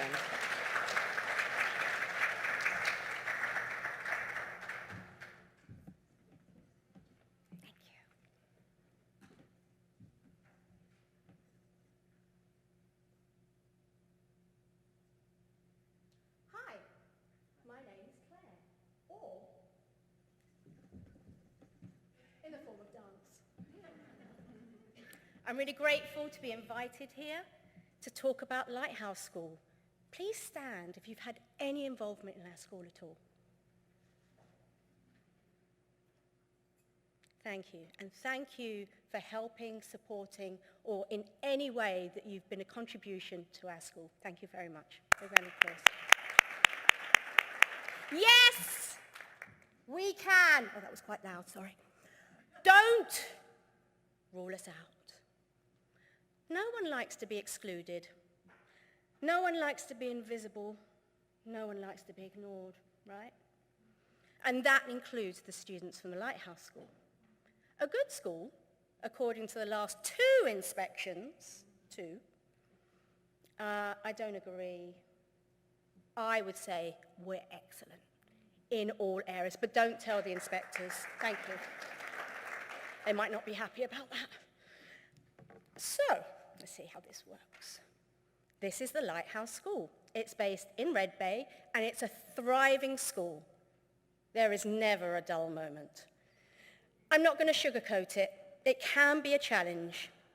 We, as staff, change diapers, feed students through feeding tubes into their stomachs. We deal with behaviors that can be really unpredictable, administer anal diazepam for students with seizures, plus we deliver a varied and full curriculum for all of our students. All that aside, we have the sweetest, most caring, most tactile students you will meet. And it's really difficult during these COVID times because all they want to do is give you a hug. They really do. They're very tactile. They want to hold your hands. And our staff, as you can see here, this was one of our insets, are caring, committed, motivated, hardworking, and fun. Some of our inset days have been really inspirational. They've been on the beach. We've played games whilst doing sort of brainstorms about how we can improve the school. So, the nature of our school. We have 69 students in the primary sector. That's 9 classes. We also have a secondary section, and there are 51 students. We have 55 dedicated staff. That's teachers, support staff, and aides. And this guy is quite an important guy to me. We have a huge cohort of special needs. So we have children with PMLD, that's profound multiple learning difficulties. They could be in wheelchairs, have cerebral palsy, non-verbal, or all of the above. We have a huge population, and even more so this year, with new classes arriving, of children on the ASD spectrum. That's the autism spectrum, and they range from primary all the way to secondary. We have SLD students, which are severe learning difficulties, and we have MLD, which are the mild learning difficulties. And our hope, actually, at Lighthouse School is these students progress so much that they can be integrated into mainstream. And this was a massive delight for us last year. We had 11 students, actually, that went forward to mainstream. There's a class at John Gray. There are 10 students there that are taking part in the curriculum and doing absolutely fantastically. So we're really, yeah, please. We're really, really proud of our students. Now, I said I wasn't going to sugarcoat it. Our environment could do with an overhaul. This is one of our play areas. We've got 1 basketball net. We could really do with a couple. I'll be sending around a collection hat by the end, just in case you want to pop some money in. But we do the best that we can. You know, we could do with some swings, or maybe a climbing frame, or some other bits of equipment. But our students do the best that they can with the equipment. And you know what? Sometimes they're just happy to sit around, play Ring-a-Ring-a-Roses, all those basics games, do a bit of skipping. They're happy. In the back of the school, we've got 2 new modular classes. And these house our secondary students, so our vocational students. So that works really, really well. They're out the back. They can kind of get up to teenage things, have their teenage chats in the corner. Here we have one of our ASD classes. Now, our classes are very small, but they need to be, and our staff working with them are phenomenal. If we can have one-to-one with our students, we do, but if not, it's pretty much 1 to 3. This is Miss Sarah Warwick with the PMLD class, and here you see a lovely student who's got cerebral palsy. She has a feeder tube, and she has diapers. This is one of our MLD classes. They're absolute sweethearts. There is one thing I will say about Lighthouse School, why it's a challenge. I laugh about 20 times a day, which is really hard at the moment because I've just been diagnosed with pleurisy, so being out of breath is a norm for me. Here we have another little student whose mother may be in the room, works for Alex Panton newly, who's a sweet, there she is. He is the sweetest boy. He has the most admirers of any young man I've ever met in my life. He's going to break some hearts when he's older, I tell you. So, in one of those secondary classes, actually, it's fully contained. They have a kitchenette, they have bathrooms, they have everything they need. They have a little cooking area if they need to use it. We have here our OT area. Now, I'm not going to embarrass her too much, but I am going to ask Miss Rachel to stand. And can we please give Miss Rachel a huge round of applause? Sorry, Rachel, you can get me back later. Miss Rachel, amongst the rest of her team, come to school every morning, and they work before the school day starts at 9 o'clock with some of our really vulnerable children, doing sensory circuits with them. And I tell you, somebody mentioned before Tasmanian, Miss Rachel and her team literally run around this circuit with these children, take them back to class, get the next group, run around, and it makes me a bit dizzy, I have to say. They work incredibly hard doing push-in sessions where they come into class, doing one-to-ones with students, and it makes a huge difference. Together with the OT team, we have a huge amount of specialists that come in. We have speech and language, we have ed psychs. It just goes above and beyond, and they work as a team, and they're so dedicated to our students. It's really wonderful to see. This is the OT gym, which has got really fun stuff. Children love going to OT. They absolutely love going. There's no problem in getting them there. Lots of fun stuff to do. Now, when I started at Lighthouse School, I realized I needed to learn a few languages. You've got a core board. This is actually Miss Rachel's that she uses for the circuit. It's a way of communicating with our students. Some of our students are nonverbal, so they might need a way to communicate. So we use PECs, which are pictorial communication devices. So a child might know what's going to happen next because you've got a picture of it rather than saying it to them. And they can identify these pictures. We also have ProLocos to Go, which is an iPad with a program on it which has these pictures so students can select them and communicate. And then we also have sign language, which I'm learning. My bit at the beginning there was a little bit shaky, but I'm learning every week words to use, and the students are teaching me. Then there's a new language. It's the language of the special needs children. Like a mother, you have to know what a cry means, you have to know what a grunt means, you have to know what a foot stamp means, you have to know what a runaway means, and our staff identify what all of those things are from working with them, from listening to them, from just letting them express themselves. Inspection. Did I mention we got a good in our inspection? Yeah, twice in a row. One of the biggest things to come out of it was the mental health of our children and their health and their safety. It was deemed as excellent across the board. And this is an improvement from last time where it was good. We look after our children. We have a duty of care to our children. We're not just their teachers.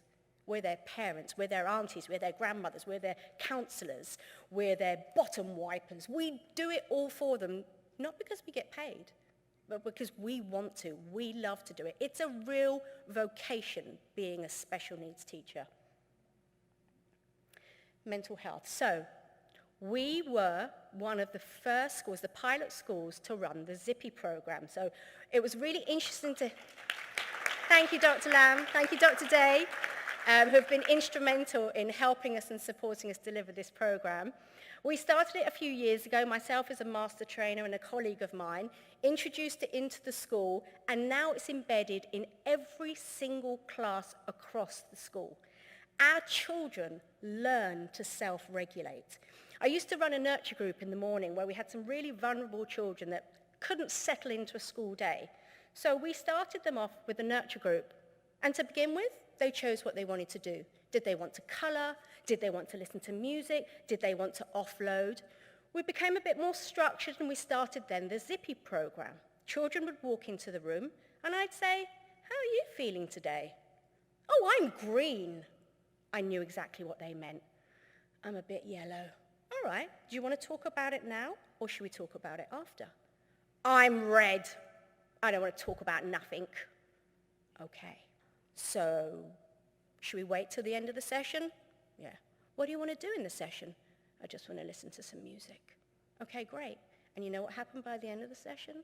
They were able to communicate how they were feeling, whether it was something from the night before, whether it was something on the journey into school, or whether something they just sort of kept inside and it was just eating away at them and they needed to talk about it. In our lessons, we use mindfulness, growth mindset, and resilience. And we try and add some of these things in, which some of you have mentioned already. You've got this. You can do this. It doesn't matter if you make a mistake. We all make mistakes. We just try again. Or as one of the students said last week, you can do it. Put your back into it. I quite like that, being a dancer. Our children can do anything. Yes, they can. And we say that to them a lot. It is the motto of the school. We say it to them a lot. Cricket tournaments. All the other schools were so impressed with our students and how they took part, how they composed themselves. They didn't win the cricket tournament, and they didn't care. They just wanted to be there with the mainstream students. This one makes me tear up. I've cried all day, by the way. Thank you, Alana, for making me really cry just then. Inter-secondary competition. Last year, don't cry. Last year, one of our students won a medal. He won a bronze medal in the shot put, and I have to say, it's probably one of my proudest teaching moments in 25 years. When he stood on the rostrum to get his medal, I cried, unashamedly, trying to take these photos while sobbing, in front of the whole arena, and I didn't care. And he didn't care, actually. He wasn't embarrassed to see me like that. He was like, my teacher cares. That was a real moment for us. Into primary, into secondary, our students have been sailing with the Red Bay Sailing Club. They've really enjoyed it, and the staff, they're phenomenal. They've taken part in rugby course at the rugby grounds. They've done spin classes at Ride. They've been horse riding. We have a great swim program. Just at the moment, because of conditions, our programs are on hold, but when we get back, boy, they'll be out in the community. Well-being, out there, mingling, people seeing who they are, what they can do. And we instill all the time, yes, you can. Boxing. They went to the boxing gym, not to actually box, but to do box fitness, which they enjoyed. It was tiring and they hurt, but it was getting them out in the community, just feeling like they're part of the normal world. So, ladies and gents, if you see any of our students in Foster's, Kirk's, just in the street, please say hi. How are you doing? Don't let them feel invisible. How are you doing? How's your day? And put your hand up and they'll know what you mean. This isn't Black Panther, by the way. Put your hand up and say, yes, you can. We're not ruling you out. Thank you and have a blessed day.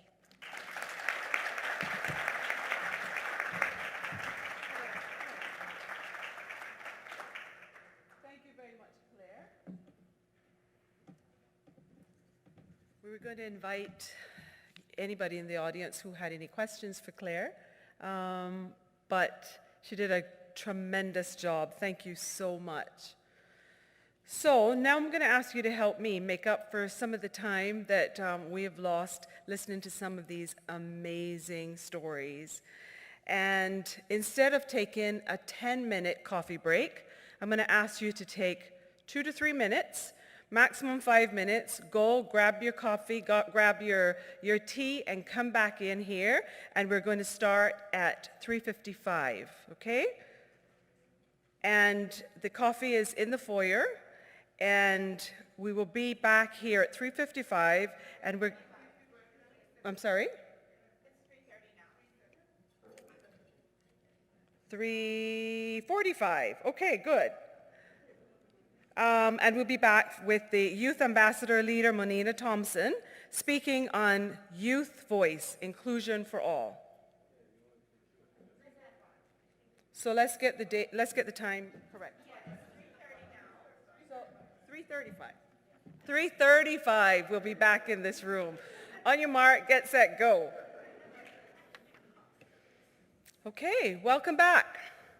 I'd like to take a moment to thank more of our sponsors, Logic, the Wellness Center, C3, and Ironshore Pharma. We're truly thankful for all of your support.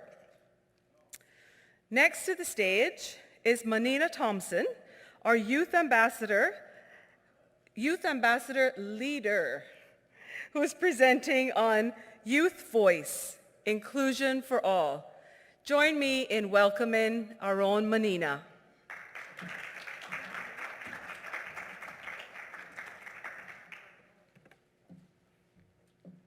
This will be interesting to figure out how this pointer works. This one? Okay. Good afternoon, everyone. My name is Monina Thompson. I am one of the Youth Ambassador leaders, and today I will be presenting on Youth Voice, Inclusion for All. So to give a brief overview of what we will be discussing today, we're going to be looking at what is YAP, the campaigns we have generated along the way, partnerships created, how we became involved with UNESCO, what are our next steps, having the opportunity to represent YAP internationally, what we can do to support as a community, and wrapping up with final thoughts. So YAP stands for the Youth Ambassadors Program. It is a youth-led empowerment group that aims to spread awareness about mental health in our island. We were founded in 2019, and as of 2021, our main sponsor has been Conyers.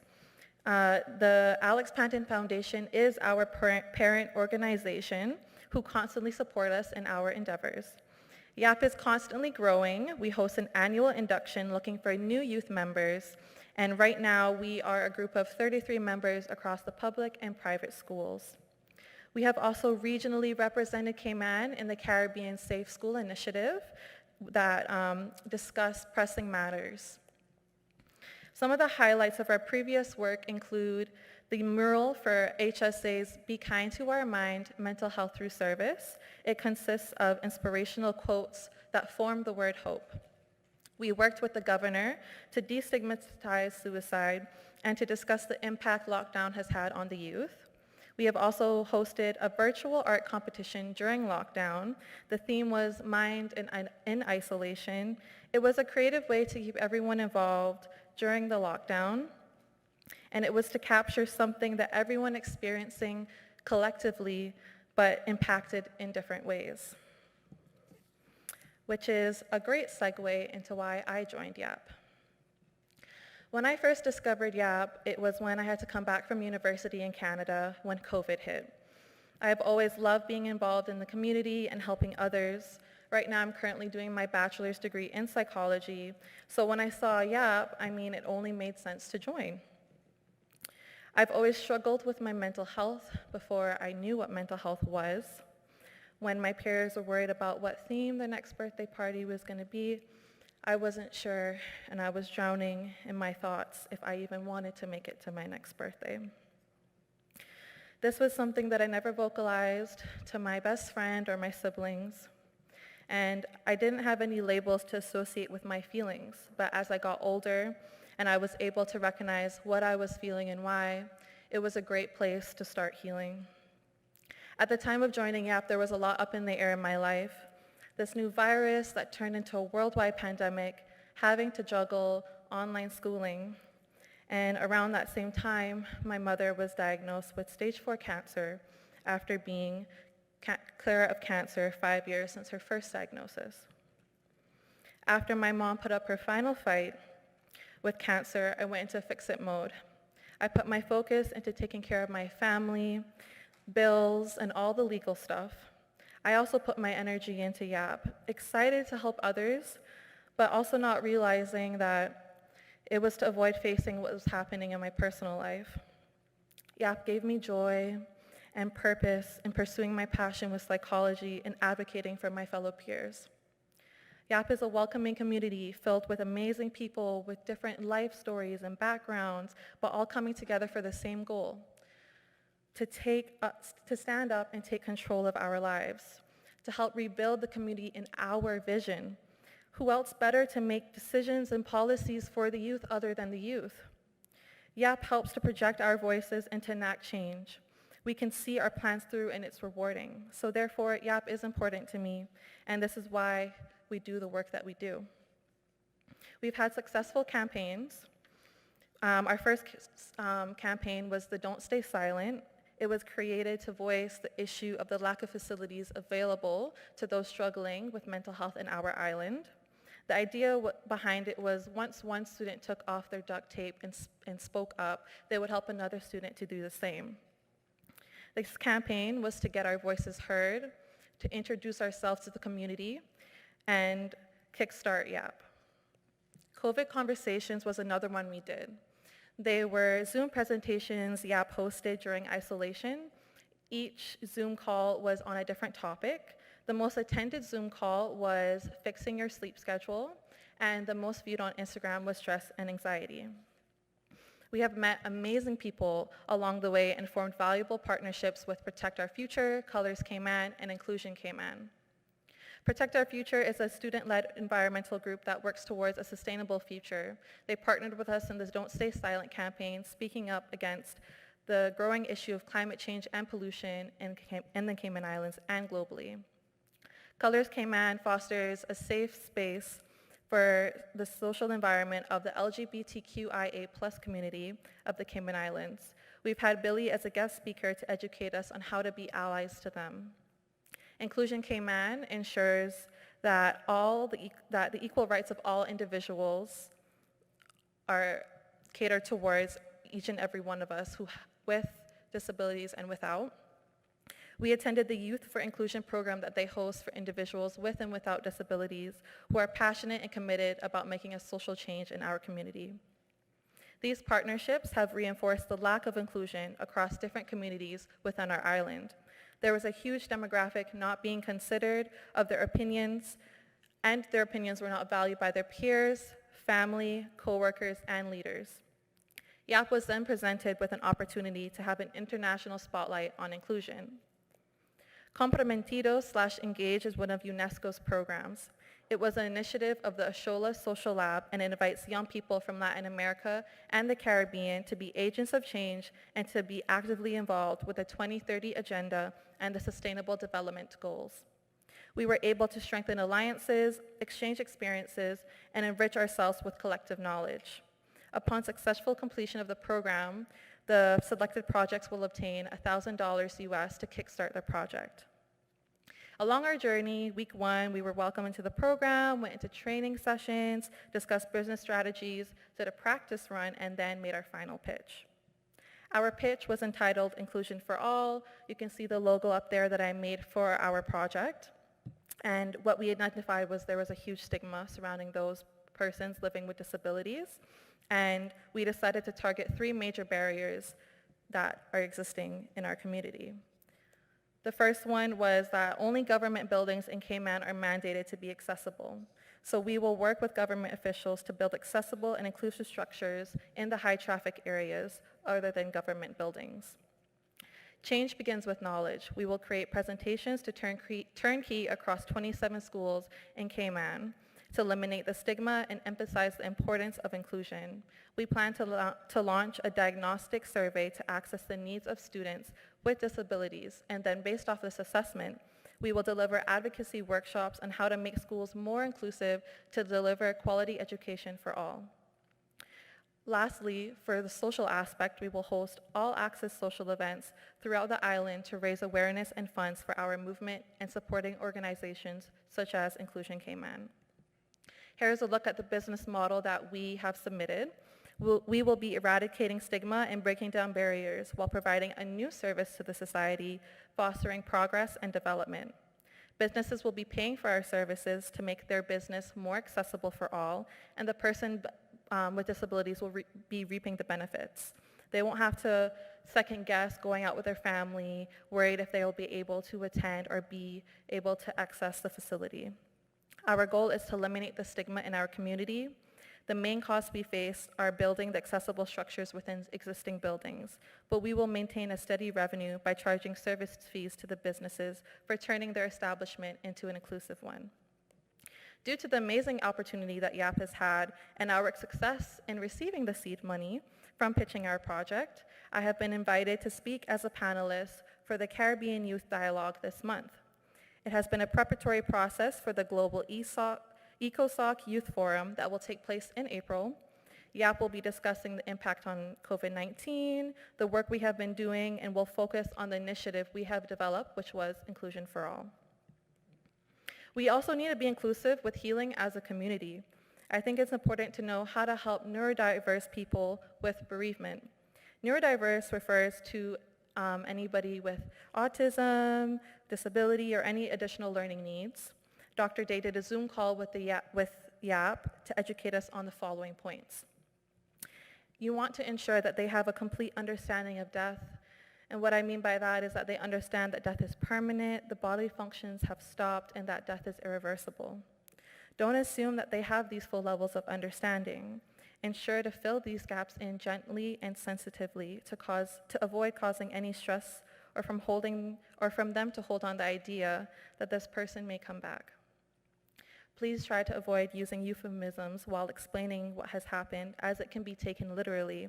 For example, they're in a better place, or they're watching over you, are the euphemisms that we tend to use. It can be confusing for them and cause anxiety. Saying that they're in a deep sleep, for example, can lead them to having fears of going to bed themselves. There is a common misconception, specifically persons with autism, that they don't feel emotions, and that couldn't be further from the truth. Talking about loss and allowing them to be included in the planning, such as picking out the flowers, is crucial for them to start the grieving process. It's also very helpful for them to be able to visit the locations before the day of the funeral so that they can become familiar with these new environments. You can support us along our journey through sponsoring, spreading the word to help raise awareness, meeting with us, or creating valuable networks to make these changes in our community, and by listening. We appreciate all of you who have taken the time out today to hear our voices and voice our concerns and our plans of action. We want to be the leading change in the Caribbean and globally in making your home, community, island, or country inclusive for all. So now it's your turn. What are you doing to make your surrounding environment more inclusive? Thank you.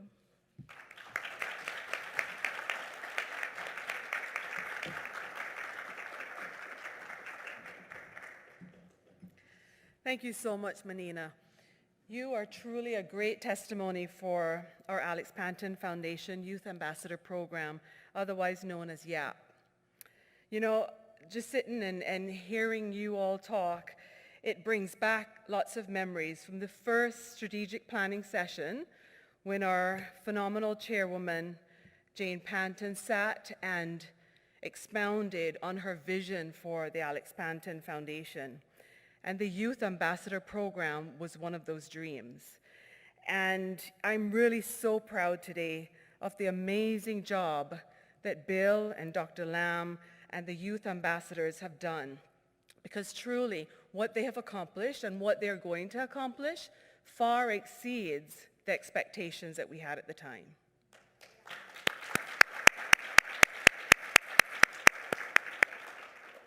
Thank you so much.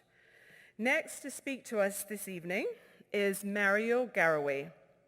Mario is a youth counselor and a Health Services Authority behavioral health aide. Mario will be presenting the topic, The Unique Reflection. Please join me in welcoming Mario to the stage.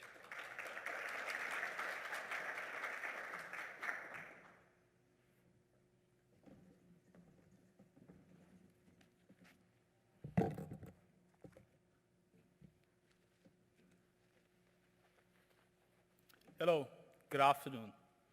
Thank you, Ms. Lizette Yearwood.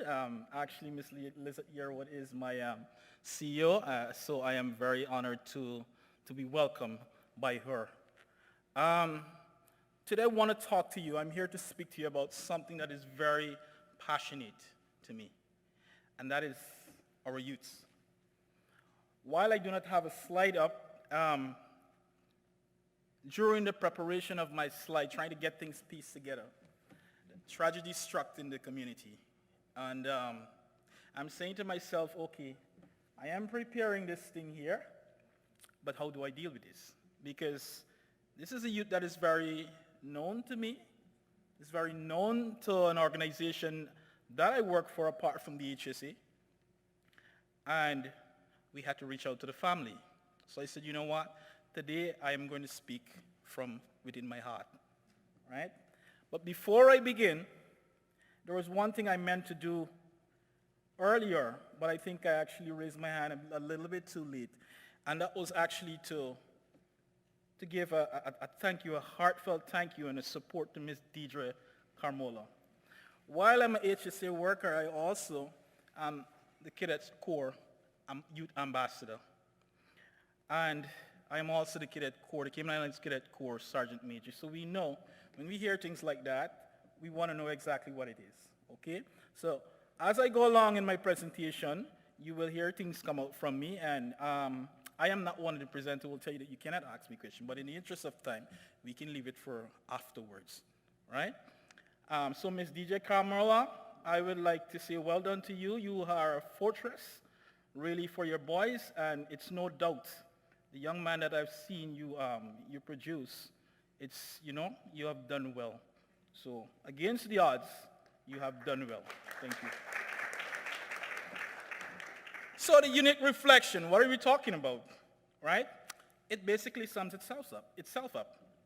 The unique reflection is basically what an individual is, the things that they do, the way they behave, and how do we deal with that? One word, we accept them for who they are. We do not pass judgment. We do not try to tell them what we want them to be, right? We allow them to be themselves, right? Ladies and gentlemen, I'm speaking from a long history of a child who have experienced some really negative things in my life. But hear what?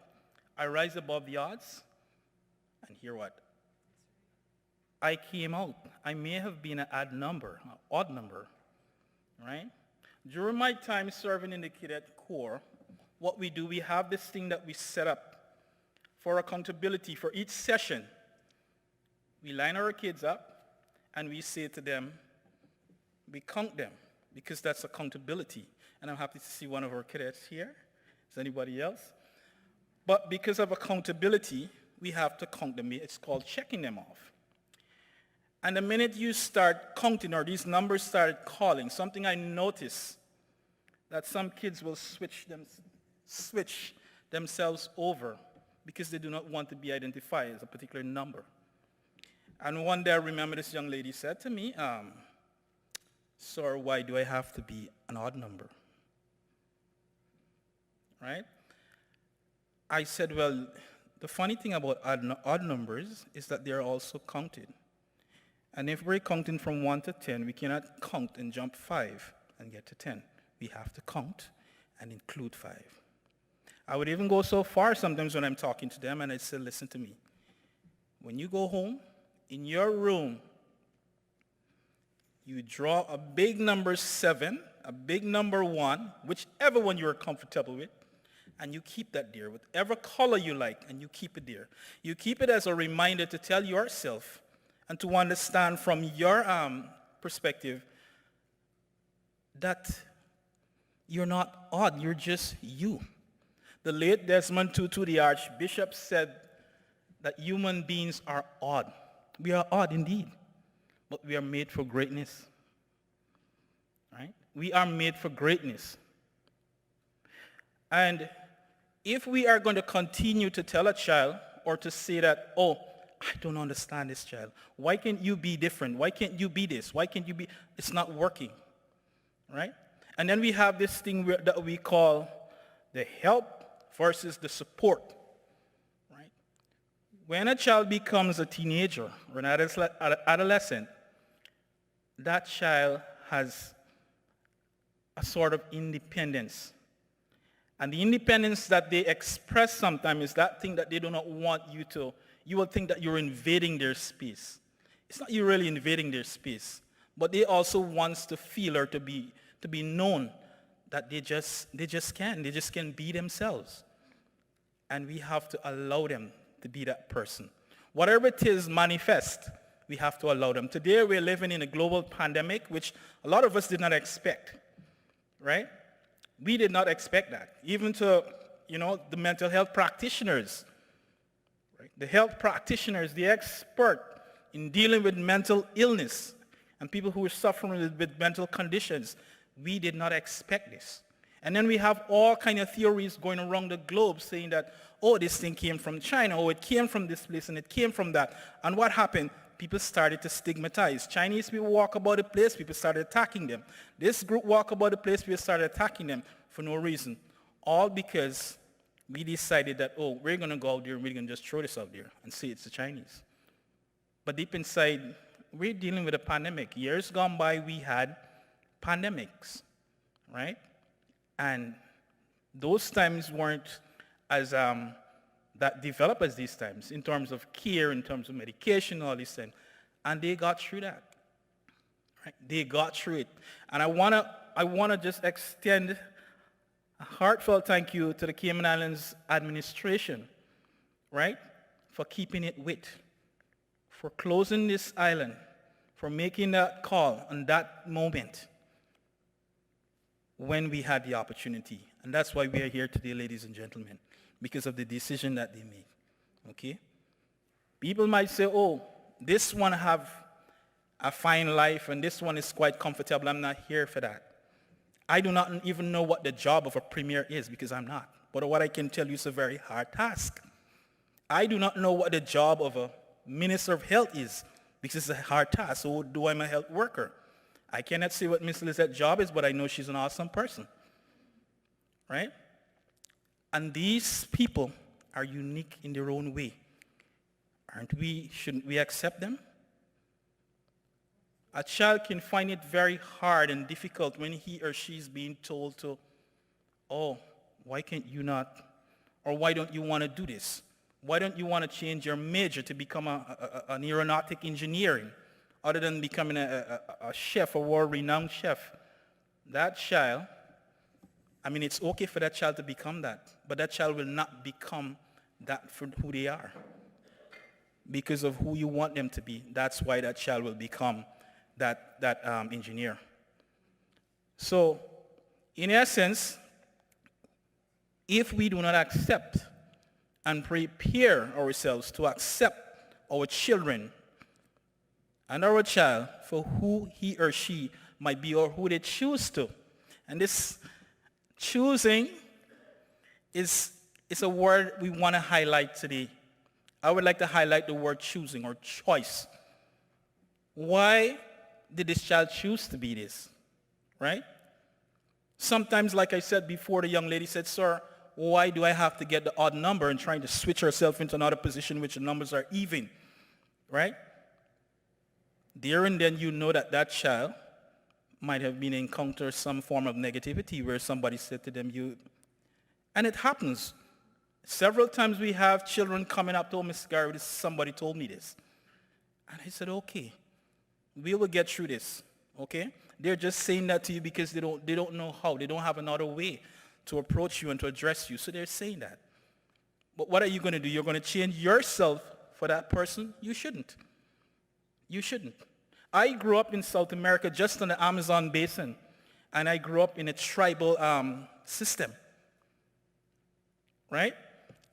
Where if I say something and it was out of that tribal practices or out of the tribal acceptance, then I'm having problems.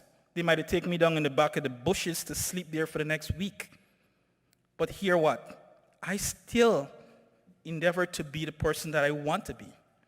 Because I knew right there and then, we had economical crisis, and I want to see another side of the world. I want to see what it is. So I had to break, even if it has to take me to break tribal practices and tribal customs, I will do it. In my life, I work for an organization such as UNICEF, right? Going just about a lot of places. Some places that I just can't recall. What was mainly to support, because UNICEF, UNICEF primarily task is to help children or helping our young people to have a better life, to have choices, right? Which some of them are being denied because of cultural practices or because of cultural norms, right? Ladies and gentlemen, today some of us are still living in those cultural norms where we think that children do not have the right to say or they don't have the choice to say. They should be seen and not heard. We have to move away from that. We are living in a global pandemic right now. What is going to happen when your child comes home a day and said, "Oh, mom, something is wrong," or "I have decided to do X, Y, and Z"? What are you going to do? They are suffering just as we are. And this has nothing to do with how professional you are and how, expert you are, because the global pandemic actually hit all of us. The great Ernest Hemingway, he said that the world has broken us all. You ever heard that? And each and every one of us inside here, we can relate to that. He said the world has broken us all. But afterwards, we are stronger in those broken places. We are going to be strong. We are going to rise above the occasion. And if it has to take time, then allow time to exist. I remember in one of my missions with with UNICEF, I actually was placed on the Brazilian border where there was a group of orphans who were orphaned by the Catholic faith. But then there was also a faction of guerrilla who were on the other side that uses these kids as pawns to negotiate between the government and negotiate between other players who probably might have had money to fund their organization. And I was placed as a young missionary, and that's where probably UNICEF realized and they scouted my ability to do certain things. So what I did, I used that position. I used the position of being a young missionary, and I went to work with the people in the churches. Some of these kids, they were abused, physical abuse. Some of them lost their parents by violence. Some of them parents were placed in front of them and shot or done away with, as they may say. But at night, I, that young missionary boy, used to go out and take women and children and sneak them across the border to grant them their freedom. I mean, some people might have asked, why did I do that? Because I grew up in a system where people's freedom was constricted. You weren't allowed to be yourself. Can you imagine if I had accepted staying back in a tribe and saying, okay, well, whatever it is? No. So one morning my grandmother woke up and she didn't saw me. Because I went. I was able to go to school because going to school for tribal people wasn't really a necessity. They didn't see any importance in that. But to a child who just wants to know what else is behind the walls. Like I always say to some children, behind the walls of some people's beliefs about you, there are numerous things to discover. Behind the walls of even your own entertainment of negativity, there's much to know. A lot of positive things you can actually do to be yourself. And forget about those who do not accept you. Because when you do positive things, it shatters the stereotype that people brings before you, that they carries to you.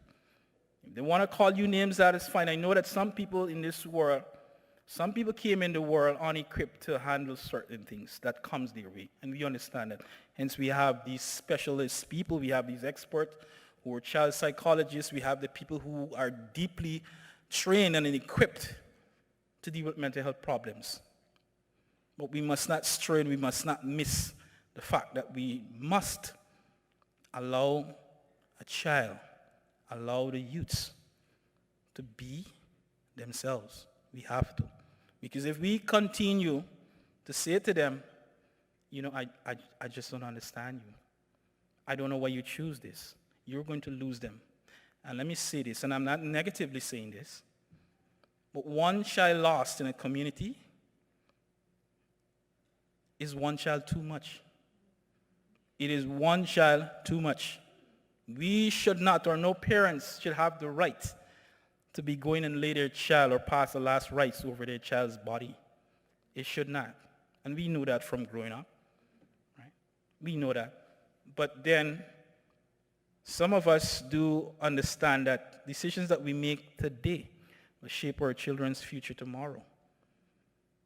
A few days ago, I was listening to a program, a local program, and the lady who was moderating the programs, she had about 4 people in there, and she said, one of the things that we used to do as Caymanians, that's the Caymanian community, we had a lot of storytelling. We had a lot of,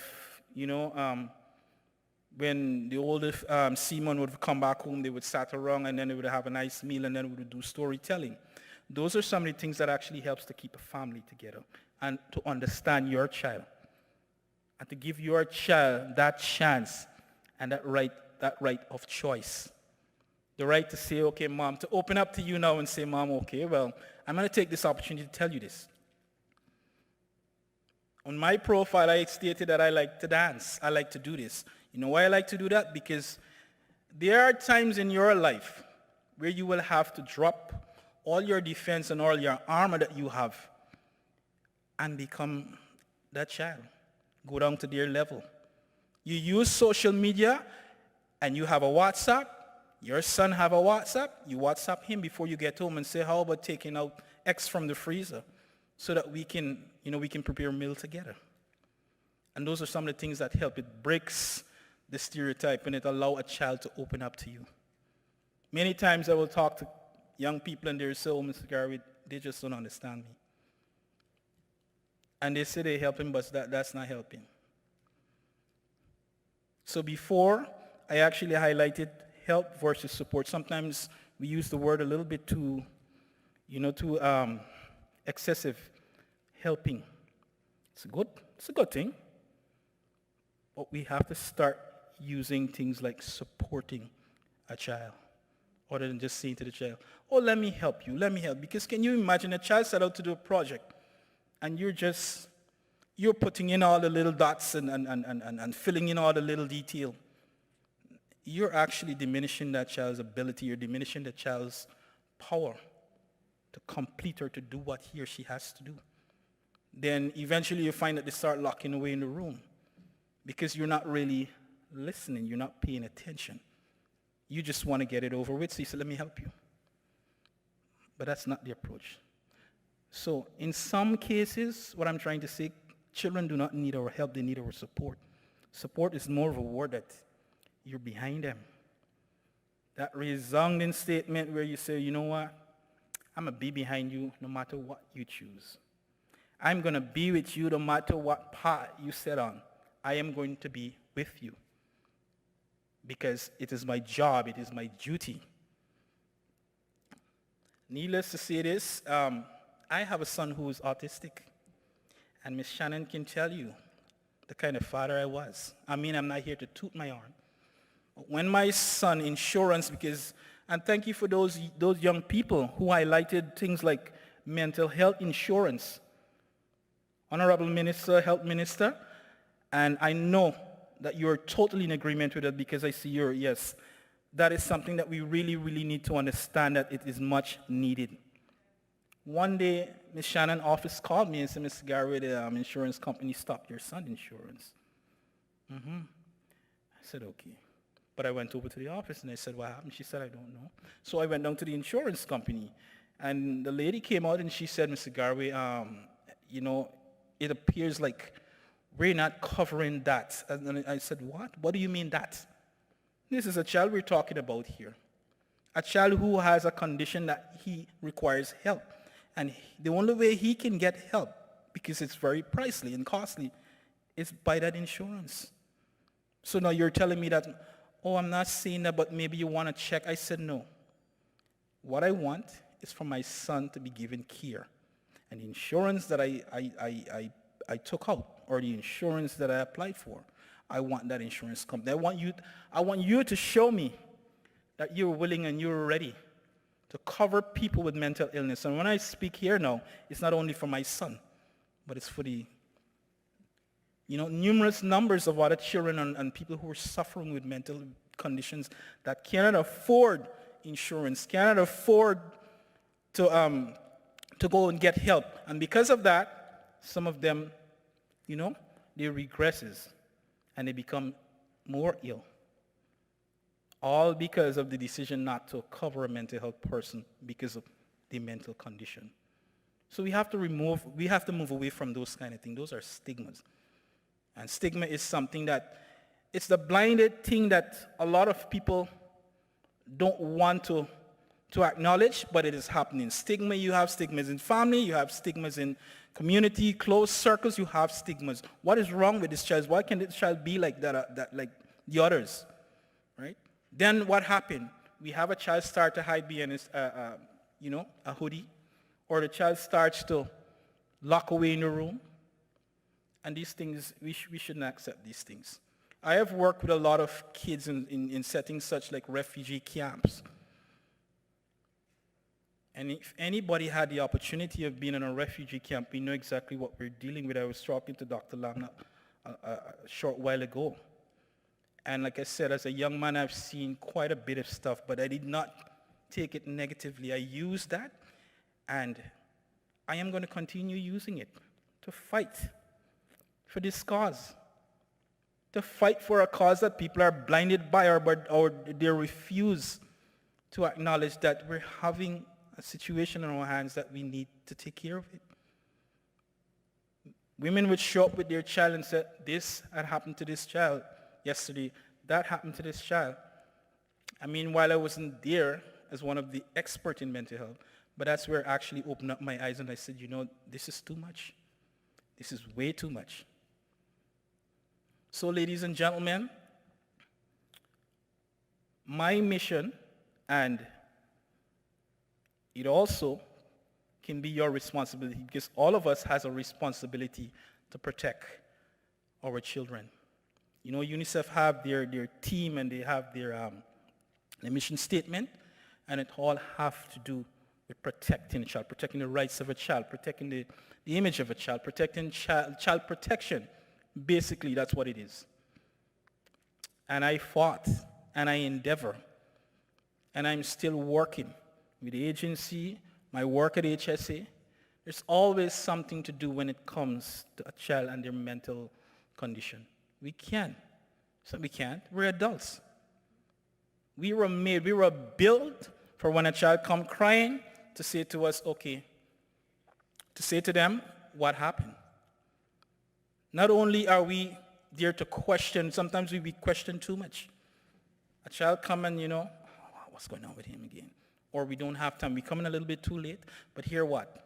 We are in a global pandemic now, and a lot of people are working from home, or during that lockdown period, a lot of people were placed at home to do their work.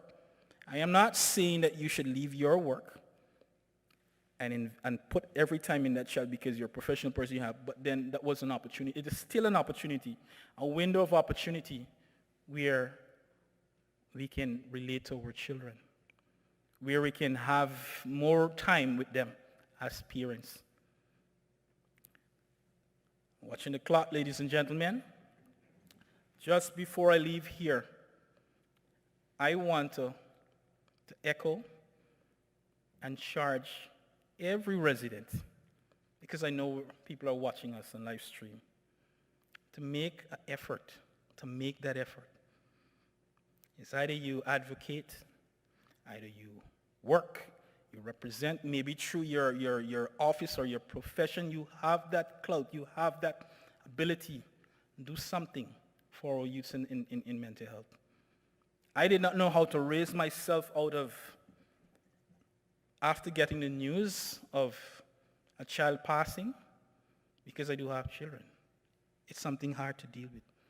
But then I knew that I had a mission to come here and to speak to you about children and their mental health, and what can we do to support those children. So ladies and gentlemen, if you want to do something, you want to make an impact, let us start by removing the stigma, by being silent, and by acting as we don't know what to do, and by being afraid to say something, because if what? Many of us travel and they have these big lines that highlight if you see something, say something. Same goes for mental health. Say something about it. Stand up and represent your children. Stand up and represent our children, children in the community. So ladies and gentlemen, I bid you good afternoon, and thank you once again. Thank you to the Alex Panton Foundation. We got good news. I'm hearing now that the Youth Mental Health Hub will be partnering with Alex Panton Foundation, and there is never a good thing. So Honorable Premier, thank you to you, Mrs. Jean Panton, and to the entire audience. Thank you, Ms. Lizette. I also express the HSC have their resource department, the mental health department, and now we're getting the youth mental health department, so access those cares. Ladies and gentlemen, good afternoon.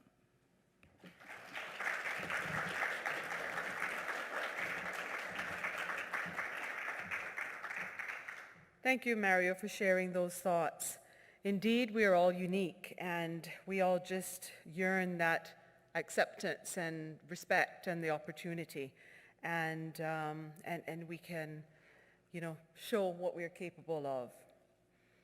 Now, ladies and gentlemen, I'd like to introduce Isaias Pascual, and again back to our stage, our Janari Lumley, who will be giving LGBTQ research data presentation. While they're coming to the stage, I want to acknowledge Cavell Cahong Defos of the Alex Panton Foundation's Clinical and Education Committee. Can you just give us a little wave? Hi, Cavell. Thank you very much. Cavell was responsible for the research that was put in to this presentation. So thank you very much, Cavell. And join me now in welcoming Isaias and Jaderi.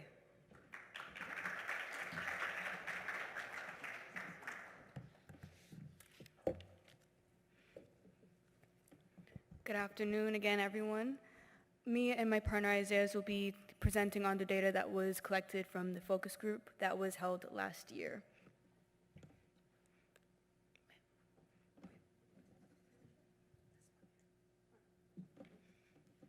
This research and focus group was facilitated by APF's LGBTQ+ community outreach clinical lead, clinical psychologist, Ms. Cavell Hai Hong De Fos.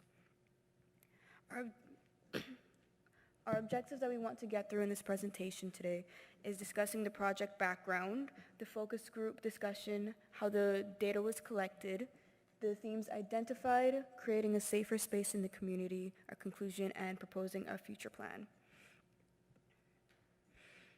The project background.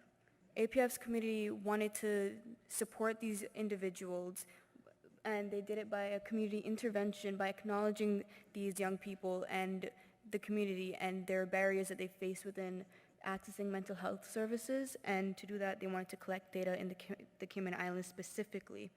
And it is very sad that people who identify in this community have a 2 to 6 times chance of attempting suicide or having depression. The aim of this focus group was to improve easy access and better quality mental care for these individuals. And to do that, they wanted to understand the specific needs that needed to be met and wanted to collect data based on those needs. For the focus group, it was a total of 5 participants, 4 females, 1 male, within the age range of 15 to 16 years old. Only one session was held, which was approximately 90 minutes, which was guided by 3 questions, which was based on their experience of being LGBT, the concerns with accessing mental health support, and how we can create a better safe space and safer space for them. The method of analysis was through audio recordings of the session, which was then analyzed using thematic analysis, which did have a limitation because only 4 out of the 5 participants were clearly revealed. Processing and analyzing of data was through transcribing, coding, generating, defining, and identifying themes. And of the 6 themes were uncertainty of identity in the LGBT community, stereotyping and discrimination in the Cayman Islands, misinformation in the media, perceived support, distrust of authority figures, and barriers and challenges and perceived support. I will now be handing over the rest of the presentation to Isaiah.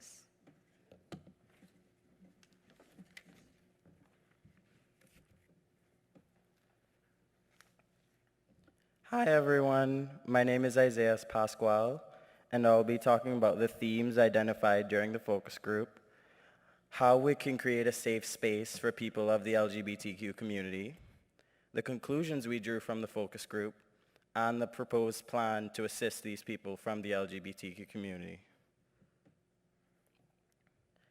So, one of the themes identified was uncertainty about identifying. Participants had difficulty with identifying whether they are in or are on the fringe of the LGBTQIA+ community. One participant was able to disclose fully that they are LGBTQIA+ and continue to struggle with issues to do with acceptance and/or family reaction. Great discussion was surrounding identity issues, both about themselves and within the community itself.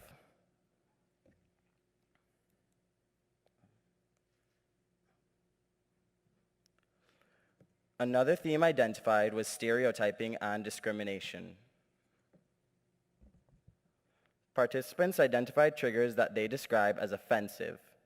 They feel as if some phrases are used to stereotype and discriminate against the LGBTQ community. For example, simply calling one gay for no reason or something gay for no reason. One participant even expressed being angry at straight people, whilst another stated that they felt spiteful and wanting to be rebellious. Another theme highlighted was misinformation. Participants believe that the mainstream society do not try to understand the LGBTQ community and thus is either misinformed, have many biases, which are mostly moral biases, or just hold fast to their preconceived understandings of the community and its conflicts with Christianity. Another theme highlighted was perceived support. Participants believe that there needs to be a safe space for persons of the LGBTQ community. From the conversation, it could not be determined that the participants were elaborating for the entire community, but rather for the school community.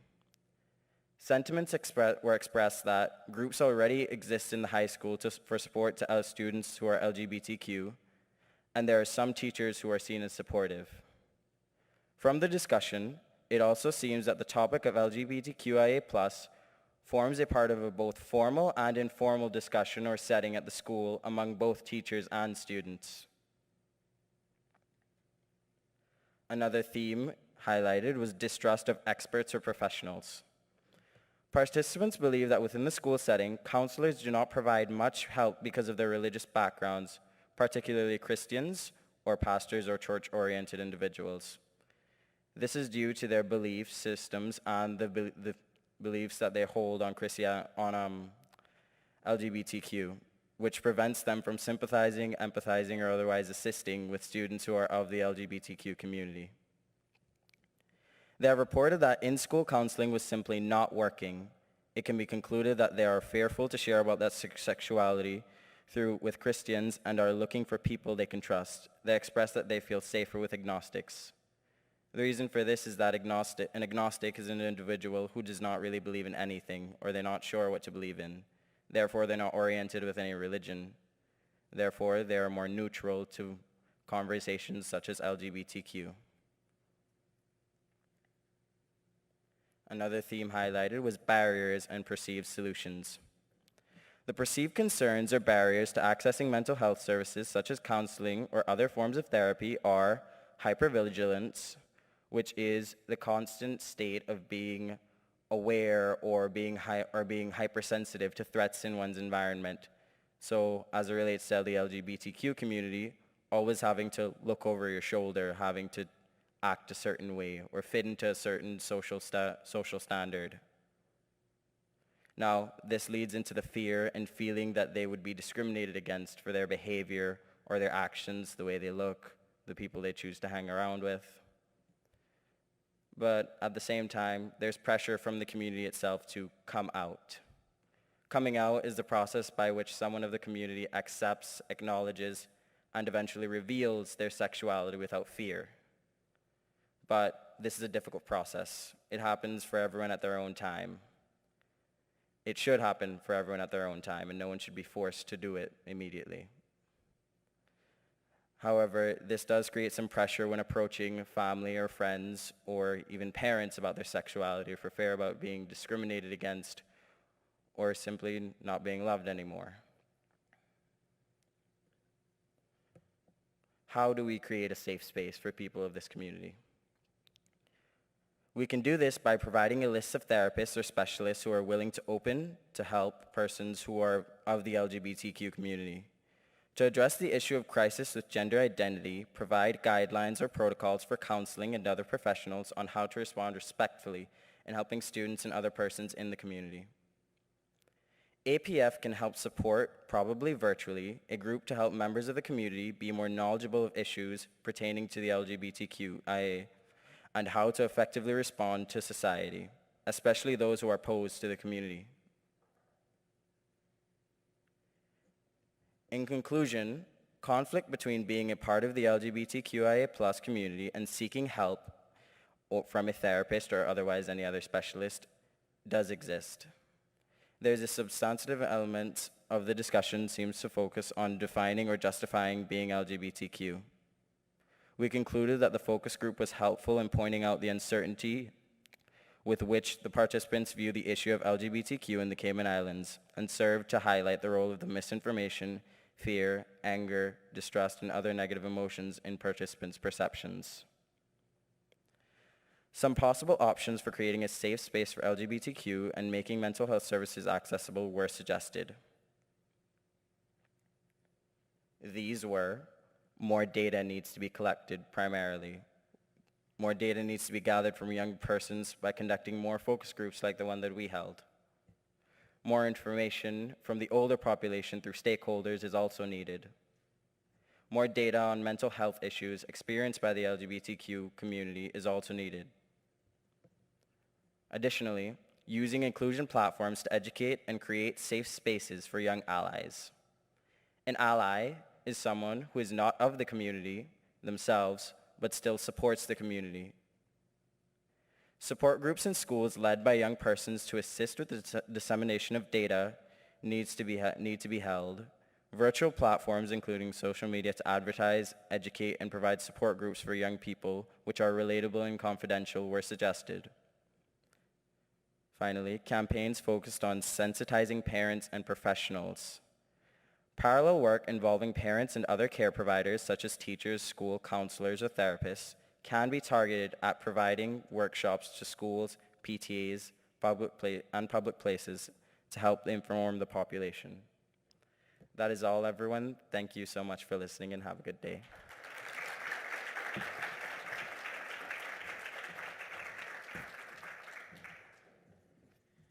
Thank you very much, Jadari and Isaias. And thanks again to Cavell for conducting that research project.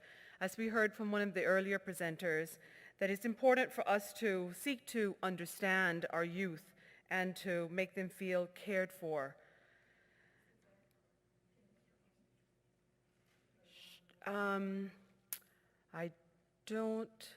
Is there someone with a mic? Ms. Deirdre would like to make one quick comment before we move on. Thank you. Right in the front.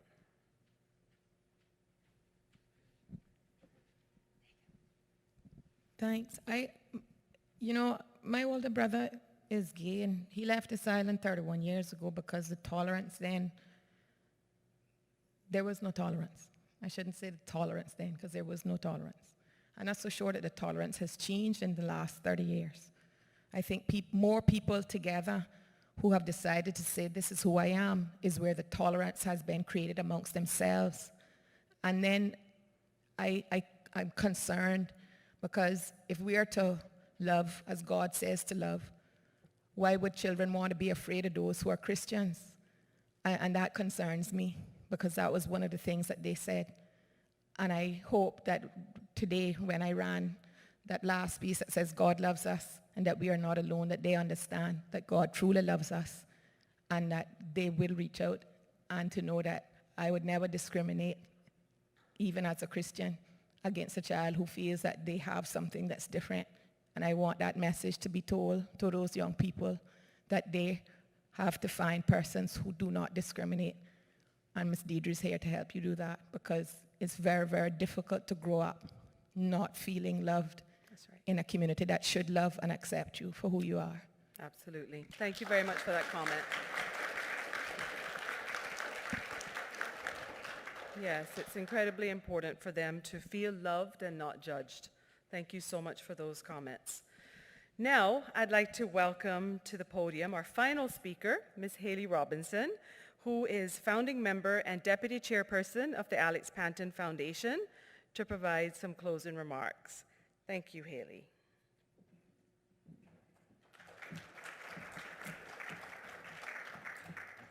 Good afternoon. Thank you, Lizette, for introducing me. And thank you to all of our incredible speakers and panelists. Your vulnerability and insight is invaluable to our mission, and we appreciate your willingness to educate our community. I would like to conclude today by sharing the resources the Alex Panton Foundation currently provides and to update you all on the initiatives we are actively working to deliver in the near future.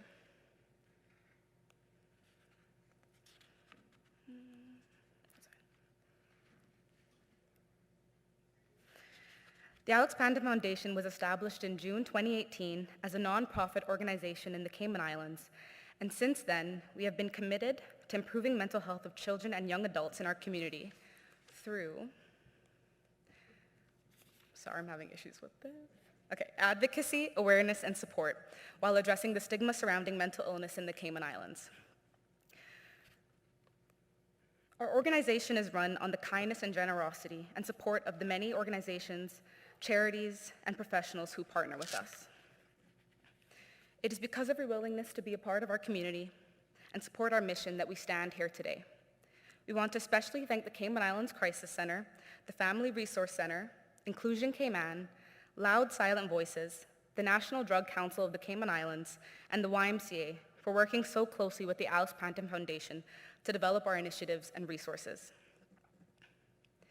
At the core of our foundation is a clinical model for making the changes necessary to carry out our mission. Before beginning any project, our Clinical and Education Committee collects, inputs, and analyzes data to determine the best means to support the mental health needs of our youth population. Last year, we presented the news of our new LGBTQ+ focus group discussion. Today, with the help of our youth ambassadors, Jadari and Dahani, you now know the mental health needs and social concerns of Cayman's young people.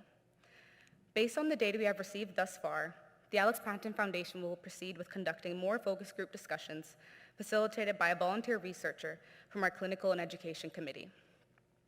We are thankful to Ms. Cavell Chai-Hong Delphos for conducting and analyzing the research for our first LGBTQ+ focus group discussion, and to the Perinder Foundation for supporting this initiative as our sponsor. We look forward to presenting further research on this project and to the day when we can use this invaluable data to deliver on the needs of our young people who make up the local LGBTQ+ community. As we continue to find ways to live through and with the pandemic, the Alex Panton Foundation continues to develop pathways and resources to support young people in the community. The Alex Panton Foundation offers 2 active and ongoing support groups, known as Breaking Barriers and Teen Talk. In May 2019, the Alex Panton Foundation launched our first peer support group for young adults. Breaking Barriers is facilitated by our beloved friend and fundraising chair, Shane Purcell, and generously sponsored by Cayman National Bank. After expanding the age limit to accommodate those 18 to 30 years old, the group now takes place every Saturday at 12 p.m. at Parcel 110. In January 2021, we initiated our second support group, led by Dr. Sherry Smith, Teen Talk has steadily gained traction with our young crowd of 13 to 17-year-olds who are looking for an informal and safe space to share their experiences while also learning coping strategies from a mental health professional. As of next Thursday, the 24th of February, the Alex Panton Foundation will be delivering a 6-week bereavement support group. This group will be led by Ms. April Lewis at the Bethesda Counseling Center every Thursday at 6:30 to 7:30 p.m. from the 24th of February through to the 31st of March. In August 2020, the Alex Panton Foundation decided it was time to make mental health care accessible at the most basic level by offering our direct financial support where possible. With this policy, the Alex Panton Foundation is providing greater access to mental health professionals to those who'd otherwise not be able to do so. We would like to thank the R3 Foundation and Greenlight Reinsurance Limited for their recent and generous donations in support of this fund. These services could not be delivered without the assistance of our partner service providers, including Aspire Therapeutic Services, Behavioral Health Associates Cayman, Chatterbox, Hope Academy Clinical Services, Infinite Mind Care, Kids Ability Ltd, On Course Cayman, and the Wellness Center. Beyond the pathways of intervention the Alex Panton Foundation has instituted, we understand that prevention is key in order to build a foundation for our young people. In August 2019, the Youth Ambassadors Program was launched by our Clinical and Education Committee and some community-oriented, bright-eyed teens with big ideas. Affectionately referred to as YAP, the Youth Ambassador Program was created to validate young people's experiences, recognize their strengths, and inform and connect them with other resources if needed. Our youth ambassadors happily and brilliantly run this program with the oversight of CIS's Bill Lamont and the support of our Clinical and Education Committee. We're extremely proud of all of our youth ambassadors, with special thanks to their current leaders, Caitlin Rooney, Isaiah Bodden, Jadari Lumney, and Monina Thompson, for initiating and pursuing so many incredible feats, including the Inclusion for All Cayman campaign and many other community-driven projects. In November 2019, the Alex Panton Foundation launched our Emotional Literacy Program, an evidence-based social and emotional learning program from the Partnership for Children UK for children 5 to 9 years old. Most impressively, we are already beginning to see a change in our students in just the little time that we've been running our program. We are so incredibly proud of and thankful to the 21 ELP instituted schools, 30 master trainers, 200 teachers, and over 3,000 brilliant, awe-inspiring students who are participating in this program, and we cannot wait to reach even more students in schools in the upcoming academic year. The Alex Panton Foundation is very thankful to our program leads, Dr. Zenia Sutro, Dr. Catherine Day, and Dr. Stephanie Edwards for the dedication to supporting young students' mental health. And we are especially grateful to the Department of Education Services for working to enroll ELP in so many of our public schools as part of the School Recovery Project in 2020. What our research and community outreach has demonstrated to us, more than anything, is the demand for greater accessibility to mental health care and services in the Cayman Islands. At our last symposium, we presented to you our new initiative, the Alex Panton Foundation Adolescent Emergency Mental Health Hub. The hub is being established in collaboration with the Cayman Islands Health Services Authority and Mental Health Commission. The hub was proposed to not only be an age-appropriate environment for our young people to seek help, but as a central, accessible location of immediate care for those in times of crisis. In the summer of 2021, we were grateful to receive the support of the Maples Group, who have since provided the funds for the hub's mobile unit vehicle. Although the hub saw further delays last year due to the pandemic, we are honored to inform you that we expect completion of the hub by the end of this year's first quarter. You may recall from last year's symposium that we presented our collaboration with the Cayman Islands Crisis Center to design a 24-hour kids helpline, inclusive of a chat line, text line, as well as a virtual psychoeducational platform. This website will provide accessible materials for young people's mental health and will be catered to readers of all ages, including children, teenagers, parents, carers, and educators. Additionally, the Kids Helpline text line will connect young people in crisis with a support agent to talk them through their concerns. This means that we can increase young people's access to free services for immediate and preventative mental health care, and reduce the risk associated with this vulnerable population. We would like to thank Wheaton Precious Metals for their recent and generous donation in support of this project, which we hope will be live in the coming months. Today, we invited you to consider what it means to thrive through uncertainty. At times like this, the Alex Panton Foundation is mindful of why we do what we do for young people in our community. To all of the young people sitting in our audience and watching from home, you are not alone. Even in times of uncertainty, in times of doubt and hurt and loss, there is help and there is hope. To all of you listening with someone else in mind, someone you care for, someone who needs help, you are not alone in this either. We are here for you too. It is our great purpose as a charity for young people's mental health to help connect you and your loved ones with the services, guidance, and support that you need when facing uncertain times. As we continue to grow, we are hopeful in seeing our mission through and to equip more and more young people in the Cayman Islands with the means to thrive in life and to ask for help when they need it. Thank you all for joining us today. Thank you for your time and for your compassion. We are eager and hopeful to watch the ways in which you will thrive through uncertainty alongside us, and we look forward to seeing you again next year. Also, as a reminder, our in-person attendees will be emailed an event survey on Monday. We ask you to please take the time to complete this and provide us with your valuable feedback on how we can improve our annual symposium. For those that require CME certificates, these will be available for download off of the Alex Panton Foundation website next week. There are also a few leftover lunches on the table in the foyer, so please feel free to take one as you leave. Thank you all for attending.